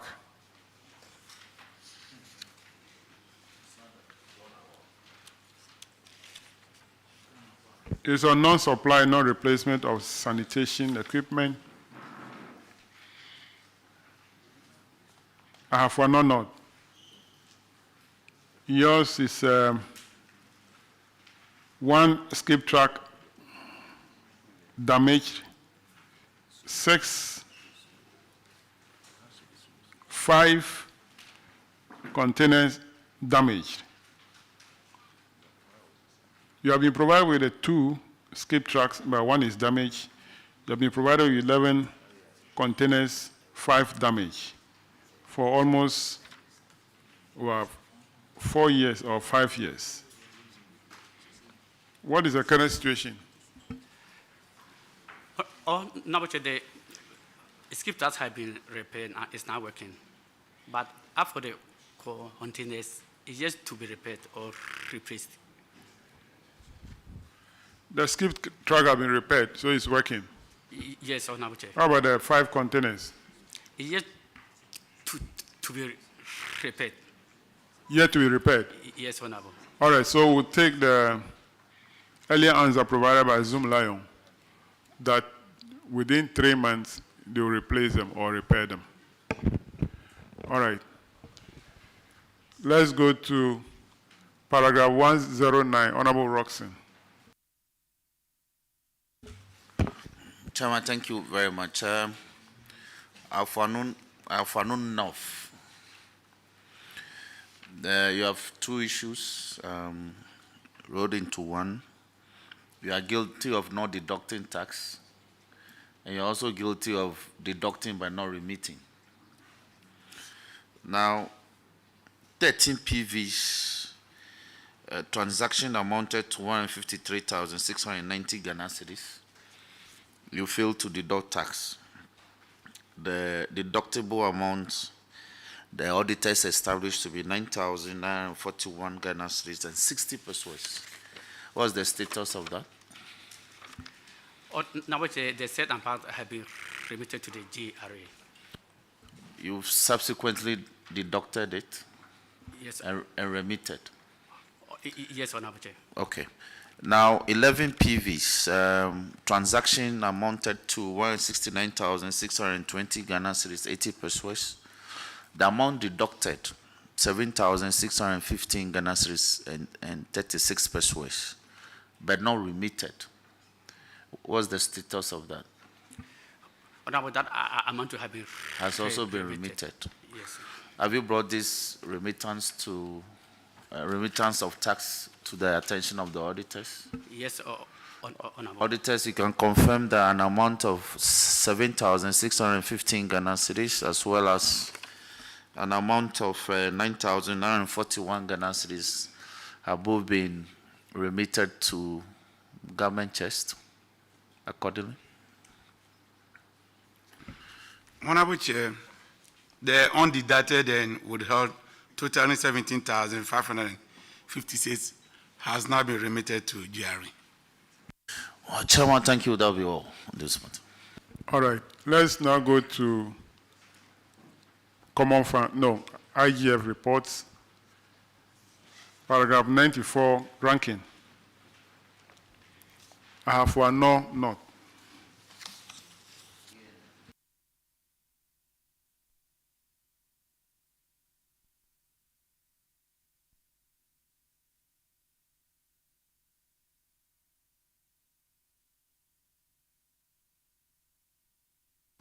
Unsupported payment vouchers.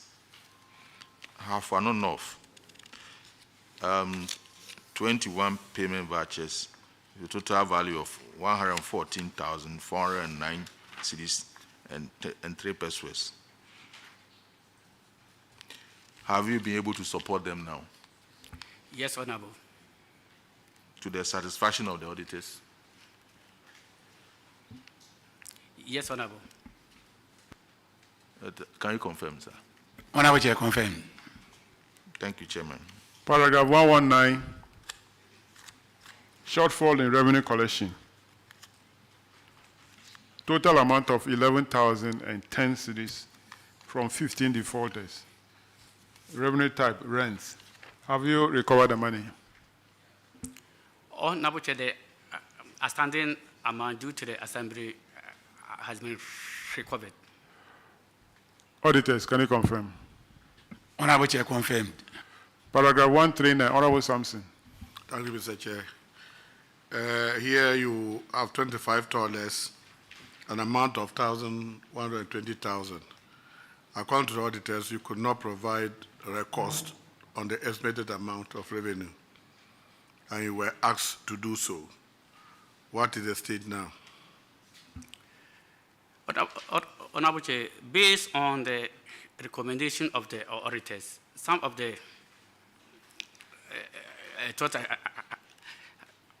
has been taken, some of the toilets which are economically available have been taken over by the Assembly.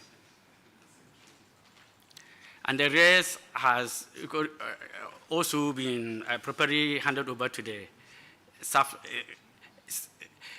charges to manage it under the supervision of the Assembly. Aware of this?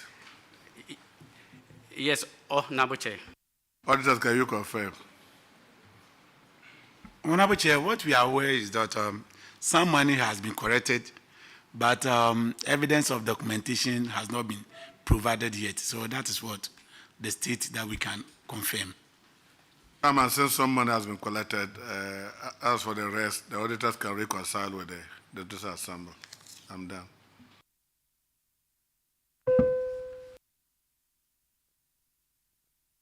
Paragraph 166, Honorable Enes. Thank you, Mr. Chairman. For North, your issue is failure to withhold or remit taxes. You failed to withhold taxes to the tune of 675 Ghana cedis, and also you failed to remit taxes to the tune of 2,208 Ghana cedis. What is the status? Now the said amount have been remitted to the GRA. Auditors, can you confirm? Honorable Chair, confirmed.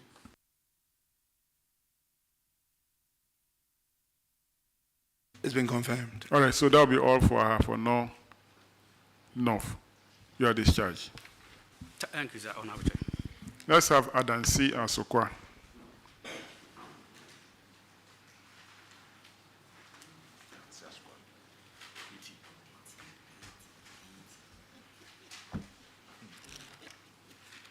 Kindly introduce yourself to the committee.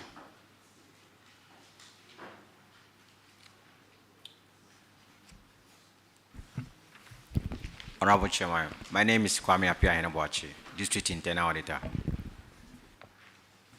Honorable Chair, I'm Ebenezer AC, Coordinating Director. Honorable Chair, I'm Enokapia Aqua, District Finance Officer. Honorable Chair, I'm Ignatius Asani, District Budget Analyst. All right. We told her your DC is indisposed. You have 3 issues in the Common Fund report. The first one, paragraph 53, overutilization of Common Fund on recurrent expenditure. You have to refund the money from your IGF. And yours, the SSS is 34,841.38. Have you done so? Honorable Chairman, an amount of 27,600 has been paid. Auditors, can you confirm that one? Honorable Chair, 27,600 has been refunded, leaving a balance of 7,241.38. When are you going to do the balance? Honorable Chairman, efforts have been made to pay the rest. I know you are making effort. I say when will you effect the change, the transfer? Honorable Chair, maybe by the next 3 months, that amount could be paid. 7,000. The difference is only 7,000. Honorable Chair, it depends. Our IGF, you know, the only. Okay, Honorable Chair, we'll reduce it to 2 months. Do it within 1 month. Noted, sir. You should be able to do that. Okay, the next one, paragraph 94. Non-supply, non-replacement of sanitation equipment. And for Adansi Asokwa, it's only one truck, skip truck, which is damaged. Has it been repaired? Honorable Chair, the truck with registration number GT 76474-18 has been repaired and is fully working. Auditors, can you confirm? Honorable Chair, the truck is now being used now. Okay, your next one is SR fumigation, SRP deduction without communication. You are still doing fumigation? Or this is in the past? The auditors have noted that the service agreement on disinfestation and fumigation between Zoomlion, Ghana Limited, and Assembly stipulate that in consideration of the service herein, the Assembly hereby agrees to pay Zoomlion a quarterly fee of 40,250, which may be reviewed annually based on prevailing economic condition in line with the level of inflation and communicated to the Assembly before the implementation. The auditors noted that the administrator deducted a total of 341,550 for SIP and fumigation instead of 273,930. Over deduction is 67,620 from the Assembly share of the DACF in 2022 without prior notice to the Assembly. So there's a table that shows the details. The auditors, however, noted that management of the Assembly did not follow up on the asset deduction with the administrator of the Assembly. They have recommended to the Assembly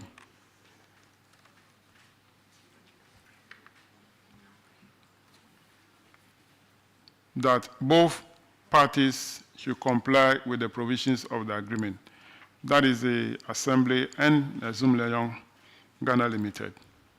What is the current situation on this recommendation? Now, Honorable Chair, the Assembly received a correspondence from Zoomlion dated March 14, 2022 on the upward review of the fumigation and SIP services that they render to the account. And the Assembly also acknowledged the receipt. So it was based on that the Common Fund Administrator deducted that amount. Did he show that letter to the auditors when they came around?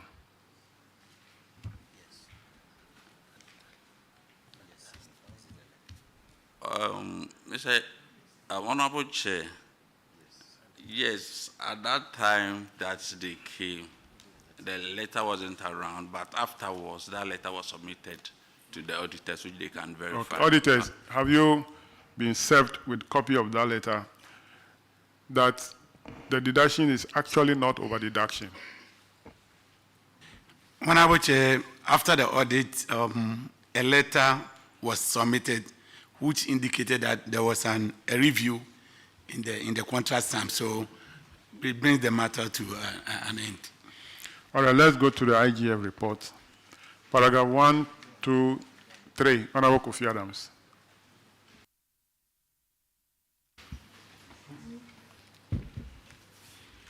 Adansia Sokwa, your revenue type in question here is in relation to tickets and fees. And the defaulting persons are 3. The amount is 1,936. The recommendation was for you to recover from these revenue collectors. Have you recovered the money? Honorable Chair, that money has been recovered. Did you also sanction them? Yes, they've been sanctioned. What was the sanction? The sanction that was given to them that they are commissioned, they were supposed to get 30% from their commission, but Assembly made sure that they paid 20% to them, so that they forfeit that 10%. And are you sure you should not let them even hide some of the... Well, let's move on. You are also to put effective internal controls in place to avert the recurrence of these loss of funds to the Assembly. Have you done that? Yes, Honorable Chairman, we've done that. We've reposted or reassigned some of these collectors. But reassigning is, you reassign them to collect revenue from another place or reassign to other duties? No, they have been reassigned from the places where they've been collecting to different places. But the non-payment was not because of where they were. So if that is the effective measure, they will go to that place and they can repeat same. So, Honorable Chair, subsequently, we made them go through several other checks again. For example, they used to submit their JCRs straight to the finance office for review, but we decided that now it goes through internal audit before it gets to the finance office. Before that's done, so we have added another check to it. Sounds a bit better. Auditors, can you confirm this information provided by them? Honorable Chair, the unaccounted revenue has been accounted for. For any sanction, we are not aware of any sanction. Well, the auditors say your 20% from 30%, they are not aware. Why didn't you inform them of that? Honorable Chair, that information will be given to them later. Then do so. Mr. Chairman, that should be all for them on this issue. Paragraph 127, Honorable Chinia.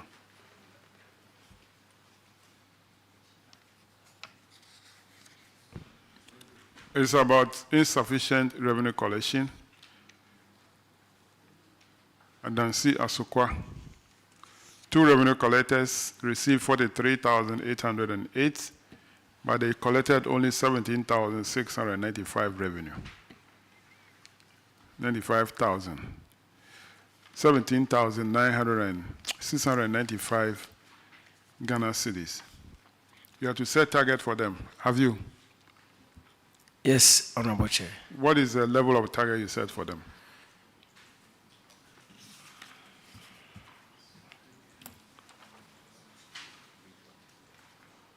So revenue targets were set for all the revenue collectors for the financial year, especially those permanent staffs that underperform. Say, what is the level of target you set for them? How much is the target? For the two, I cannot readily say it now. We didn't provide that, but yes. No. The recommendation was for us to do something about that. We have done that. We reassigned them. And as Whyis said, that there are areas where you send collectors and their performance would be very low. So we had to reassign those permanent staff to certain areas. That is what we did. We didn't review how much they were supposed to collect. That is why you don't find it in here. Are you aware of this infraction? Yes, before please. Coming here? Yes, please. So why don't you zero it down on these two people? Yes, sir. Honorable Chair, the problem wasn't with just the amount they collected alone. It was with the places they were collecting the monies from. If they were put at a place and they collected even everything, they wouldn't be able to reach that. And so they were reassigned to different areas. One who really was even doing very well has now even been promoted to he's now even the revenue head.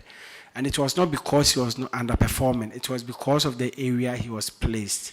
So that is why. Are there people, revenue collectors, assigned to these areas where these people did not perform?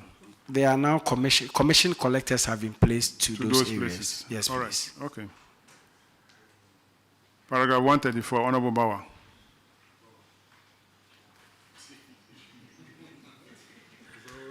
Thank you, Mr. Chairman.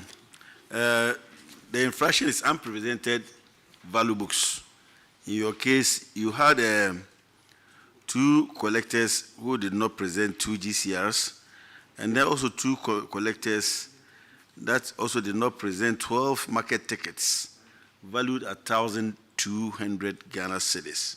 And the recommendation is that you should recover the money and then also compute the GCRs per the average collections for them to pay. Have you been able to collect these monies? Mr. Chairman, Honorable Chair, yes, please.